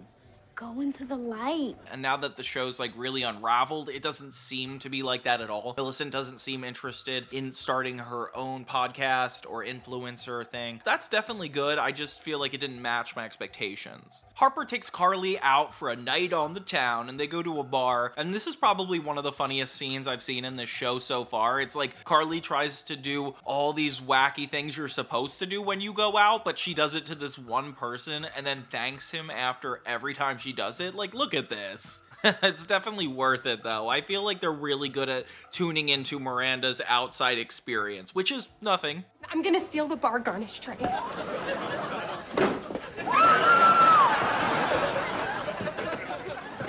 You can keep the olives. Yuck. Carly kicks it up a notch when she's like, I want to get a tattoo. And then suddenly Harper's the one that's not on board. I like this. I like it when characters take things too far. Carly jumps into the fountain, which Harper ends up following, and suddenly nobody's having a good time. The mall cop even arrests them and takes them to mall jail, which is definitely really funny. I think that's a funny bit. Did you guys steal black lipstick to get back at your mom too? Especially since Carly still doesn't understand what's fully going on. But if that doesn't work, I can do my Borat impression. Ooh. It's the best. My wife.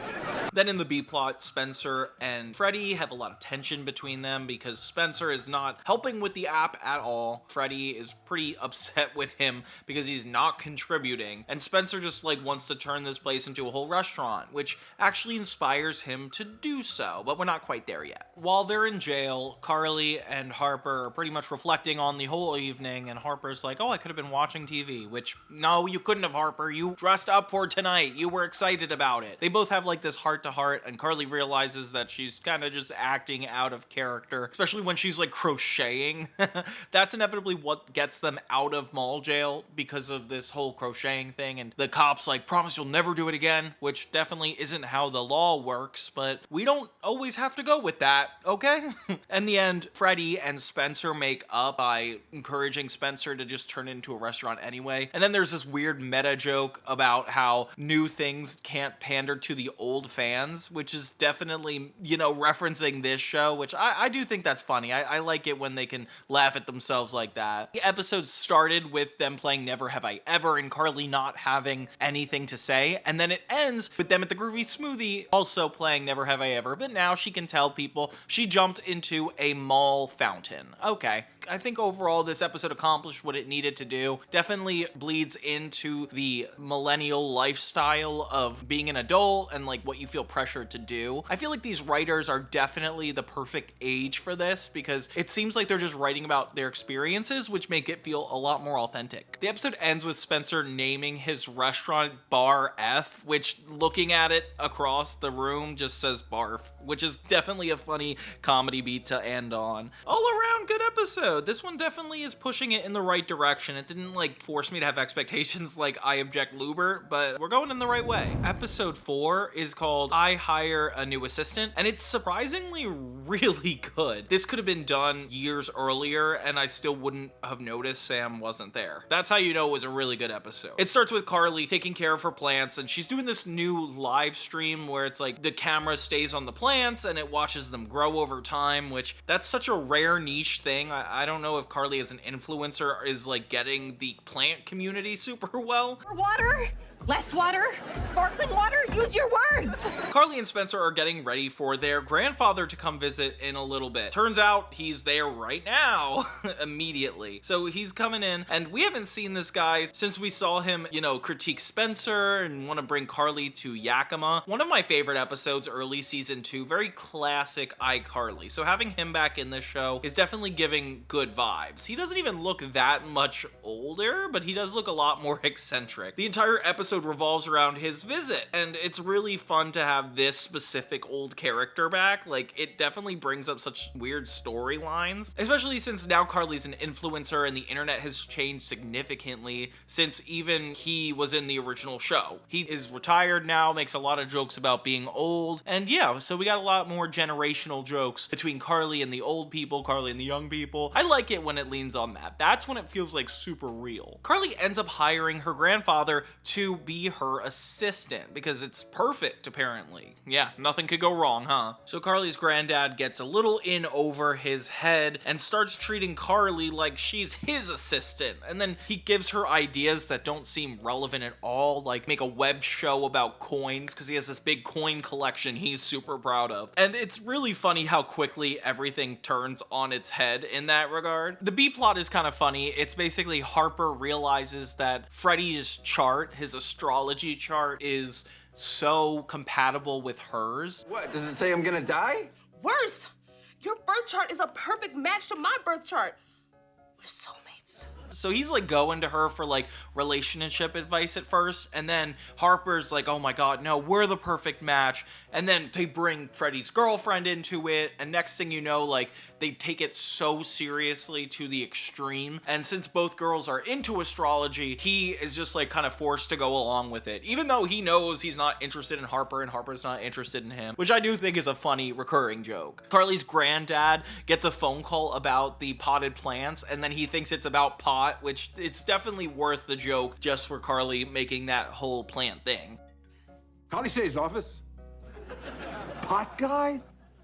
My granddaughter's not a druggie. The 60s are over.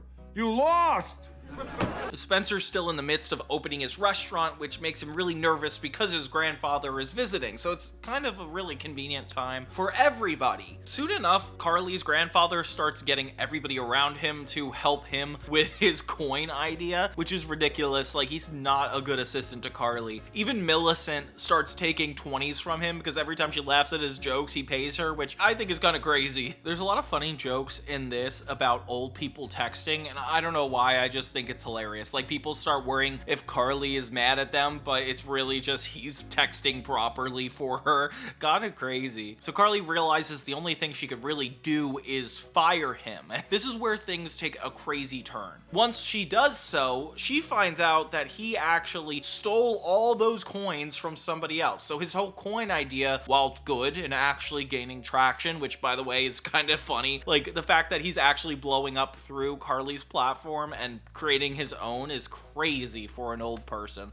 but very true to the times we're living in. Carly realizes that there's this guy and he sounds like a gangster and he's like, I'm going to kill you if you don't give me my coins. And it's like, oh my gosh. We take a pause from that to go back to the B plot where Harper and Freddy's new girlfriend Pearl are trying to figure out who is the perfect match, which Freddy still doesn't want to do. They decide that the only way to figure it out is salsa dancing. Very random. There's a little bit of a threesome joke that Freddy thinks is about to happen, and just realizing that it's not is probably my favorite part of the joke. And yeah, so they end up salsa dancing at Spencer's new restaurant. Okay, that was a really quick way to open a restaurant. Yeah, so then Carly's granddad decides to meet with the coin guy at this restaurant, and the two old people start fighting in front of everybody. Spencer comes through and saves the day when they find out that the coins are actually on one of the people's pants, and they just give the old man the pants and he's like, okay, cool, yeah, these are the coins. But really he just stole them to put on the wall of his restaurant, actually leading to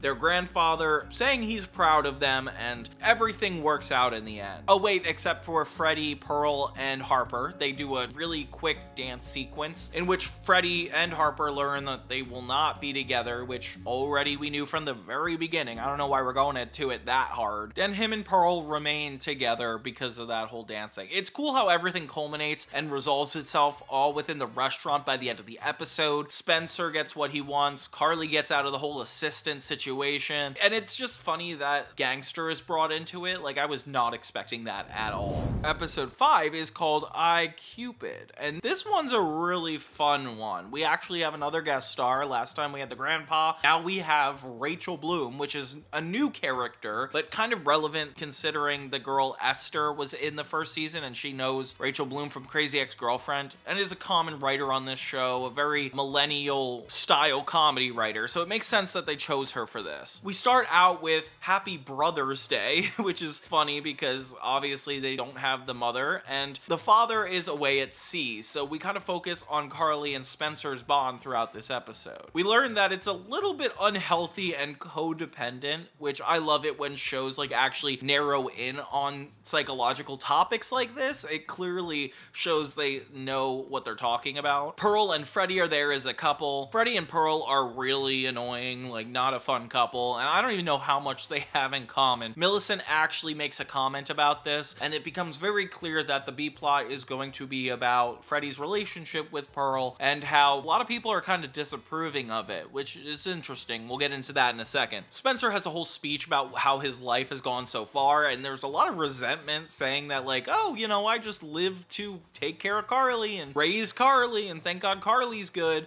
And you definitely notice these hints. They are not subtle. Carly and Harper see this disdain from Spencer and realize it's time to finally get him a girlfriend, which that's always how it is, guys. If somebody's miserable, get him a girlfriend or a boyfriend. It just seems like that's the sitcom answer to everything nowadays, isn't it? So they get this famous psychologist. I don't know if she's actually a psychologist. She's like an Instagram famous relationship expert, and she quote unquote knows exactly how to find the perfect man and what to look out for. So Carly and Harper hire her to help set up Spencer. Her name's McKenna. They do a lot of stereotypes. It feels like the live action version of a Cosmo magazine, the old Cosmopolitan. If you know what I'm talking about, you know. One should just be tall.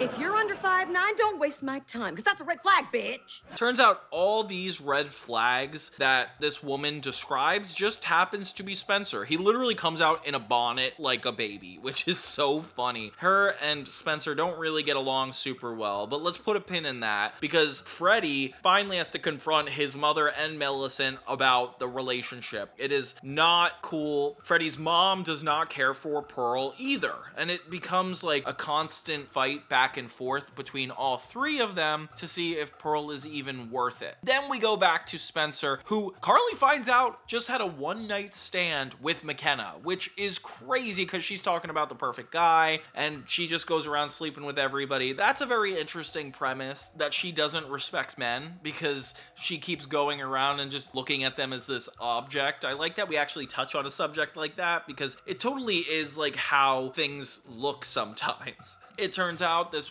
was only a one-night stand, and even though Spencer has feelings for her, she just kind of walks away from the situation, which is kind of funny because it's a plot that could never happen in the original iCarly episode, because you can't just have one-night stand episode. It doesn't work like that. But yeah, Spencer is heartbroken because he genuinely cared for her. Aww. Harper, determined, is going to help give Spencer a makeover to make McKenna regret this whole thing, maybe even win her over. Crazy, because it's one of those plots where it's like, oh, if you dress better, then maybe you'll attract somebody. They invite McKenna back over and give him a complete makeover. Mr.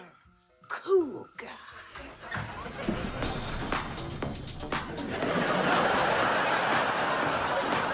I don't know how to describe what he looks like. He has frosted tips, he has a V-neck t-shirt and a tattoo that you can't really translate, which Harper says is what McKenna describes as the perfect man. So yeah, Spencer's dressed as the perfect man and he looks like a freak. Freddie tries to stand up against his mother because he's acting like a baby most of the time. Pearl actually acknowledges that he is a mama's boy. So true. So it's kind of weird. Freddie's world is like bouncing off a lot of realistic scenarios where sure, he might not be in a good relationship, but he's in a weird relationship with his parents and vice versa. So he's like, okay, I want to move out. I'm gonna take Millicent and not you, mother, because you don't approve of Pearl. McKenna kind of trashes Spencer and is like, hey, you know, why are you dressing like this? Are you and Carly even like a healthy relationship, or are you super codependent? And it juggles between being an episode about Carly and Spencer or just Spencer. Oh gosh, it's just weird. It doesn't really know what it wants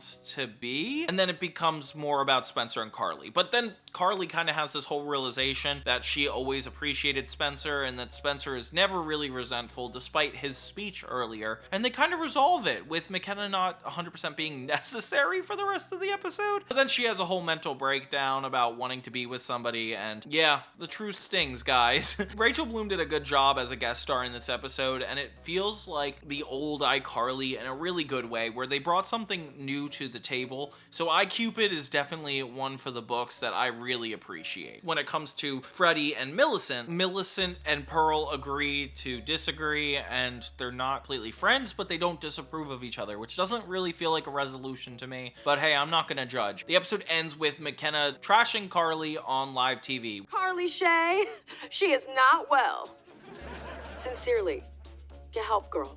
Which, does anybody have any more? Yeah, if I saw that on the cell phone, I think I would be just as effective. But you know, we're not gonna get nitpicky. Now, episode 6. Whew, guys, let me tell you, episode 6 really changed the iCarly revival game for me. They did something I never expected them to do on a reboot of a TV show. And you know what? We're gonna get into it in a minute, but if you guys have seen this season, you probably know what I'm talking about. This episode is called I Build a Team, and it's about Carly bringing together an old producer, Freddie, who helped her create the show, and a new producer, this guy that she met in Italy, who has his own management company now. And guess who the guest star is this time? Josh Peck. Yeah, we're getting Josh straight from Drake and Josh and putting him into the iCarly universe, making the show nostalgic in a completely different way than we could ever have anticipated. Carly's just struggling to keep up with the web series all on her own, so she needs extra help. So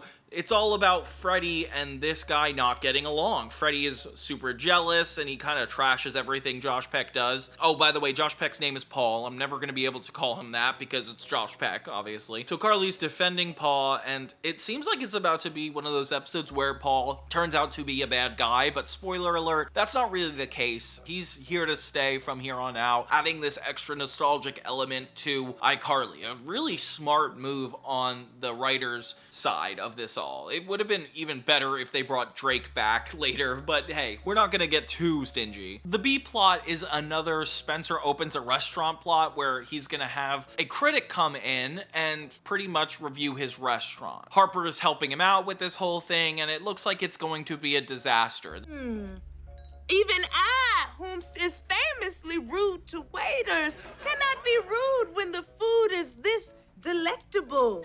This is one of the most stereotypical sitcom tropes ever, so we're just gonna move on for now. So Paul's back in person, and him and Freddie are not getting along, especially when it's live and they're recording Carly meeting with a fortune teller. Do you know how I die? No, don't tell me. No, do tell me. Is it poison? I hope it's poison. Which feels like a really cool influencer thing. I feel like somebody would definitely do that on like TikTok, is like their reaction to this whole fortune telling thing. But yeah, Paul and Freddie are not getting along, which is so funny because they keep getting in fights, which I'm kind of not on Freddie's side about this. Paul is just trying to help. Guys, come on, give him a break. So Carly takes this to the next level, inviting them both to come to an escape room with her. Oh no. So the episode just ends up with them in an escape room and Freddie and Paul having to work together, with Carly becoming nervous about the enclosed spaces at first. I always wanted to learn the flute. I just had to say that before I died, which is obviously happening. A lie, and she was just doing it to get them to bond, but then she realizes that the escape room is so much longer than she anticipated, and she does end up freaking out. Like the I Space Out episode, which was so long ago, honestly, but it's cool that we're bringing back one of her fears. Calm down, take a deep breath, all right? I feel like I'm inside a walnut! Yeah, Freddie and Paul really don't get along, but really it's Freddie not getting along with Paul. I feel like Paul's trying his best, but Freddie is just a hater. Maybe because it's like a Drake and Josh reference, but who knows. Back at the restaurant, things are not going super well until this critic actually starts to like most of the things going on, but he inevitably is like, you know what, this has not got the Spencer Shea touch, which I guess he knows him as an artist. Kind of crazy that that even comes in, until Spencer hits the table, it gets set on fire, and then he's like, this is a Spencer Shea experience, which it's like, oh, I forgot Spencer had the ability to just set anything on fire. Oh, man, just bought this broom! That is a really funny ongoing joke from the first season, but it's kind of annoying that like it didn't come up at all in the last like 5 episodes. I mean, you could argue there was no real reason for it to happen, but I don't know, Spencer would have always found a way, you know? In the end, Freddie and Paul learn to work together along with Carly, and yeah, we've got a new dynamic for the show, something that you can't undo. Like having Josh Peck be a main character is kind of wacky to me, but you know what? If it doesn't work out really well, sue me. So yeah, Spencer had his whole resolution, Freddie had his whole conflict. It was a good episode for the side characters, that's for sure. One of my favorite parts is the physical comedy where Josh has to lift up Freddie to solve the escape room puzzle. And I don't know, just having an escape room a part of it is so relevant, because I feel like, especially since COVID, like that was just like a normal outing thing to do, especially if you're a millennial or Gen Z. I feel like after college, a lot of my friends and I were like, oh, let's go do an escape room, like the same way you would go to the movies. So that was an interesting cultural moment for me to reflect on that. I don't know, I'm feeling old now. Well, I thought we were done. You're not done. You still have 4 more decades to escape from. But yeah, for the most part, the charm of the original show has gone back, and I am like not even noticing it. And that is something I really like. I feel like from iObject Lubbert, I was noticing it too much, and then now it's just completely gone to the back of my head. So you guys were right. The show is definitely warming up to me. And yeah.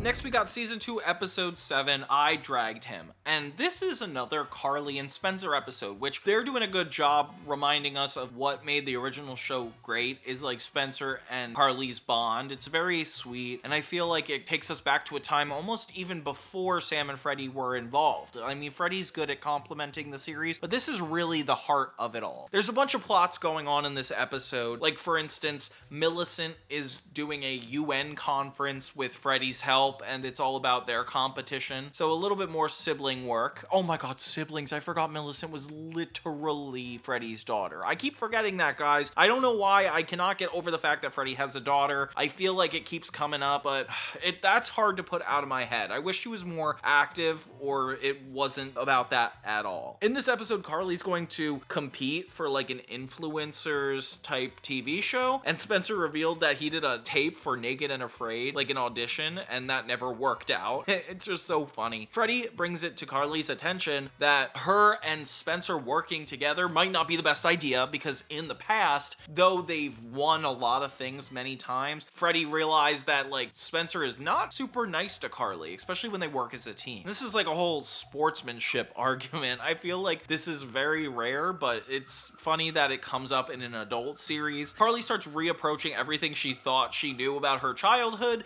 and realizes that maybe Spencer wasn't the best partner. And she tries to keep it a secret and tries to play nice, but it becomes a lot harder the more obnoxious Spencer gets. He starts taking over and like being an obnoxious team captain, and she cannot shake that from her conscience, which is funny because obviously we all have that when we make a realization in our lives and then everything becomes apparent. You know, like you start seeing a flaw and it becomes more and more obvious to you. That's kind of how Carly's relationship is with Spencer in this episode, which is kind of fun because we don't see a lot of negative sides of Spencer, but I definitely see being competitive as a really fair one. In the B plot, this is kind of crazy. It feels like an excuse just to get drag queens on the show, but Harper is trying to make an impression for this whole fashion event by dressing a bunch of drag queens, and she has her own interpretation at first, learns that they all want to be Reese Witherspoon, all from different movies, and yeah, they couldn't let her know that beforehand. Okay, interesting. Alexa,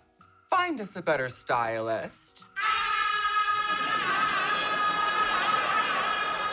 So yeah, so Harper takes it upon herself to give everybody an assignment that is related to Reese Witherspoon, but then when they don't like it and don't like who she assigned which parts, then they take over once again. So it's just constantly them bashing Harper and Harper trying to turn things around, which kind of sucks because they're just taking advantage of Harper. On the way to the event, Spencer and Carly start arguing with the cab driver, which is kind of funny seeing them like actually disagree with each other, but like take it out on each other. It definitely feels like a Disney Channel games type setup because like they're wearing the bandanas and they're getting ready to go to this event, and they learn when they get there that they actually missed the audition, all because of Spencer. Oh my gosh. So Carly pretty much blows up at him and is like, because you're a bad sportsmanship and everything else, and yeah, she pretty much explodes. See kids, this is why we don't keep things to ourselves. Resentment builds and it goes everywhere. It's like puke, but you can't clean it up. So at the event, they give Carly special privilege, which she actually comments on. I think that's kind of funny.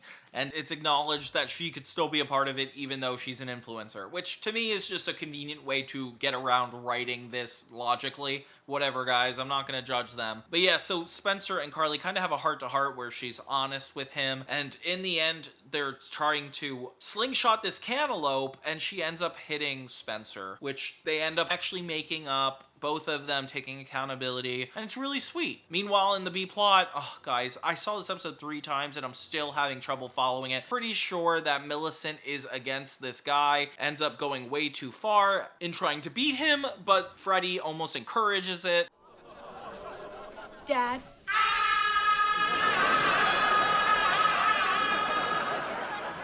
Destroy Gavelmeyer. Meanwhile, the drag queens come to Spencer's restaurant and actually make a huge deal out of their new outfits, making it a lot better. They reveal that apparently the fashion showcase was off this whole time and Harper's been making these dresses for nothing, which is really disrespectful. I would be so angry if I were Harper. But in the end, she wins because they get to flaunt around Spencer's restaurant and everybody gets to know who she is. Meanwhile, Millicent finally takes down her arch rival, which we never hear about before and we never hear about again. So that's all I could really tell you about this one. This episode was I Dragged Him. And it was definitely a little bit of a misstep on my end, but you know what? It's okay to have 1 or 2 of these every now and then. Let's see if the next episode kind of makes up for this. Episode 8 is called I'm a USA Bae, and USA Bae is a parody of the American Girl dolls, which is so funny because they're good at being meta at really random times, but then sometimes making references to real cultural events, and it's hard for me to follow. This episode's cool because Paul comes in pretty quickly, meaning that Josh Peck is a normal character in this. Unfortunately, he's not given a lot of really awesome jokes, so he feels a little bit misplaced. Although seeing him and Freddie act together is very surreal. I can't get over it, especially since they never were like actually in something together. So yeah, Josh, Paul announces right off the bat that he got Carly a deal to have a whole doll line named after her. Oh my god, that's cool. So the doll will look like her and girls could take it home and buy it and be inspired. And it's great. You know, Freddie and Paul seem to be getting along a lot more, and the conflict starts to be more about Carly and herself. They get the doll and it is very inappropriate. I don't want to get into it, but you could pretty much guess from the imagery here that it's very physical when it comes out. You're not that top heavy. Yeah, so everybody kind of makes fun of it for a second, as they would do on a normal sitcom, and Josh is trying to pretend this isn't a horrible, horrible thing. But Carly is super offended by the fact that they looked at her and only see this, which is fair. I don't think you should ever put out something like this. Very good commentary on like how females are sexualized and like essentially like sold for money when it comes to products like this. And yeah, it's definitely a real life issue. The B plot for this is really funny. Freddie's insecure that his relationship with Pearl is kind of dwindling, which kind of makes sense because it's been nothing but hurdles since it started. And yeah, it's funny watching them have a plot together. I really like Spencer and Freddie. The fact that he's like so separate from the regular plot is very interesting, because then it kind of gives it to Carly and Paul, which is nice to see Josh and Megan back at it again.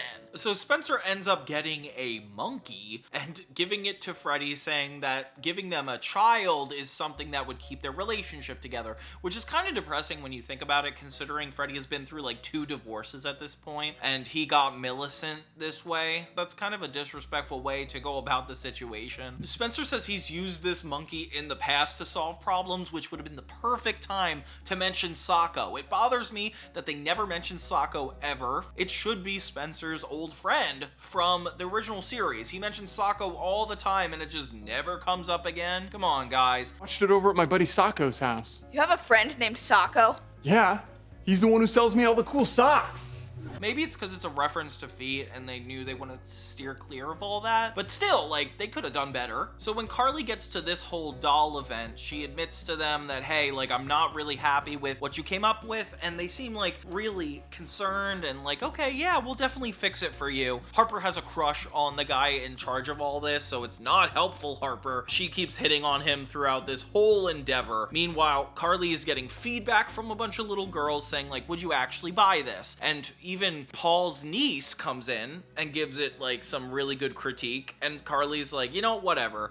So she is not getting the feedback she wants. She just really doesn't want to be on this doll. Paul is like running into a moral dilemma because he doesn't want to rock the boat, but he still wants to support Carly, even though not putting out this doll would make him not be able to afford a coffee table in his living room. I don't know why that's relevant, because it's clear they're trying to make this character likable and work for the long run, because obviously this is the perfect moment for his character to turn and actually like be against Carly, but it doesn't end up being about that. The solution in this episode kind of gets a little crazy. Carly and Harper end up taking all the dolls and making them look morbid. Yeah, they just pull out the hair, they like move all the aspects that made it what it was, and Carly's happy with that. You know what? It's better than just releasing something that's really trashy and makes her look bad. Even though this is kind of trashy, makes her look bad. Like, even the kids can't look at it at the end. But yeah, it's nice that Paul got to keep his charisma and Carly didn't end up releasing this doll. This company's never gonna work with Carly again. That's unfortunately how it's gonna go. But it's cute, the location that they're at this whole time. And Harper never ends up getting with that guy. Oh no. But Carly does get a moment where she gets to see a little girl like actually appreciate Carly and her doll for what it is, and that's a really nice moment. It's nice when the morals are followed through. It's just annoying because it's like saying that you may not win even if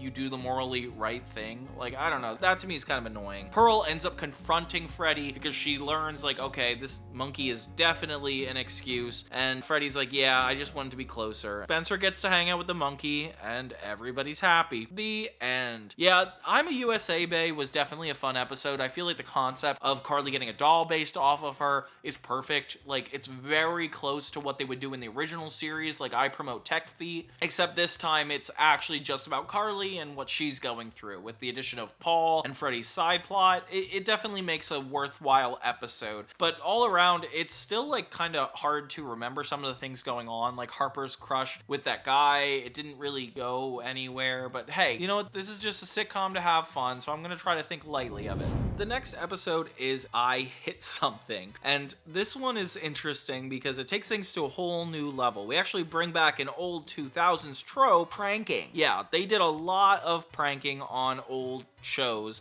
like specifically iCarly even. Like, Spencer had a pranking addiction, which will come back up. In this episode, it starts out with Carly going with this guy to his prom, as if like it's this really nice gesture for this kid who's gonna die, but it turns out he is a prankster and not really gonna die. He was just pranking him, and it was all for this YouTube video, which definitely would happen nowadays. He's the prank prince, and that's what he's known for. Definitely getting into the world of influencing the exact way I would expect iCarly to get into.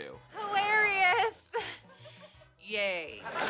It's crazy because of course we're on episode 9, which means there's only this and one more. Like, how quickly is this series going by for me? Carly's character takes a really interesting approach to the problem in this episode. So Carly hires a online influencer who is a joyologist, a made-up thing that like shows that she's certified in bringing joy. I don't know. And yeah, she's like telling Carly like, you just need to hit something, like get your anger out. Next thing you know, she takes Carly to this whole like boxing rink, and we learn that she is trying to get Carly to be a part of a fight club. Okay, so you think it's about to be a normal episode until these girls meet a bunch of other girls that want to fight her. Is this a Squid Game? And this new influencer is like, yep, you just gotta fight people sometimes. We don't talk about Fight Club. Let me guess. The first rule about Fight Club is you do not talk about Fight Club. No.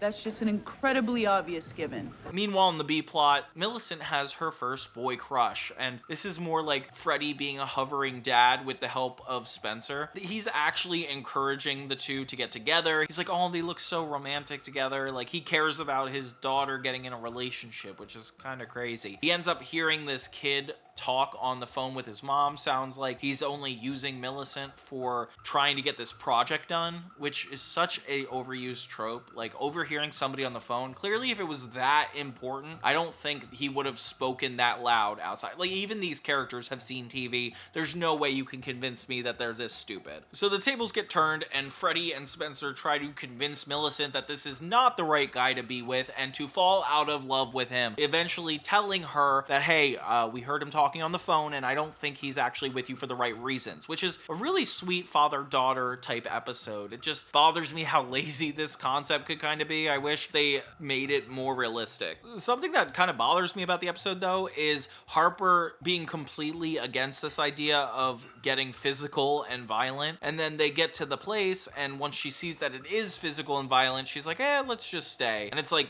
I believe that Harper at least thinks there's another way to go about this, and her character just kind of gave up on helping Carly, which puts her a little bit negative in my eyes. I wish I could unsee that, but I really couldn't. Carly ends up actually getting fully into this, and it doesn't become like a throughout over time thing where she keeps going back. It more so stays in the time period. She ends up fighting the influencer and punching her in the face. Oh my gosh. They try to justify it by having Carly use all the anger she felt toward the prank prince and using it on her. And then things get really twisted when this whole boxing ring thing is stopped by the prank prince, saying that this entire thing was invented by him. Oh my gosh, what? So this is such a convoluted ending that I did not see coming. I definitely kind of think it's funny, so I'm gonna have to give them a pass on this one. Good job, guys. But it feels like a Neville type plot, like not just like a one guest star and their revenge plot. I feel like they bring new people in and out to kind of go against against Carly, but none of them stick, so it doesn't feel super consistent, especially considering the original show did have like consistent players. Here, they're not really working with that. I do like how Carly is like pushed to her limit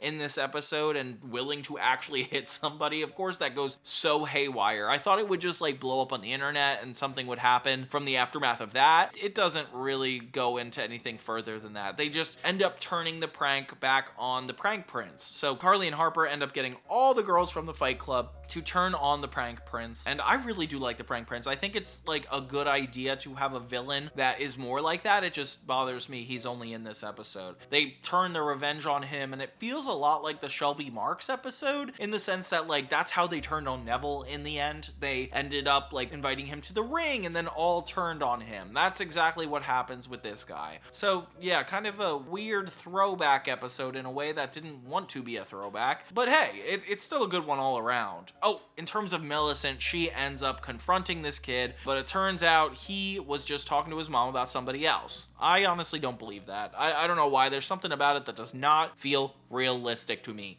But it's kind of sweet. It ends up being like they become boyfriend and girlfriend, and Freddie gets nervous, and that's kind of how the episode ends. Leading us to our season finale. The final episode is I Throw a Flawless Murder Mystery Party. Immediately, I'm not super excited about it because this is kind of what they did in the first season where they had Carly's boyfriend's grandmother at dinner and it had to be the perfect dinner. This one is another lead up to an event that feels high stakes in nature but doesn't necessarily get that intense. This one is circled around Freddie's birthday, which is kind of exciting. I feel like we never really had an episode about that ever in the past. And his relationship with Pearl is on thin ice, as it's been throughout the season. It's so weird seeing him try to maintain a relationship. Literally going from like a monkey to lies to versing his mother and daughter. Like, it's just, there's so much going on in Freddie's life. It's hard to take it lightly because it's such an intense thing. But hey,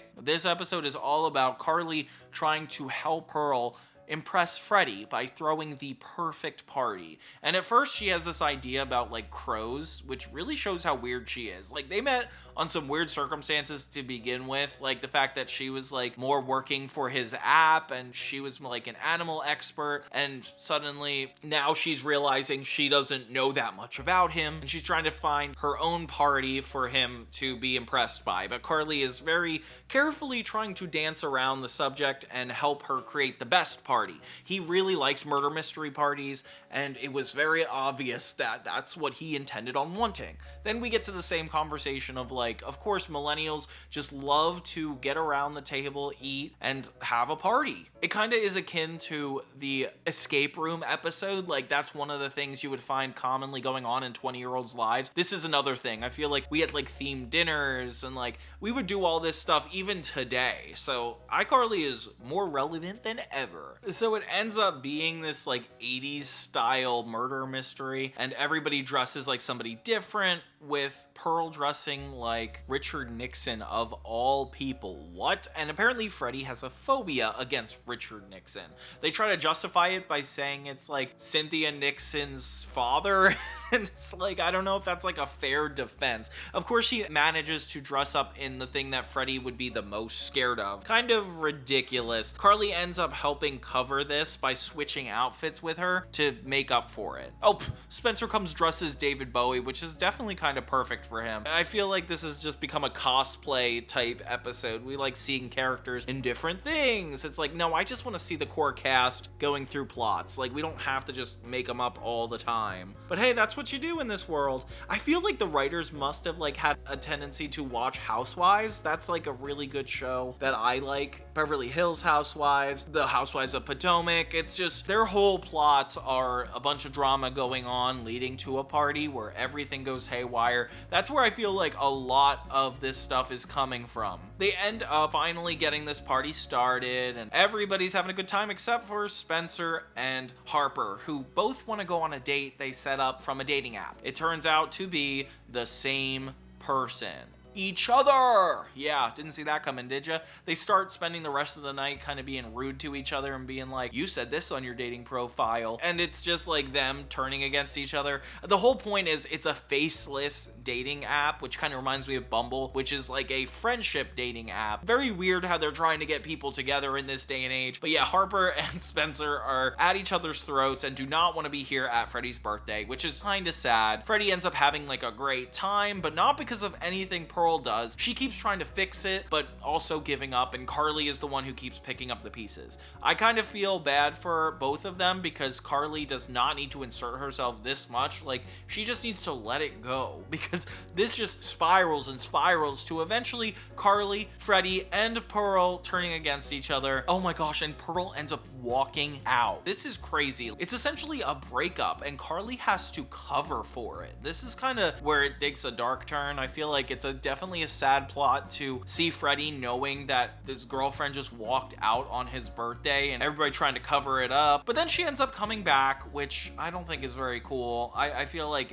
you're gonna walk out. But yeah, she does come back and they end up breaking up. Aww. She says basically, you and Carly might as well be together because it seems like you're in love. And Carly's dressed like a guy at this point, which is so funny because her and Freddy kind of look alike. So thinking them as a couple, out of all moments in this entire thing, this is the perfect time for it. So yeah, iThrow, a flawless dinner party, took a turn in a way I didn't expect. I didn't expect it to become all about Freddy and Carly dating, but I'm not surprised it had, because I think I remember promos for this coming up way before. But it's definitely a great way to end it with like a little bit of a cliffhanger. We still had Paul involved. We didn't really get a lot of resolution to him. He just got 2 episodes and moved on. But hey, they're building on nostalgia that I did not see in the first season, and it's become its own thing really quickly. So everybody online was right. This season is definitely an upgrade from season 1. I had a great time watching it over and over again. I feel like they're getting really good at knowing who these characters are outside of the dynamic. I wish we could bring back Gibby, Sam, but hey, that's never gonna happen. And when we take that into account, it's pretty good. Honestly, the whole 10 episode thing really bothers me. I'm not gonna forgive it because I thought this would be 13 episodes, but it was only the first season.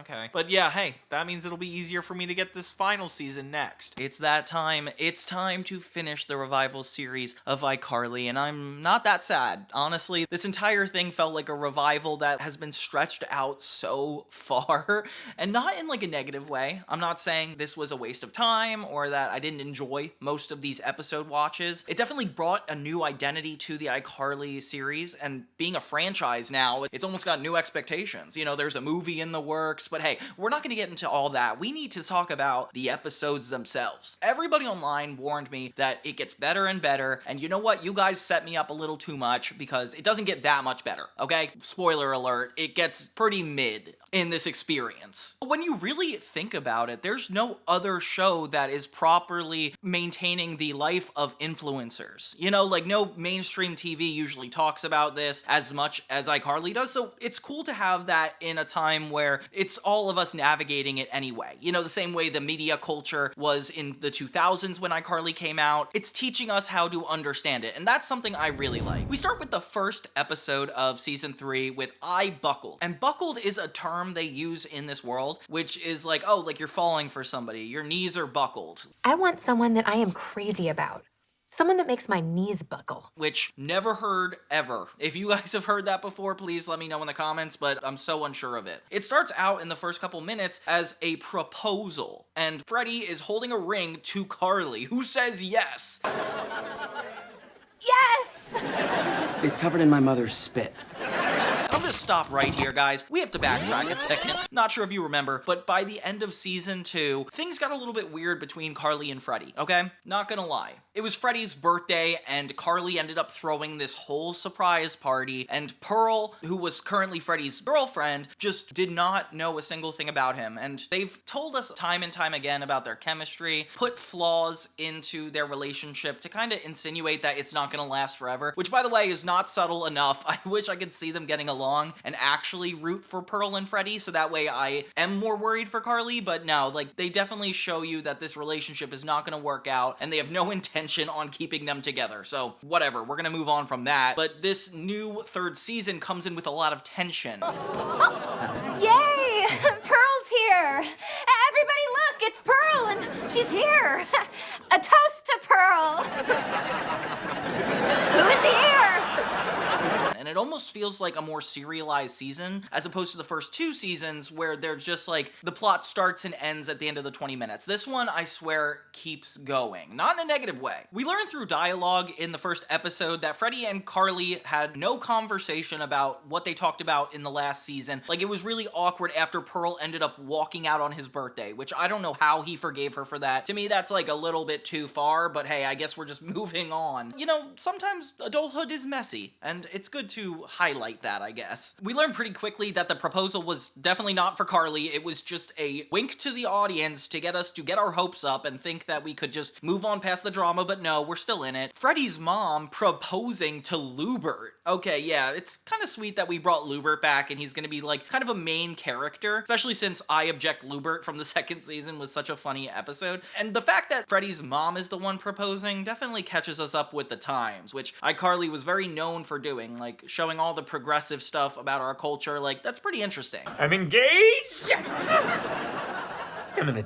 dig up my mom and laugh at her face! So Carly and Freddie confide within their friends. Freddie confides within Spencer and Carly with Harper about everything that went on between them. And they do a good job at like catching us up. Oh my god, Spencer says he's too smart for therapy. That is the funniest thing I think I've seen. I can't do therapy. Too smart for it.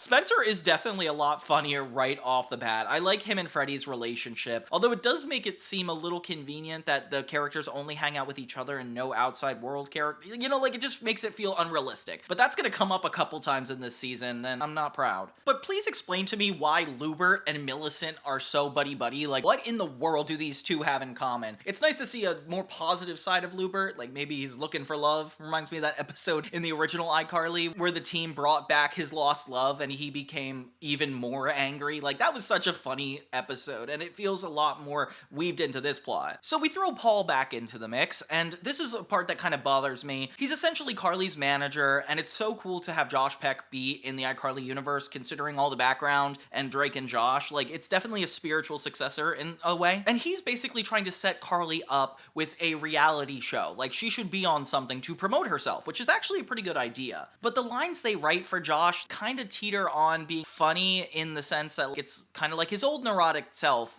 but this guy is more of a producer, headstrong. So when he hears about this love triangle going on between Carly and Freddie and then Freddie and Pearl, he's like, we need to lean into that and make your life about that. Oh, so it's a love triangle? Because that's a hook. Amore triangular. Amore triangular. Which is actually a pretty good commentary. That is totally how it is nowadays. Turning real life into content, not thinking about how that's gonna affect people. And then it becomes kind of like the I Saved TV episode of iCarly, where Josh brings together everybody. Oh, I keep calling him Josh, Paul. So Paul brings together Carly, Spencer, and everybody to film a show. And he even finds somebody that could be somewhat related to Carly, but it's just another influencer. He just wants to get her on the show. A lot of small pokes at the entertainment industry in kind of a negative way, given everything going on in it. I don't know, it's kind of sad to think about. So I don't like watching it on iCarly. Spencer keeps insisting he's going to be the host of this, but that's like not that type of show. Kind of funny, but it doesn't actually go anywhere until he actually gets on camera and tries to host it. Welcome back to the most dramatic episode of any show ever.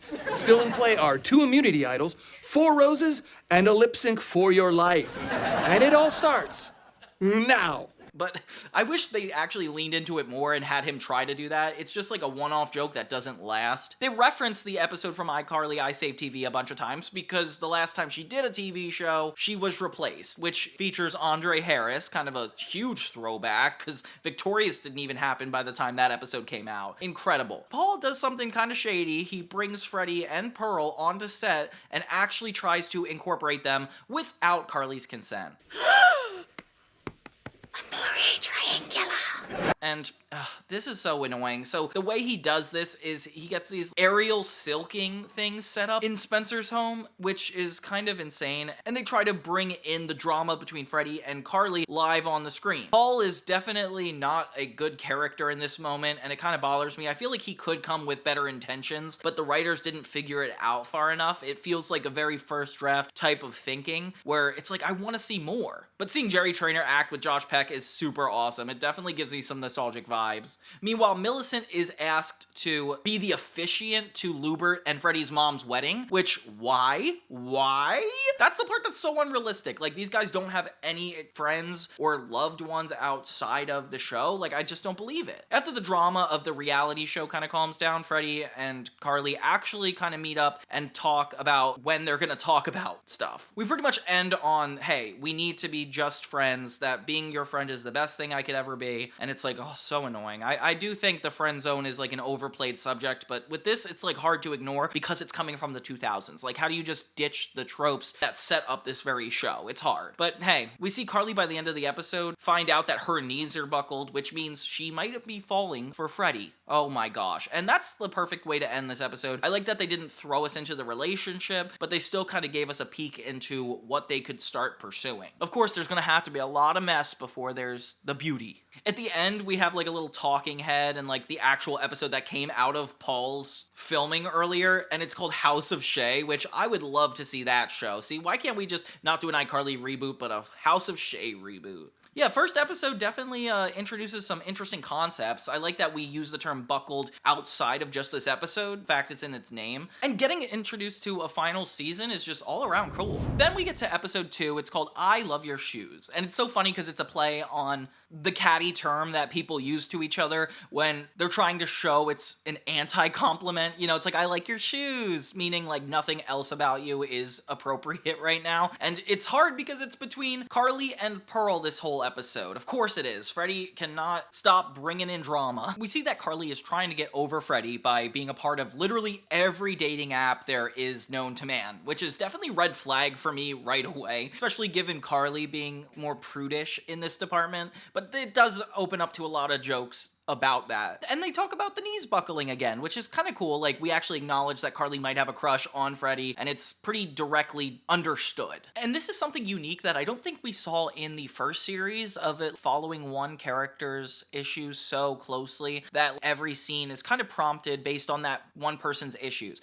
And it sounds a little broad, but I mean, iCarly was an ensemble show. All the characters had issues, and it kind of worked around being like everybody figuring it out together. And this feels more like Carly's journey, this whole show, and everybody else is more supporting it, and it's just going by regular script standards. But hey, that's a positive and negative. You know, the original show would go off structure so often to a point of like just making this plot unnecessary, so I like that the show actually has a backbone to it. They have an app called Sevens Only, which that's kind of a funny joke. I like that that's even possible. In the B-plot for this next episode, we have Harper trying to impress this old girl that used to bully her, apparently, and she wants to be styled for the Net Gala, which is an online gallery event. And I don't know, what's this like through line of Harper only finding love interests in the people she works with? Like, she just goes out of her way to be involved with bosses that she also styles for. Like, I don't understand why it just has to be a recurring thing for her. So Carly goes on a date with some new random guy she met on an app who is really into building things, and he's just like, I don't find you funny, which I don't either, Carly. And it's kind of fulfilling to hear somebody directly address it to her. Like, it was not like that in the first series. Like, they were always treated like they were famous, and here it's like they're ordinary. Spencer has his own plot line too, which is kind of awesome, where he's worried that he falls under the 1% of people that are too rich to be ordinary, and his art is going to suffer because of it. There's no one more average than me. I'm the Maroon 5 of people. So he commits his whole life to being an average Joe. And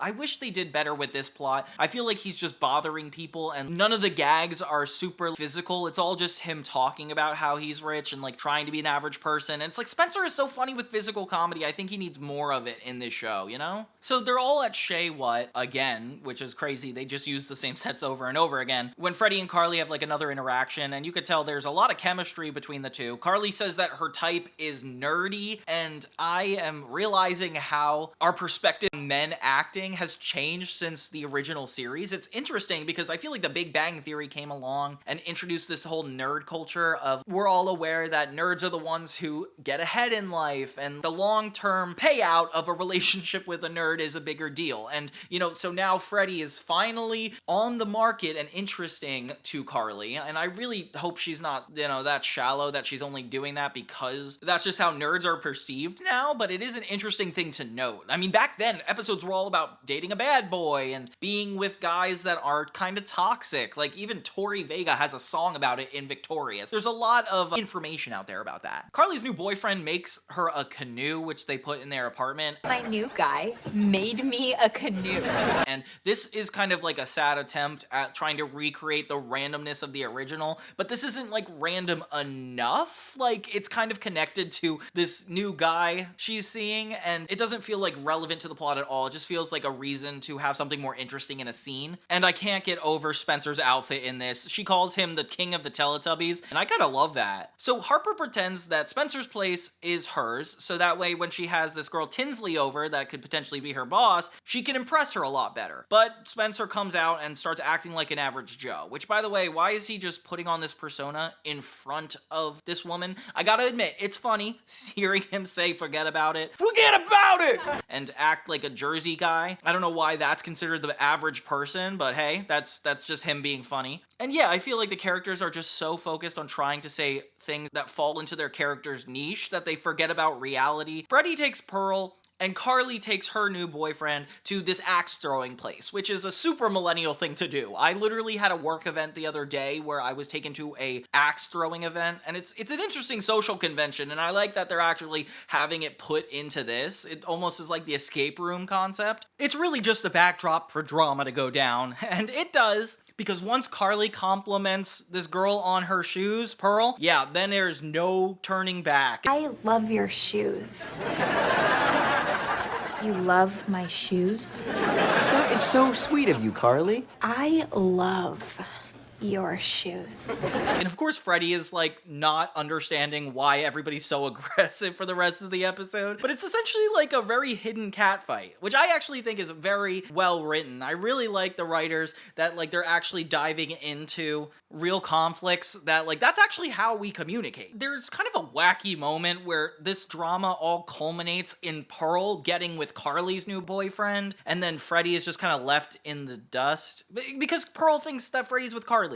I don't know why the relationship just didn't end when it did. It kind of bothers me and makes me look down on Freddy a little bit more, but hey, we can't have a perfect world, can we? This is low-key a relief for Carly, but when she sees Freddy's reaction, she kind of feels bad, and reality kind of sets in that she likes him, but he doesn't really have a response to that, so this isn't necessarily a good thing for him, it just happens. And then meanwhile, Harper finally gets a kiss from Tinsley, and I guess that means they start working together. Super inappropriate relationship, but that's just how it's gonna be, I guess. So Carly and Freddy have another conversation together alone at the end of the episode. At least it's at Freddy's place instead of Carly's this time, but it's not so different. It's the same conversation about how they're happy just being friends. And then they have like a weird hug, and Spencer just ends the entire episode on making even more money, which actually is kind of a backtrack in terms of his character. Like, it's not like he grew from the situation. He just realized that he wants to make money again. I don't know. That was kind of a weird ending for me. And then episode 3 is I Make New Memories. And this one is really cute. I feel like at first I thought it would be kind of cringy because it's like harping too much on everything that happened in the original series, but I think they do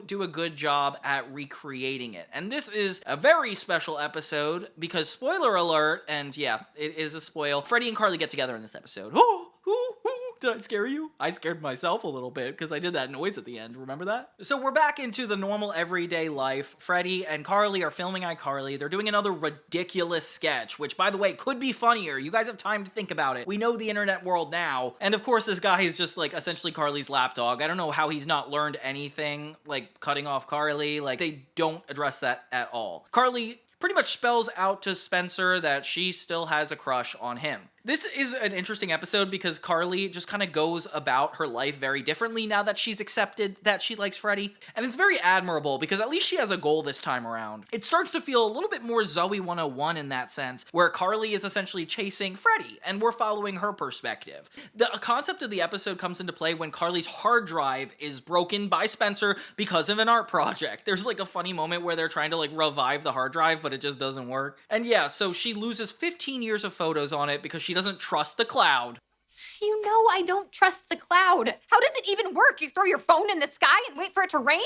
Which, that's a good joke. I like that that's part of it. So she's like freaking out, definitely an OCD-like tendency, but also relatable for millennials. I feel like everybody's a little OCD in that sense. But like Spencer says, it's an oversimplification. So Freddy has this idea of recreating the memories, and I don't know why. I don't know what show I've seen this in before. I don't know what trope this is connected to, but it cringes me out a little bit. Concept of recreating memories, especially in this day and age, it feels a little inauthentic. But then again, most content is filmed in an inauthentic way. I don't know why it makes me feel weird. Maybe because it's not planned. That seems a little weird. Meanwhile, Millicent and Harper have a whole plot line where Harper's trying to make the perfect dress for Freddy's mom. Freddy's mom is super picky about it and critiques everything she does, which is kind of funny for Freddy's mom. I do love Freddy's mom. I feel like she leans into be a little too neurotic in the new series. Before, we kind of understood her motherly worries and we respected her character because she was very caring. But here she's just off the wall and choosing Lubbert over all these like normal things in life, and that kind of bothers me. That's the cost of Mrs. Benson.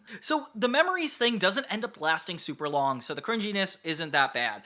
Work the trash, be the trash, you are the trash.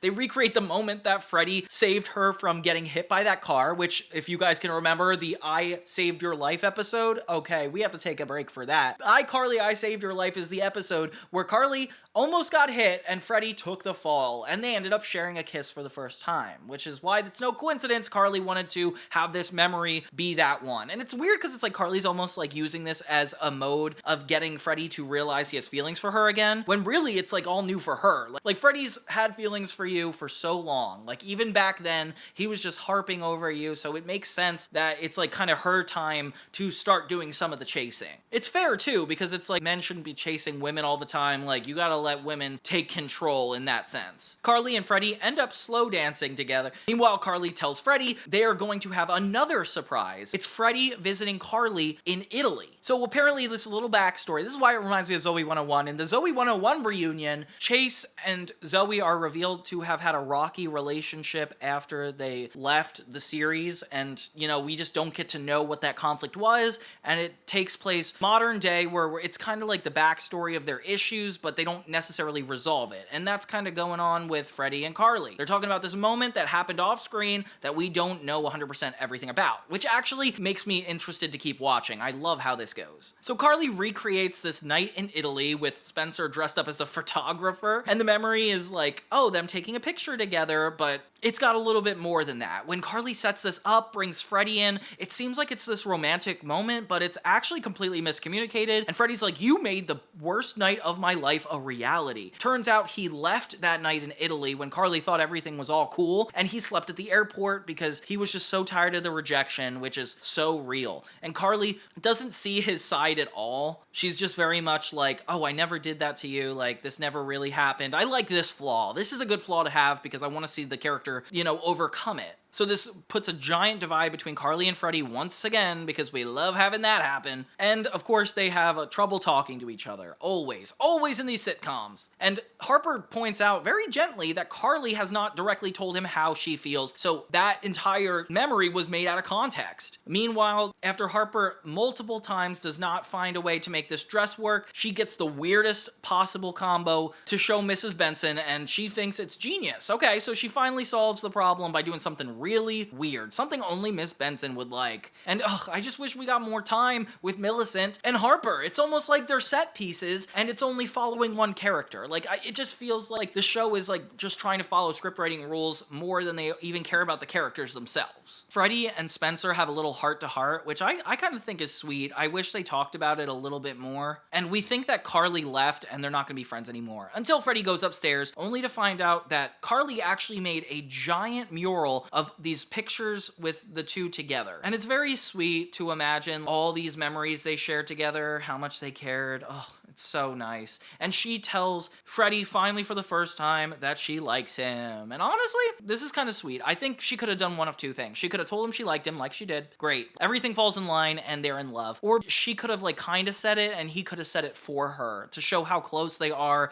and compatible. And Carly didn't need to say, I like you, Freddie Benson. Like, she loves him. Like, she definitely could not be afraid to go all the way. But hey, honestly, if we're thinking about people's perspectives, I think it is like a realistic expectation to do what she did. They share a kiss and nothing will ever be the same. We get a quick glance into what this life is going to be like in the final scene, which thank God we're not just having Freddie and Carly talk again. And yeah, it's weird seeing them finally together. I was not expecting that. That's when we get to episode 4, I Go Public. And this is where we actually start seeing Carly and Freddie be in a relationship. They're very lovey and giddy, which is actually really sweet. It's really easy to separate this from the Sam and Freddie relationship because theirs were just toxic and fighting. It is interesting to see how the relationships have matured, and I can't get over how Freddie has barely changed since even the Sam kissing plot line. Like, look at him. He looks just as young as he's always looked, and I think that's a compliment. Meanwhile, they do a live stream and Carly's asked a question that can kind of allude to her being in a relationship, but she avoids it. She consistently avoids going public with her relationship with Freddie. And at first you're like, okay, this has got to be like a good reason. Maybe she just doesn't want to like ruin the magic of it all, but she kind of doesn't have a great reason. She just doesn't want it to be commercialized. And this is such a real problem in the world of social media that I completely forgot about. If you're in a relationship, like, post about it. Like, you want to have an official declaration of your love, and that's just normal, unless both of you are anti-social media. In that case, you lucked out. But I was one of the people that was pretty self-conscious when I was dating somebody and they weren't comfortable posting pictures together. You know, like, there's just something about it that reads a little shameful. So Freddie is understandably insecure about this. In the B-plot, it kind of feels like an old recycled Spencer plot when he found the old Pac-Man machine and then he got like obsessed with it and like Carly had to help him out of it. Like, that kind of reminds me of this. He gets this giant mechanical possum in the style of Chuck E. Cheese that's going to stand throughout his new restaurant.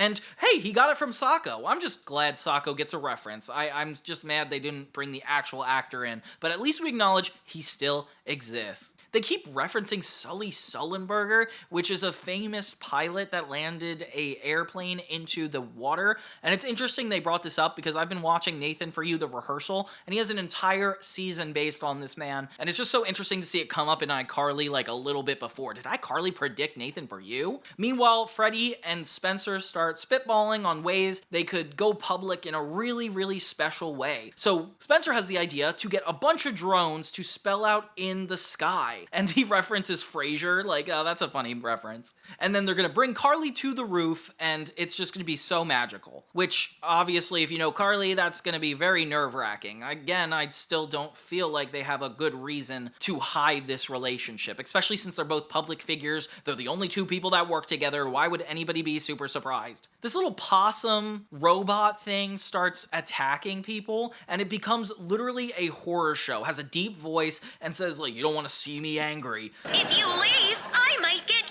angry. And you don't want to see me angry. And I can't believe how far this goes. Carly's able to pretty much guess that Freddie's gonna go public with this whole thing, and Spencer has to keep it a secret, which obviously he's not good at. By the way, could have had more fun with this. Spencer's a quirky guy. They could have had a more interesting argument. But hey, that's just me. Freddie ends up setting up a live stream on the roof to make this whole thing public, and he hides the camera. When Carly meets him up there, she confronts him, and she destroys the satellite that is controlling the drones. I'm doing this for us. And Carly, I get that you don't want to be known publicly, but this is such an overdramatic response to this. Like, you could literally just say, I don't want to do this. And that's what bugs me about the writing here. It's like, you could have put her in a situation where that was the only thing she could have done. It just felt random. Freddie keeps asking her why she doesn't want to go public, and she's like running out of answers. And soon enough, they find out they're actually locked on the roof, which is not that big of a deal because they're dating and usually on a pretty good note. Like, we started the episode with them really in love, so I don't know know why this is even gonna feel like a threat. The stakes do not feel high here. So while they're stuck on the roof, Millicent and Harper are trying to team up on the possum after hours, with Spencer being the one to finally take him on. He goes in for a special hug, and the possum actually starts to beat up Spencer. Oh my god, it's kind of scary. Carly and Freddy have a heart-to-heart on the roof, which is actually nice. Like, the switch of location and the circumstances make for like a really intimate conversation. And Freddy's fedora is probably my favorite part of this episode. Like, look at that thing. That's awesome. Carly reveals that she just doesn't want the internet to attack Freddy, which I think is a fair thing, but hey, if you didn't want that to happen, you should have said that like 20 years ago when original iCarly started. So as they finally make up, they learn later that the entire live stream was recording this whole thing. So their relationship went public already, and in a most intimate way it could have gone. And they kiss on screen, cute, and the drones explode.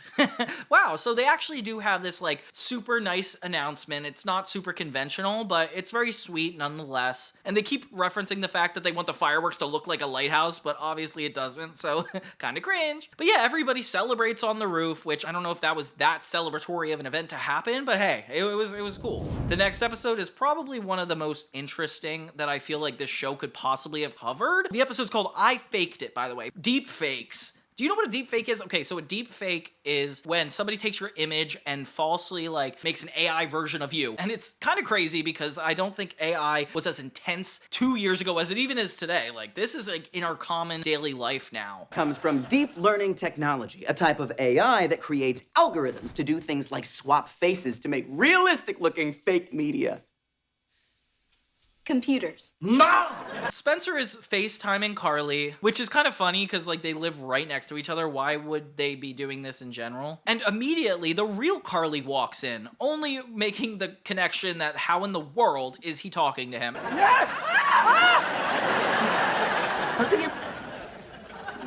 D2G! Bye, brother! This is a funny episode. If this show became more like an educational show that just had the characters be ridiculous, I think it would be just as funny. So then we have to explain to the millennial Spencer what deepfakes are, which I already explained to you, so you can't say anything about it. Freddy, of course, is extremely good at this stuff and knows what the algorithm is and how to swap the faces, which is cool. Freddy actually is relevant to this episode. That is very in line with his character. Meanwhile, this fake Carly keeps promoting something called Tastes Familia, which is interesting because it's like endorsed by Carly Shay, and it's just disgusting meat with a picture of her on it. It's like one of those brand deals gone wrong situations. Guys, this obviously isn't me. I use napkins. And it's so funny to think that like a deep fake would be just to get money out of people like that. Like, that is such an interesting plot. So now Carly has to somehow track down this person. Of course, the cops wouldn't do anything about it because it's not going on in person, and that's such a messed up thing about our society right now. Maybe we should call the cops? Yeah. Oh, you're serious?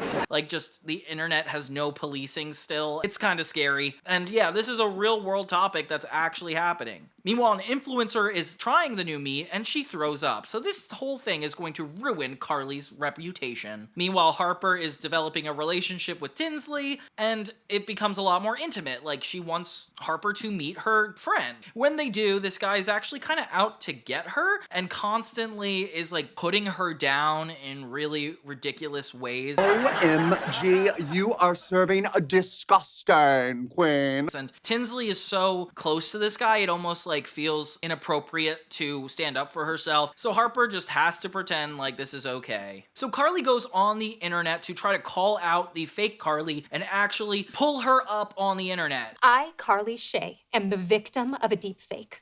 I'll let that sink in. And then we get two Carlys right next to each other, and even the right one looks more like her than even the left one. I'm surprised at that. So the fake Carly is able to psych out the whole audience and make it look like the real Carly is not the real one. When they try to identify who this could possibly be, they start naming a bunch of old characters, and it's very nostalgic of a moment. And then when they land on Neville Papperman, I'm like, yes, another episode with Neville. So they end up meeting in this like evil lair with no street parking, they say. I can't believe Neville invited us to an evil lair with no street parking. Only to confront Neville in his whole endeavor. And he is tricked out with his wife. The two are in mobster outfits, ready to confront Carly. There have been two great loves of my life. My beloved wife, Prunella, and the Godfather, A film I have never seen. Meanwhile, Prunella, which is Neville's wife, is obsessed with Carly and thinks they're best friends, and that's a little too outlandish for me to like fall for. This character is really starting to bother me because it just doesn't work. We learn that Neville and his partner are having a lot of problems in the bedroom, which is kind of interesting that they even go onto that topic, and that's kind of the justification for why he did this. So he says there's nothing they could do about it, and they just kind of walk away. It kind of ends there. Spencer laughs with them, which is super inappropriate. I really feel like it's not even that funny to make up for the character flaw of him laughing at somebody who's bullying his sister. I don't think that's necessary. So we get another moment with Harper and Tinsley, and Tinsley's friend actually says he's going to kill Harper, which is crazy. It's because he gets spoiled by all of her and her rich money. Definitely a Housewives themed plot, if you ask me. Harper just wants to coexist, but this guy is not open to that. This guy's a jerk. Meanwhile, the cast convene at Spencer's apartment, playing pool, only to figure out how they're going to take down Neville. And it bothers me that they come up with it in this scene. There's not just like a bunch of new directions they could take, problems not being solved. And then we get Freddie Benson, the live stream. I don't even know why Freddie would be recognized. They just have a doppelganger of him in cyberspace, and he's jacked. Yeah, the current Freddie is like really upset that the other one is attractive, which I find hilarious. So they all get into battle gear uniforms, which I wish there was like a logical reason for this, just to back up how funny it is, but it's not. Hear my battle cry!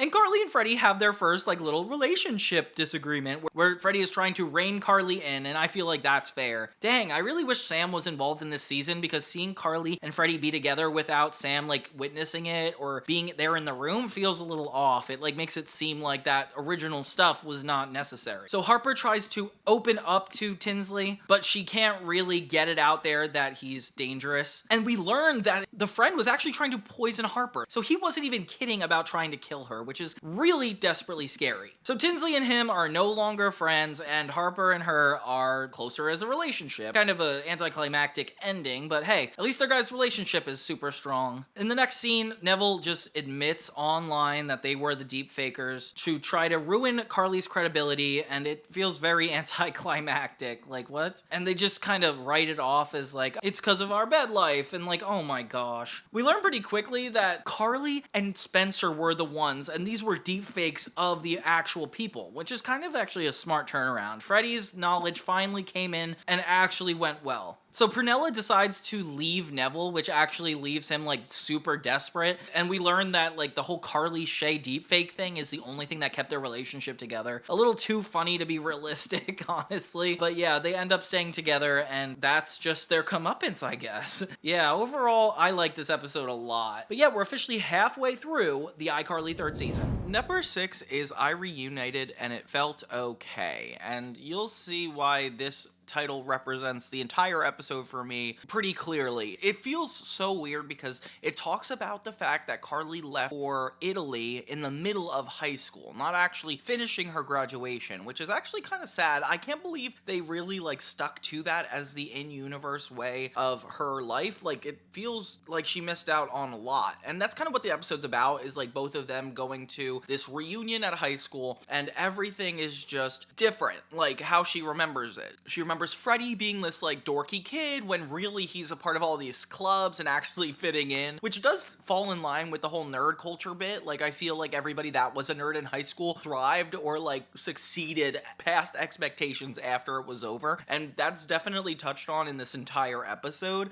We get a lot of fun fan favorites coming back, like Rip Off Rodney. Don't know why he needed to come back, but okay, cool, nice to see him again. This is another time where I'm like really sad that Sam's not involved or Gibby's not here. Like, why can't they be a part of it? I just want them to be a part of it. But hey, I'm not gonna judge. I'm gonna let it happen. The only featured character is James Maslow from Big Time Rush, which I'm super excited about because I love Big Time Rush. So he plays his former character Shane, but this time he is a gym coach, and a really jerky gym coach at that. Like, I feel like this character is really rude for no reason, and he's just talking about gym all the time. I don't even believe it. Carly's whole intention of going into this is to get a class photo that she'd never gotten before, because apparently that didn't happen. They also introduced a bunch of random characters that they assume could have been in this universe, which is kind of annoying. Like, I don't know why you would just bring them in for 1 minute to do a barely funny joke and then disappear. Whatever, that's just normal, I guess. The B-plot is actually the most crazy B-plot in any TV show I think I've ever seen. It's just Harper walking into Spencer's apartment. He has like 10 kids there with him, and we think it's just gonna be like a funny, silly plot, like, oh, he's doing a summer camp. Turns out all these kids are his. He used to donate to a sperm bank, and every single kid there is his offspring. Oh my god. What a crazy, crazy addition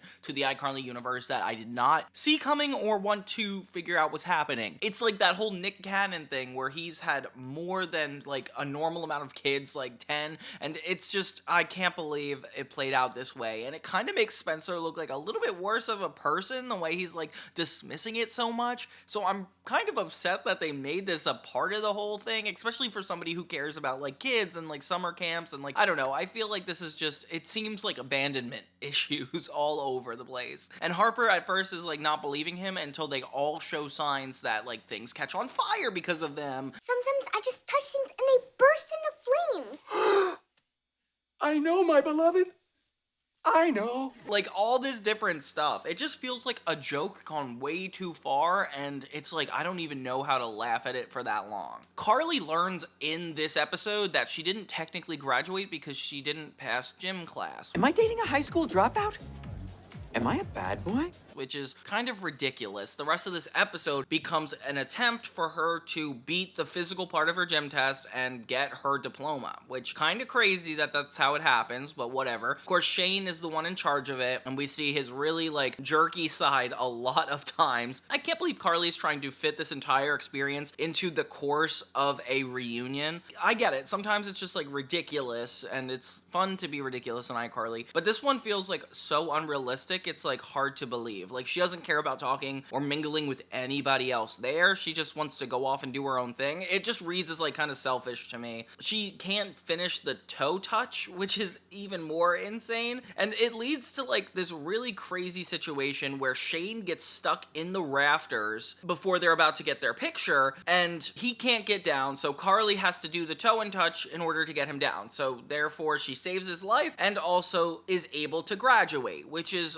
all around like very confusing that this is the way it played out. It's almost like so confusing it's not fun to watch. It's like me figuring it out. This episode all around like a pretty big miss for me. I like what they were trying to do. I like all the nostalgia characters coming back. Like the principal's back, but he's kind of like an irresponsible adult that's just drinking the whole time. Like I don't think he needed to be there, let alone for only a negative reason.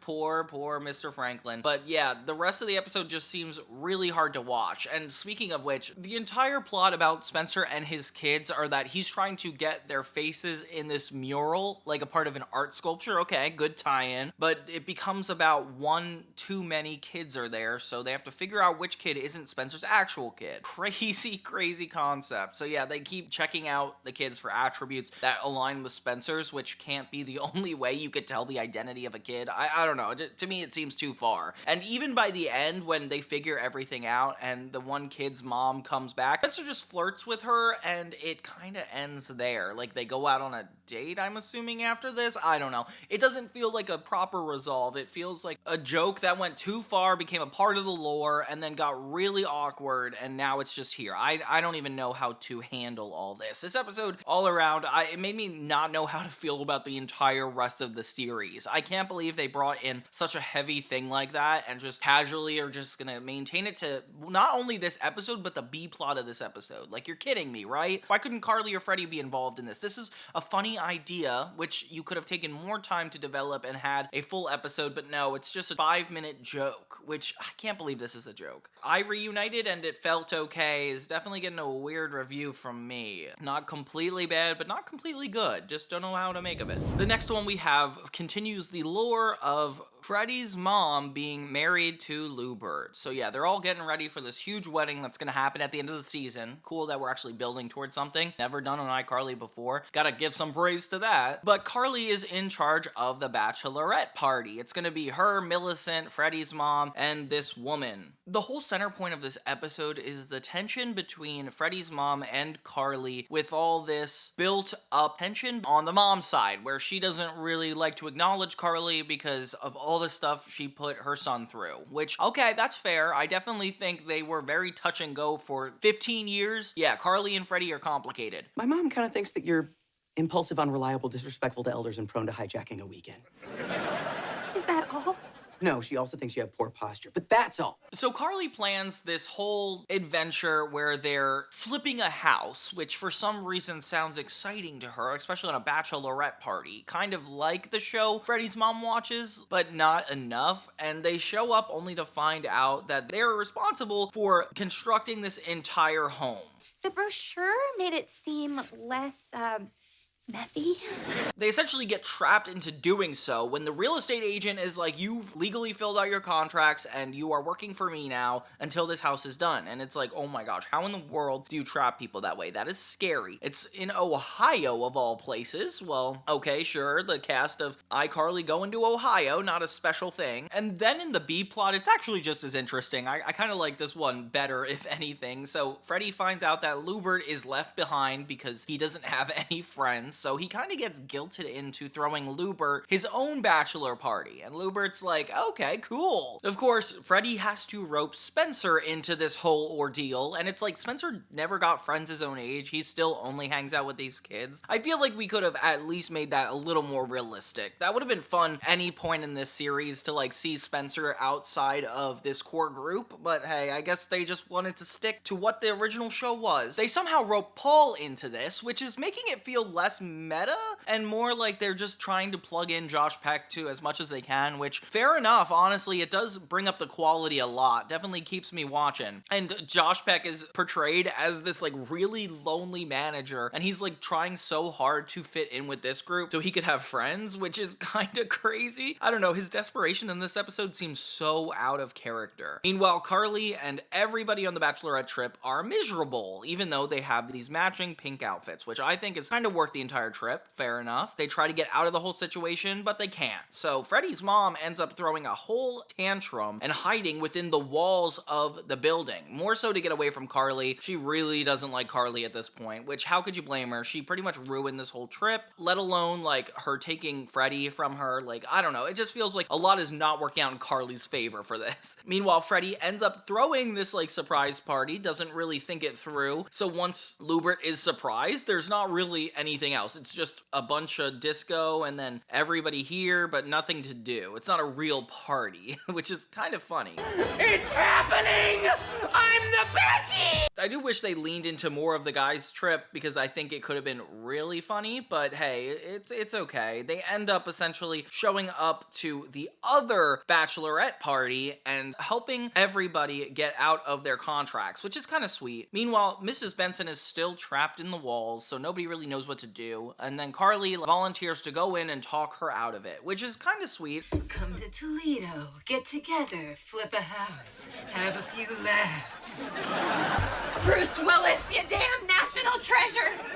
How the hell did you make it look so easy? It's nice to know that Carly cares enough about Mrs. Benson that she'll talk her down from this, although it's weird because I feel like the way they've addressed Freddie and his mom's relationship has always been like a joke. To have it be like really ridiculous and then randomly grounded, like she actually is so serious about this, makes it seem like every other time they were joking about it is a little bit rude, because it's like, this is a grown woman who is clearly missing her son and they only had to go this far in order to deal with it. Like, I get it, it's funny, it's fun to watch her be overprotective, but at the end of the day, it's kind of sad. So Carly goes in and somehow has the magic touch and is able to convince her otherwise. I do feel like this conversation gets resolved a little too quickly for my taste, and Lubbert, of all people, is the one who saves all the girls from their bachelorette trip. He brings out his lawyer side, which I wasn't expecting, but hey, very convenient from last season. I'd like to talk about your little employment contract. Oh, snap, it's his lawyer voice. And gets them out of their contracts, allowing them to leave. And I guess they don't ever have an official bachelorette party. This doesn't really feel like a happy ending to me. It feels like a normal ending to a basic episode. And then it ends with Paul throwing his own TV show. This is a Paul show, and I am Paul. This is a Paul show, and I am Paul. And Lubbert explaining how to make lube juice. Lube juice. It's a delicious libation and a darn strong foot exfoliant. Shall I pour? Which is gross because it's like Lubbert's, like, I don't know, fancy drink. All around, it's a disgusting idea. But this actually makes me wish Paul did his own web series or like had an episode where Carly had to collab or some reason. I don't know. I feel like there's a lot of internet tropes that they could have covered that didn't quite get to yet, but then they replaced it with a bunch of character tropes that didn't necessarily need to happen. Like, I feel like this whole plotline with Freddy's mom just was unnecessary. Here's Mommy! But hey, I think there were some good positive parts of this episode, like seeing Paul, Lubbert, Freddy, and Spencer team up, but when you think about it, they didn't really do anything throughout this. They just teamed up and then moved on to the plot. So, I don't know. I feel like the pacing of these shows can be weird sometimes. All around, though, it's exciting to hype me up for the end of the series, but I already feel like I'm missing out on a bunch of stuff that they could have done. So, hey, I'm not gonna have expectations. The next episode is probably more of a Harper episode, which is definitely really nice because I feel like Harper really doesn't get a lot of plots to herself, let alone Millicent. I feel like Millicent deserves so many more plots than she got. She's like in it so little, and it bothers me a lot. And you're just mean. I'm an acquired taste. So Tinsley is Harper's girlfriend, and she is a part of the 1% and likes to remind us of that, how rich she is. So Harper is trying to get Tinsley and Carly to be really close friends. The pressure's on Carly to try to fit in, but she is clearly not a part of the 1%, and it's just embarrassing. Tinsley shows them her jewelry, and Carly loves like one of them so much, and Tinsley's like, just keep it. Like, I would throw it out anyway, which is so funny because it's such a human thing to do, to get somebody to take something by like begging them to take it, and like, I don't know, I feel like that's just kind of how this goes. So Carly ends up keeping this. It's an $80,000 necklace. Oh my gosh. I think they were like $80. $80? No, 80,000. 80,000. I can't. Pirates! In real life, I definitely agree with Carly. I feel like I would totally turn this in for money. No! I have to buy a safe. I'm seeing a Groupon for 2-for-1 safes. Does anyone else need a safe? Maybe I can borrow. Get back! These are precious gems. Well, so she donates this to a cat donation fund, which is actually kind of sweet. Of course, Millicent knows the most about it, and that's as much as she gets in the episode. They're gonna have this whole cat charity later, and it's gonna be fun, I'll tell you that much. Carly find out that was actually worth a lot to Tinsley, and Tinsley just lied just to get her to take it, which, oh my god, this all sounds like a horrible setup. If somebody asks you to keep something, it definitely is yours from then on, and Carly just took it way too far in this moment. I love that the episode is about cats.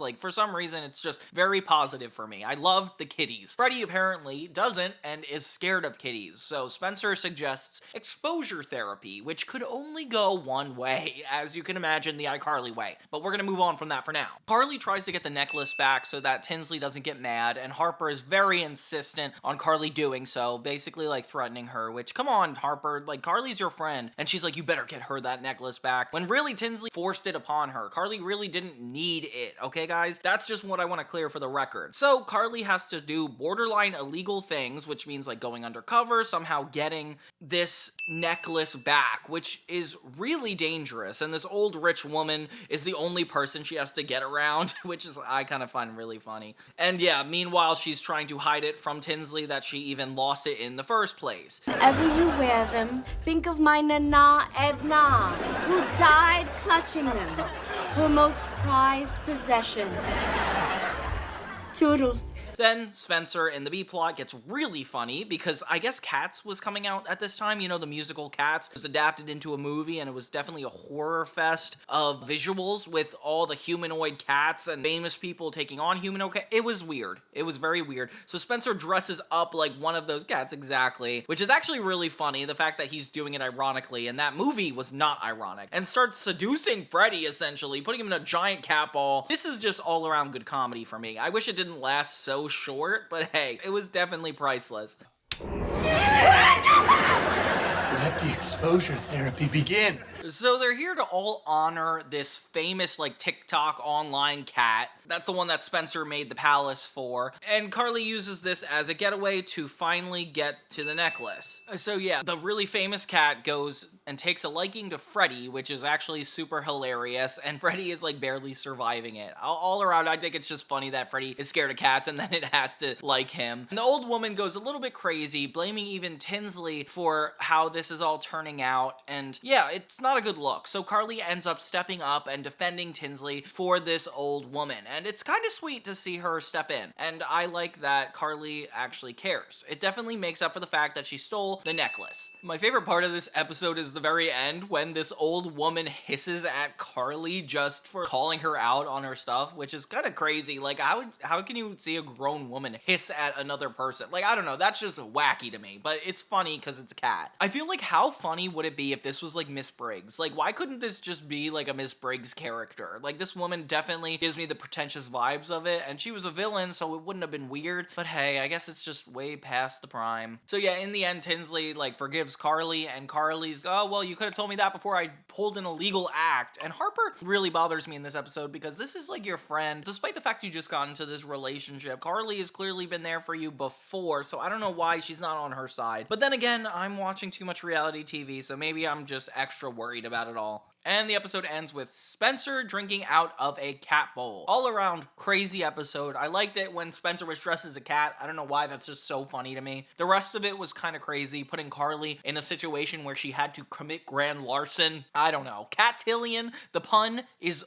all around enough to make up for all these mistakes. And this episode I would consider definitely a 7 out of 10. Really, really above average for this season, guys. So definitely watch this one. So in the next episode, which is the second to last of the entire series, we have to make note of because this is coming to a close, and I don't know if I'm supposed to feel emotional or weirdly nostalgic for the first one anymore. Like, I feel like I'm very confused on how I'm emotionally supposed to approach this. Gwen comes back. I don't know if you remember from the first season, but Gwen is Freddy's ex-wife and Millicent's mother. I guess they adopted her together. Kind of rude, but whatever. And Carly and Freddy are finally ready to tell her that they are together. And it becomes this game of, like, when is the right time to tell her? And Freddy realizes that the most important thing at stake is Millicent. Like, it turns out if the mom isn't super approving of this, that Millicent might not be able to be around Carly. And that's kind of scary, but very real, you know? If you're talking about custody over a kid, I do feel it's more important to know who it is. Or the fact that Carly is around her all the time anyway should make the stakes a lot lower. I don't know, this is ridiculous to me. Turns out that Gwen is super judgmental anyway. Her and Millicent talk as if they're like girlfriends, not like mother and daughter. Kind of bothers me. Gwen is very insistent on not wanting to spend time with Carly, just her family this time, which is kind of hard for Carly because she's, you know, technically a part of the family if Freddy takes it seriously. Which, by the way, you can't not take it seriously. If anything, I'd be kind of annoyed if I were Gwen because of their relationship. With the episode titled I Create a New Ecosystem, it's really confusing to me, like, what this could be about, and then I realized that it's because Freddy sees a bunch of psychology books and is like, okay, what is the center of Gwen's ecosystem? Which is kind of like a psychological term, I guess? I still don't know, but yeah, so they're just trying to get Carly to look better with Millicent. Harper gives Carly the idea to win over Gwen by having a family fun day, a FAFUDA, which I never heard, never thought that was an abbreviation. I'm sorry, I don't know how to put that down anymore, that this is not a part of our reality. Paul gets weaved into the plot once again, which is kind of crazy, and he's so desperate this time, even more than a couple episodes before. He's basically just, hey, I could be anywhere, I could do anything,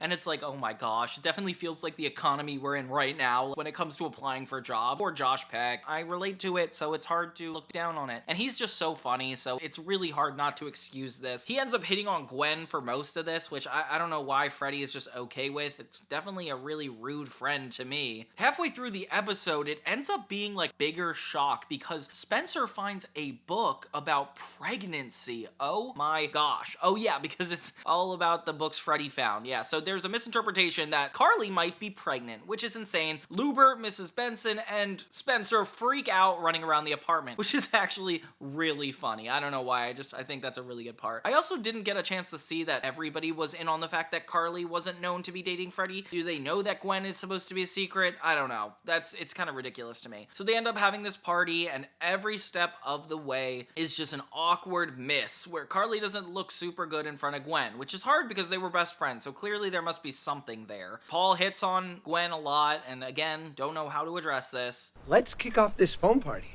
Inhibition's optional.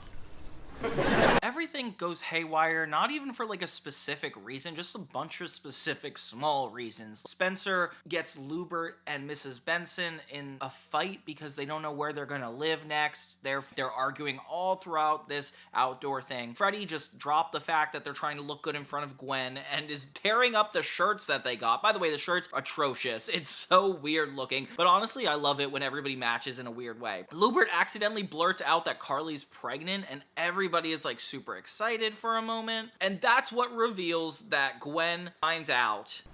You two are together? Hi, Gwen! And everybody's like, I don't know, this is such a crazy moment because there is no bigger reason for everybody to react to them being together than this. So Gwen gets really upset and is like, Millicent, you're coming with me. And yeah, it's just really sad to think about her being taken away, especially 2 episodes before the finale, but hey, stakes are being raised. Nobody is really supportive of this, mostly even Millicent, who runs away into the foam pit, which, you guys had a foam pit? How in the world did Carly manage to get a foam pit? I would have made that the center point of this whole adventure, and you know what? It would have been an amazing party. Carly talks to Millicent, and it kind of makes it seem like she's a good mother, and really she didn't do anything. She just talked to her for a second. Freddy and Gwen then join them in the bubbles, which it's like you couldn't have let them walk out of the bubble. I don't know. This was so unnecessary. I get it's trying to be funny, but it's like it didn't need to be realistic. I don't know. All around, everybody enters the bubbles, and it's a weird situation until Harper comes up with a boombox and they all start dancing, which is kind of sweet. I guess that's a really positive ending. Only to find out that there's bugs in all the suds that they were talking about earlier in the episode. Kind of crazy. Next thing you know, there's bugs everywhere, and that is literally how the episode ends. Bugs everywhere. And I'm so disgusted with literally a tarantula climbing on Spencer's face. But hey, they're following in the Dan Schneider footsteps of making the endings stupid and out of place. What can I say? No, I'm just kidding. All around, it's a pretty good episode, but the stakes are just unrealistic. Some of the stuff is just so unbelievable. At least the original iCarly was basing their stories off of life experiences, but these are clearly not life experiences. They're life ideas and experiences you might go through, but then they threw characters in and just made it a reality. And I don't think that is the point of the iCarly universe, but hey, I guess we're just gonna move on for now, because it's time to finally end this entire retrospective. 33 episodes of this brand new series, which is literally not even the full second season of the original iCarly itself, and we're already winded down completely. Although this show is a lot more serialized, so I feel like it makes sense to wrap up a certain way, especially since way back then we used to have so many more episodes, and now that they're adults, they can only film 10 a year. Like, that's the part that's ridiculous to me. Like, when they were kids, you weren't afraid to bleach them out of like 30 episodes, and now they're just doing 10. I feel like they're definitely capable of doing more than that and taking their time more with these stories, but you know what? Hey, I'm gonna move on and take it for what it is, which is not a bad show. Then we go to the final episode to completely end it all. I have a proposal. And yeah, this is about Lubbert and Miss Benson's wedding. It becomes a lot more important and about Freddy and Carly, which it has to be, when we talk about Freddy's obsession with asking people to marry him. At first, Carly is like kind of talking about getting married, and Freddy thinks it's this hint. I think Carly wants me to propose. Propose what? Mrs. Benson ends up firing Danica for being her maid of honor, which is a crazy last-minute decision, really disrespectful, and yet everybody's acting like it's this beautiful thing. Oh my gosh. Carly ends up getting it because she's the one that's actually pulling through for everybody. She gets everything organized, and it's gorgeous. This place looks awesome, so it's gonna be one of the best marriages ever. Freddy is like, I can't wait to spend all my life with you, and she thinks that this is like a full-on like marriage type thing, and she gets nervous. Freddy gets advice from Spencer that like, hey, is Carly expecting me to propose? Because maybe. And then it seems like this is actually gonna happen. She's expecting him to propose. So Spencer is like, oh, this is so cool. I'm gonna like be the one in between this and actually scope it out for you. So he goes to talk to Carly about it and is pretty abrupt. I mean, he's her brother, so I don't know why he wouldn't be so straightforward. So he's like, what would you do if Freddie asked you to marry him? And then she freaks out. She's like, no, no, no way. And oh my gosh, I don't think it should be that negative, Carly. You guys have been building up for this for like tens of years now. There has to be some little surprise to it. And yeah, so she says hard no.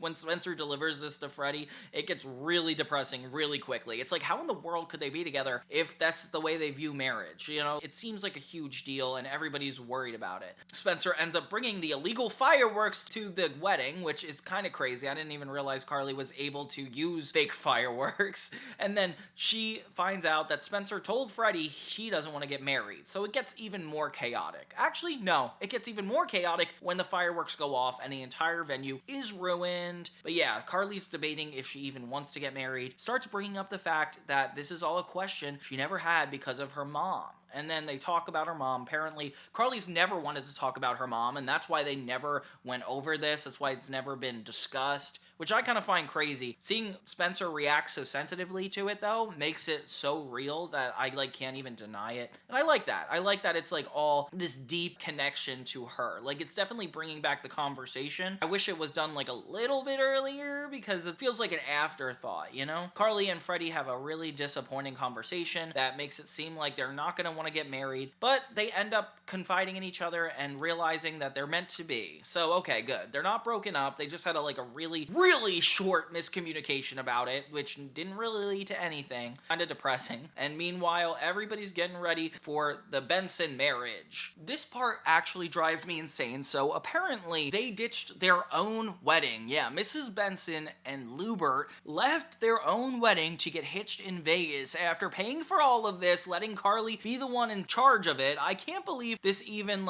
happened the way it did. It just bothers me so much. So all around there's this entire wedding just chilling and not knowing what to do. The wedding is off. So Carly freaks out and everybody else is confused on what to do. Millicent is upset because she doesn't know who to marry. And I don't know why this felt self-imposed, but Carly and Freddie are like, okay, let's do it. Let's get married right here, right now. And that's what you think is about to happen and end the entire episode. But then for some reason, Carly's mom shows up. Mom?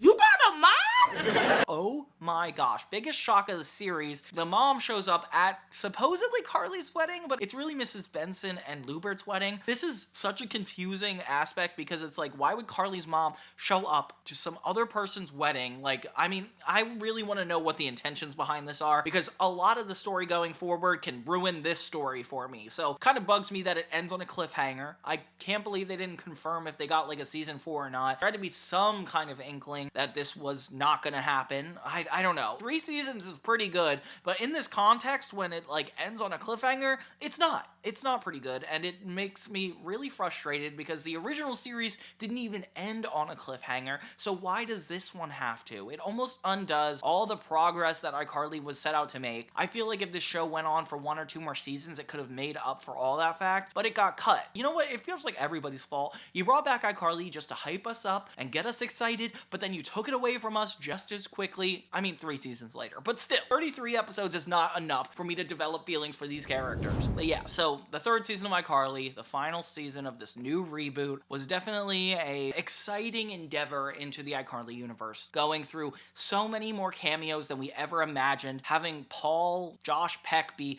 a huge part of it, despite his growing desperation by the end of the series. Yeah, that character really falls downhill. We get like a lot of good closure moments with Lubbert and Marissa Benson, which is kind of sweet. Like, we didn't expect all the parents to have a resolution. Harper's plots never got interesting enough for me, which is kind of depressing. I feel like Harper was such a good character, and being an Aries, which is kind of funny. You know, she had a lot of potential to do more than she did, but she was just like a critical friend at a bunch of different points. She would just basically talk Carly out of things or into things, and she was just like a plot device, which really disappoints me because she has a lot of funny moments. I did like when she was like trying to get the dress for Mrs. Benson. That was a really good plot. Millicent was stunted the most out of all the characters. Since the very beginning and this show was announced, Charlie being exposed to this Gen Z girl would be like a great obstacle for her to deal with. That's when I thought the show would be great. And I was like, okay, cool. This is gonna be all about that. And yeah, Millicent never really got a plot to herself ever. Okay, you know, I'm exaggerating a little bit, but it feels like that. It was either somebody else's issue that Millicent was dealing with, or Millicent got in the way. I don't know. It's just not fair the way she was treated throughout this series, and I feel like it definitely could have strengthened it a lot more. But all around, the show just feels like it's trying to recreate iCarly in a really specific way. With all the pop culture references that they never had in the original show, some of it was really annoying to me. It's not a complete misfire. I don't think it's like the worst revival ever. If anything, it's got some really nice moments. But you know what? If you're an original iCarly fan, you probably should skip this, unless you're a major fan. This is really for the major fans of iCarly, the people that just will see the characters do anything and just be happy. They just want proof that these characters are still alive and well. And you know what? They are. They definitely have some really shining moments. Seeing Spencer dressed up as a cat will never get old for me. But all around, yeah, that's just how I view it. But what did you guys think? What was your favorite season? Even your favorite episode? This was such an interesting watch. I don't even know how to break it down. Thank you guys so much for watching and being a part of all this. Thank you guys, and have a great day.